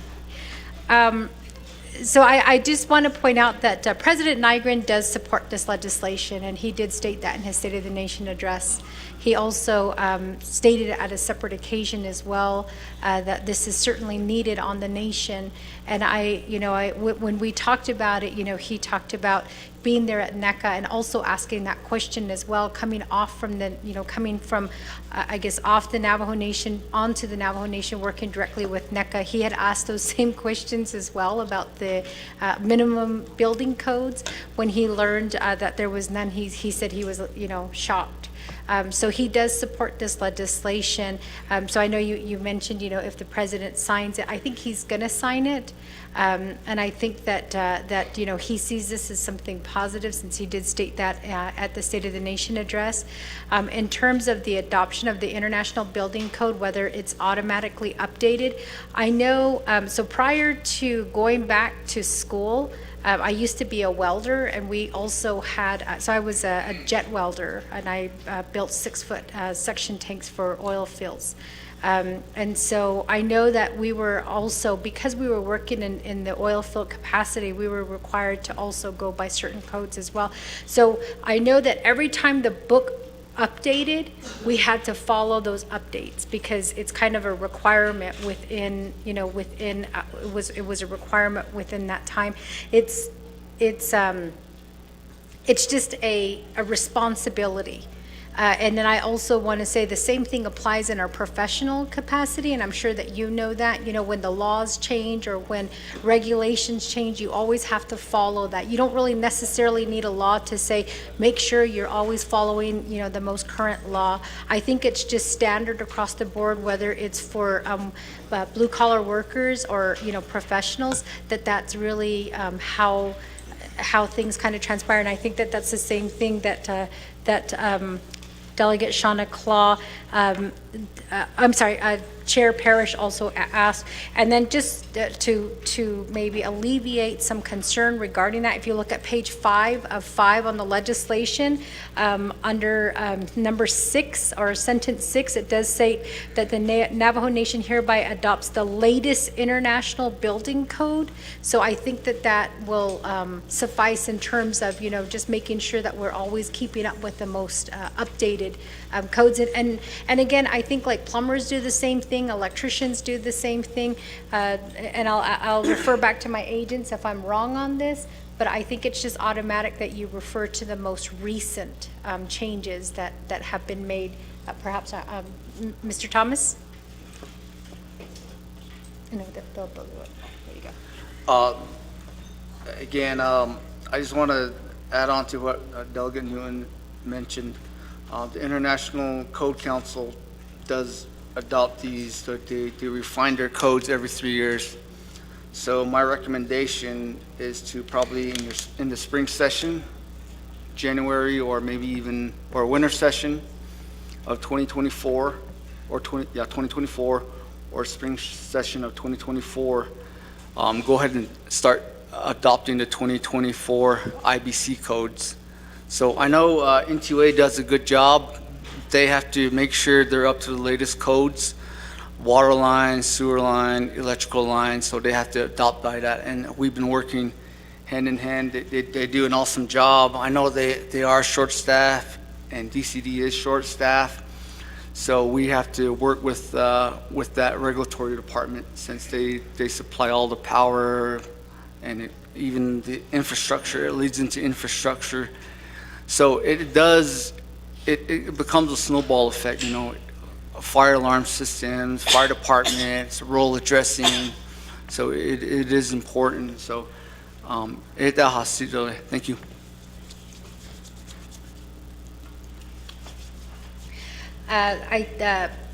There was also, I know that that Delegate Simpson, asked the question about enforcement. I don't have a problem with, with the council being involved. I think that's a really good idea. But really, the implementation really falls back to President Nygren. And of course, I'm sure he's going to be coming to council, asking for assistance. So I think that that's a great idea to put that in there as a directive. And also thinking, Delegate Simpson, thinking about our current employees, because we were just now talking about that with Mr. Andy Thomas, and so he was just letting me know that right now that there's two within his department that do kind of the, maybe it's the enforcement, but sometimes they do have to do consultants, to reach out to consultants, which is a question of their budget, but that would fall back to President Nygren in requesting additional funds in the event that does happen. But I don't have a problem with BNF and RDC being involved in that. I think that really does fall back to the committees to be a part of that discussion. And I think also, I just always feel like when there's more delegates involved in a legislation, it actually helps move the legislation along faster, because there's more ideas that come to the table, and then a lot of the issues do get addressed in a timely fashion. So I think that's why, as committee chairs, we try to collaborate with different committees to do one committee so that we can talk about an issue to try to address that. So I'm glad that you're going to be including that. And I think if my agents have anything to add. So I think we stand for questions, if there are any more. Thank you, Chair Eugenia Charles Newton. Colleagues, I'm going to go back to reserve time since there's no one else in queue. We have reserve time by Honorable Shauna Antlaw with 1 minute and 43 seconds. Yes, thank you, Shadeja, Madam Speaker. And I did send over an amendment request. If I can go ahead and ask our Legislative Council to add in on page 5 of 5. I still feel that the Navajo Nation has an obligation to ensure the safety and welfare of our Navajo people. So that does include residential homes that are being constructed by the Navajo Nation government. So if I can insert residential homes by the Navajo Nation government, its entities, it's already stated here, and political subdivisions, including enterprises, authorities, corporations, chapters, and townships. So under chapters, we can go ahead and include language of certified and non-certified. And again, this goes back to not families building their own home, but the Navajo Nation government constructing homes for people. So I do feel that I do support our Navajo families. We also have construction of residential homes. One example I have is Chilchimbito housing that are built by companies that are contracted by Navajo Nation. So with that, if I could ask our legal counsel for assistance, and I'll reserve the rest of my time. Reserve time of 20 seconds.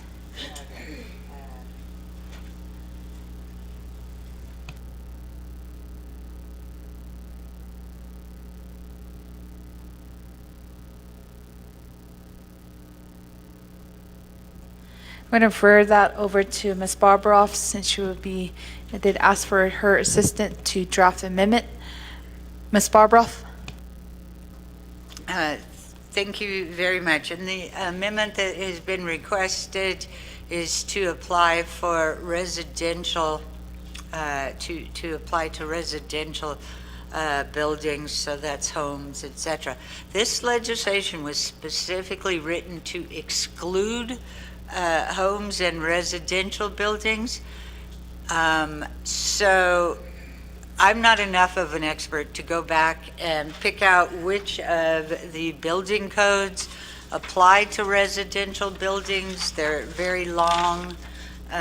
So there actually is an international residential code. So if we want to go that way, Point of privilege raised by Honorable Shauna Antlaw. So again, I did point in the legislation, the language is already listed in there. If you look at Section 3, the approval, page 5 of 5, it says the Navajo Nation hereby adopts the latest International Building Code, ICC's 2021 International Building Code for construction of commercial and government buildings by the Navajo Nation government and its entities and political subdivisions, including enterprises, authorities, corporations, chapters, and townships. As we heard from DOJ, they're saying that it's a gray area.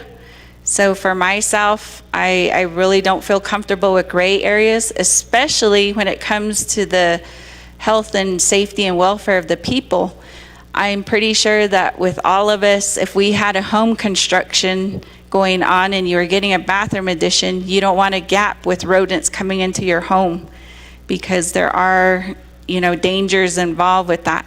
So since it is already listed there, the only amendment I'm requesting is that the residential homes that are being built, again, by the Navajo Nation government, not by people that own the homes individually, not by families, but the Navajo Nation government. And then chapters can be further defined as both certified and non-certified. So if I could get the legal opinion on that, thank you.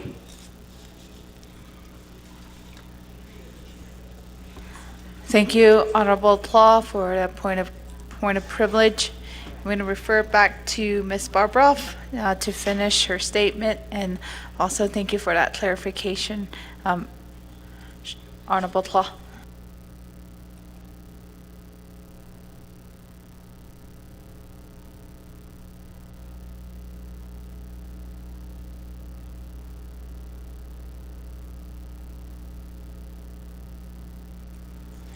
Okay. Thank you, Delegate Claw. I think you misunderstood what I said. And also, to begin with, let me go back and clarify something Department of Justice said. Department of Justice said that it's a gray area as to what building code applies to chapter. It's a gray area right now because the nation has not adopted a building code. When they adopt the code, it will apply to chapters if you adopt this legislation. And Ms. Bilowski can confirm what I just repeated if you want. As far as applying the International Building Code to residential houses, even if they are built by the government, I don't have the expertise, is what I'm saying, and you didn't let me finish. You did a question of privilege.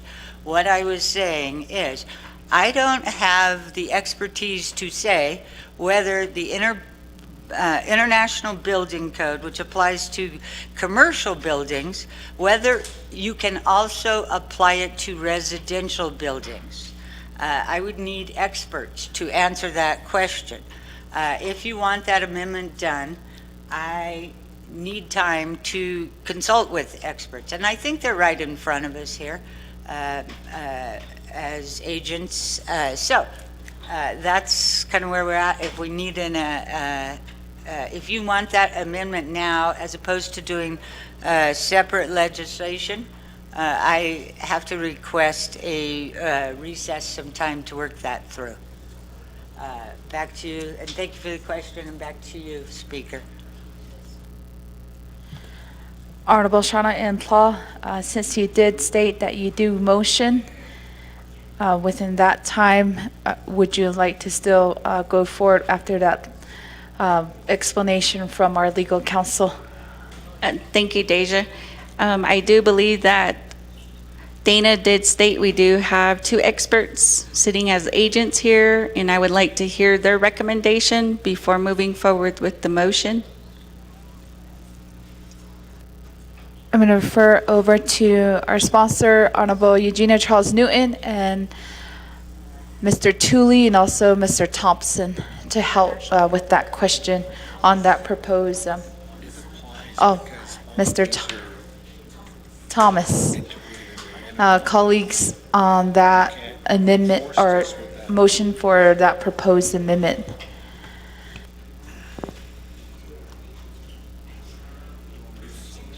Yeah, go ahead.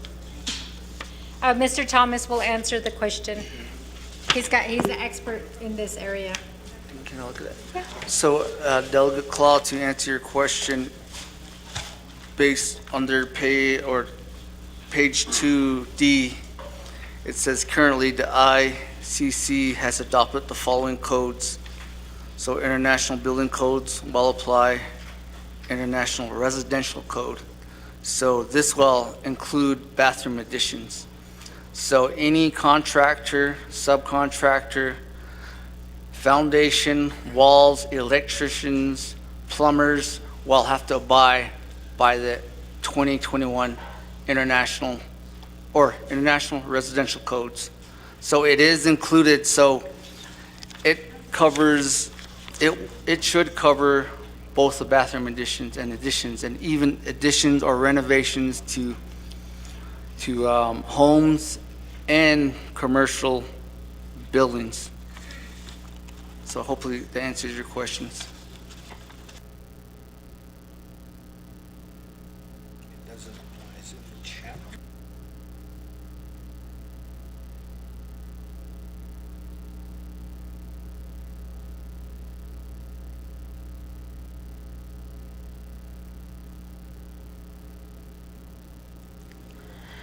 Are there any other additional? We'll turn over the floor to Mr. Tooley. Okay. Good evening, honorable delegates and visitors and those listening online. The question to honorable Delegate Claus, she wants insertion of language to include requirements by chapters that are doing projects, bathroom additions by projects. The code only applies to a contractor, a licensed contractor that is doing work on behalf of the chapter.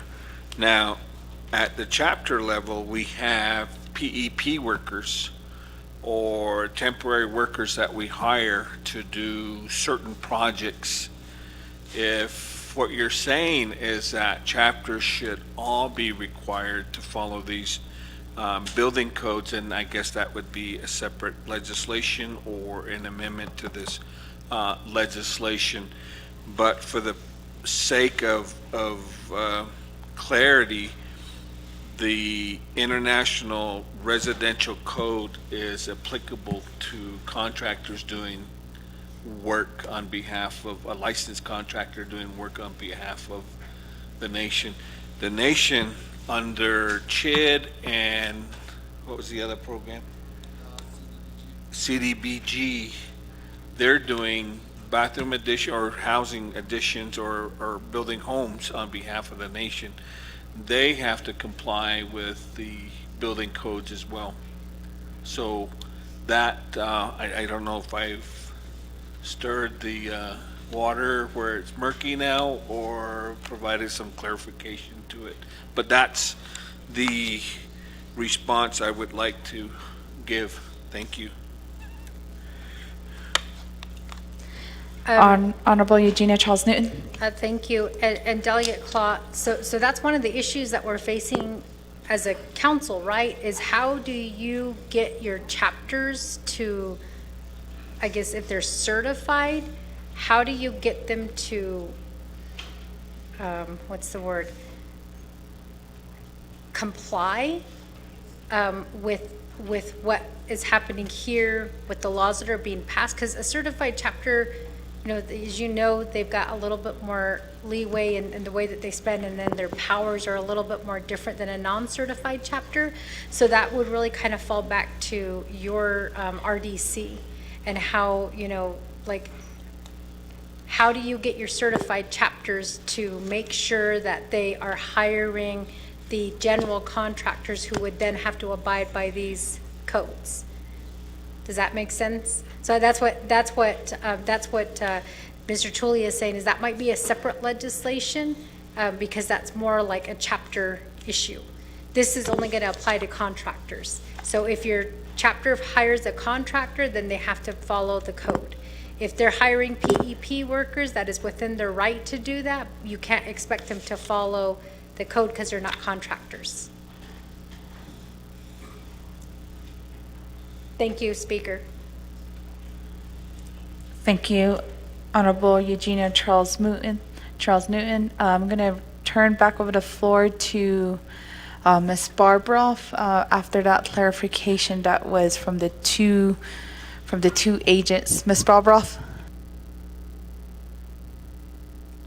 Thank you very much. Perhaps I have not been able to explain my concern, so I'm going to rephrase it. So this legislation, if you will look at page 5, Section 3, A, it says that the Navajo Nation here adopts the latest International Building Code, and then in parentheses, ICC's 2021 International Building Code. So that's what the nation is approving under this legislation. They are not approving the residential code. And that specifically, I mean, the way it's written, they're not approving the residential code. So my question to the agents, based on what you just said, I interpret what you said to mean that the residential code is subsumed or under the International Building Code, what the nation is adopting, or are they separate?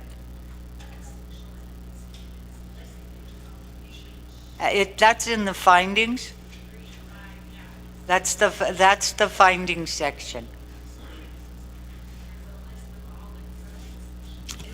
Thank you. Ms. Barbroff?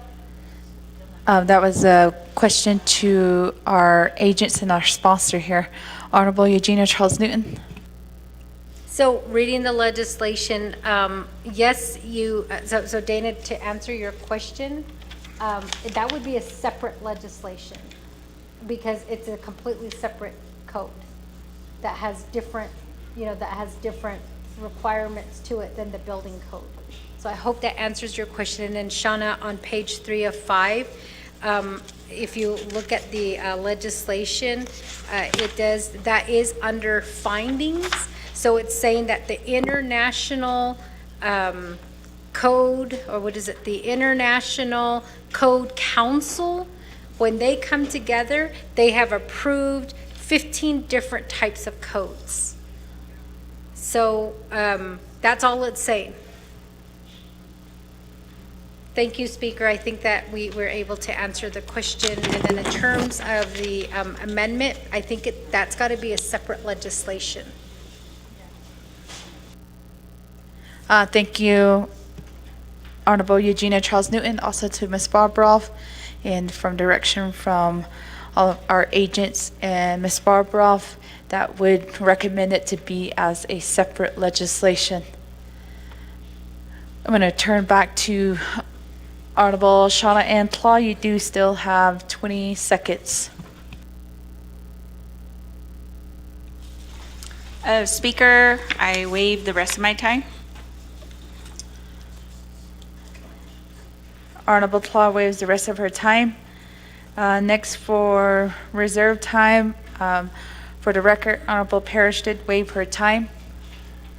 And we have reserved time by Honorable Dr. Andy Nez with 4 minutes and 4 seconds. Thank you, Speaker. Honorable Charles Newton as well.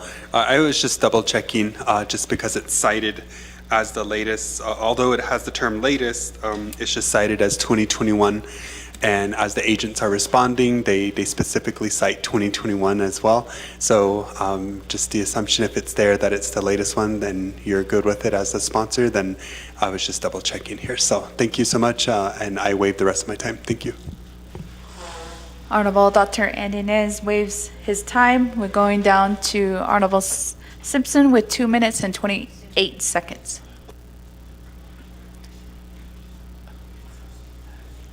Thank you, Madam Chair, members of the 25th Council. Madam Chair, I'm just waiting for my draft language for my amendment. Zero time.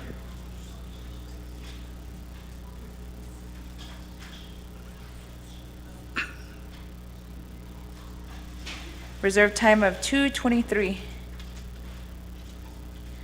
Colleagues, I'm going to go down to Honorable Daniels with 5 minutes on the main motion. Thank you very much, Madam Speaker. I don't think not Honorable 25th Council. I'm hearing questions from my colleagues.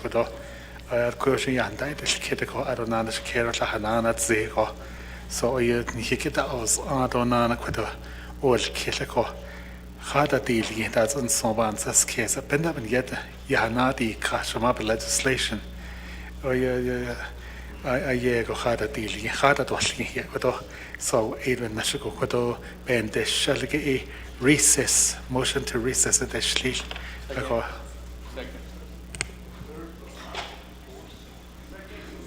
Thank you, colleagues. I'm going to recognize motion to recess by Honorable Daniels, and I believe it was a second by Honorable Damon? Oh, okay. Colleagues, we do have a motion to recess on the floor by Honorable Daniels and second by Honorable Damon.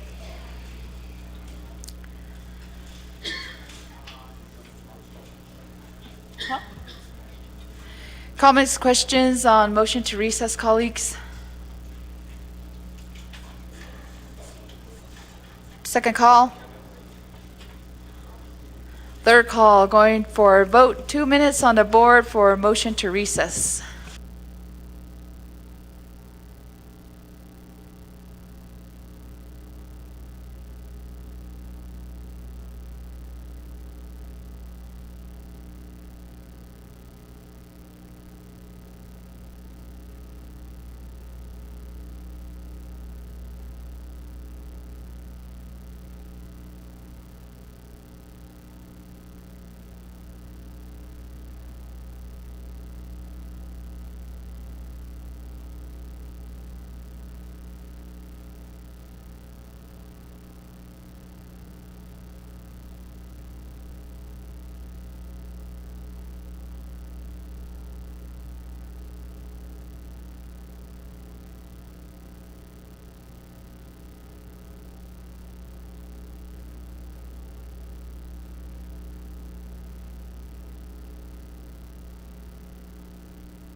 Colleagues, we have 3 excused absent. We have Honorable So, Honorable Unito, Honorable Jesus for the rest of the evening.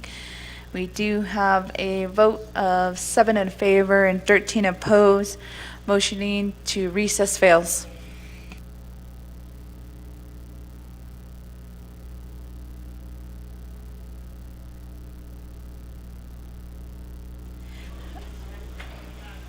Colleagues, we only do have 1 reserved time. We do have Honorable Simpson with 2 minutes and 23 seconds.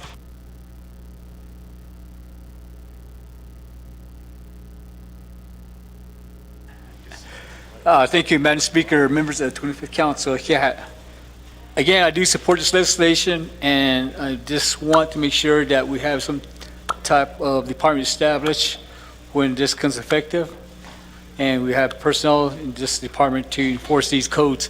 8-inch code. So RDC and Budget Finance can start working on it.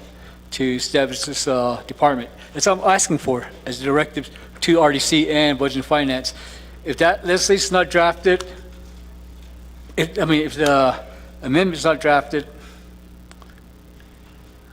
I don't know. You know what? We'll work on it. I'll wait my time. Just vote on it. Waives his time, and that it was email. Colleagues, we do have just one more, I guess, request to speak. Honorable Toth on the main motion. Thank you, Madam Chair. Arunat Ani Tlenige. The con legislations so in general a bounces case in it. Oyo a lebeta haitzo or confuse it than hotla. This building code is only for the le one the PP. Ishe dota joya such a quaidea. Opeatis to or jovo that ilgil. I would end the law. Jojo asked, and if it's a problem, we can bring this back up next year or this coming housing bit additions. It in Hiddish Kitlako. I would need to kick the either Jah one day in the Iran Hinny to know. This regulation and the procedure. I see. You kick it out in the day. In general,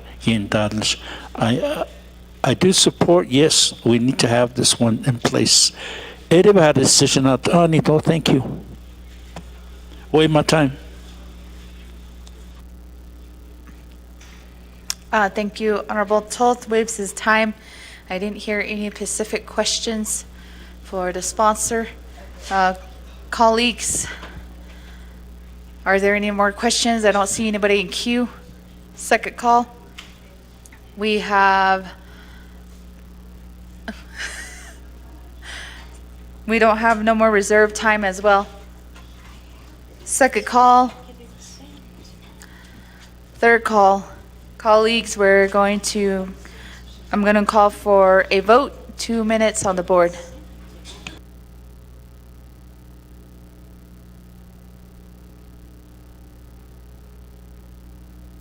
Simple majority vote, colleagues.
Colleagues, for the record, we do have 3 excused absences. Honorable So, Honorable Unito, and Honorable Jesus. Colleagues, I believe we did gather all the votes here from the floor. We do have a vote of 15 in favor, 5 opposed, with Speaker not voting. The main motion carries.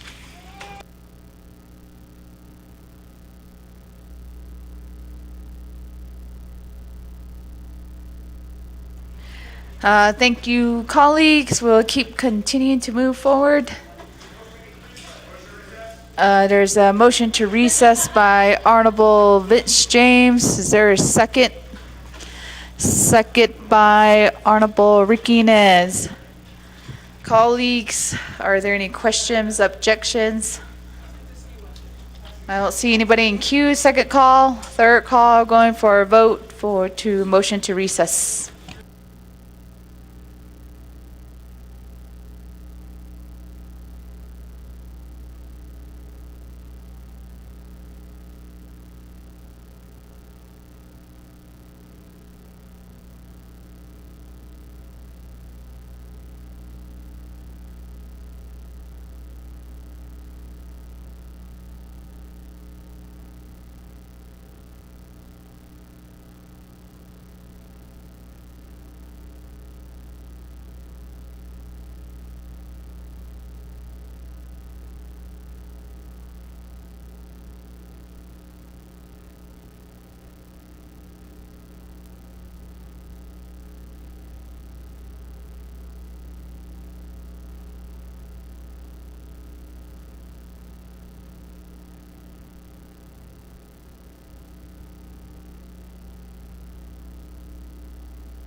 Certified, so work.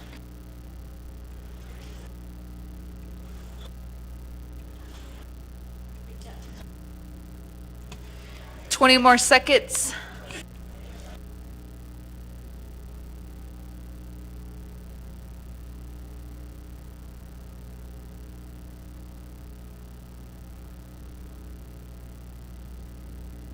Honorable Tla.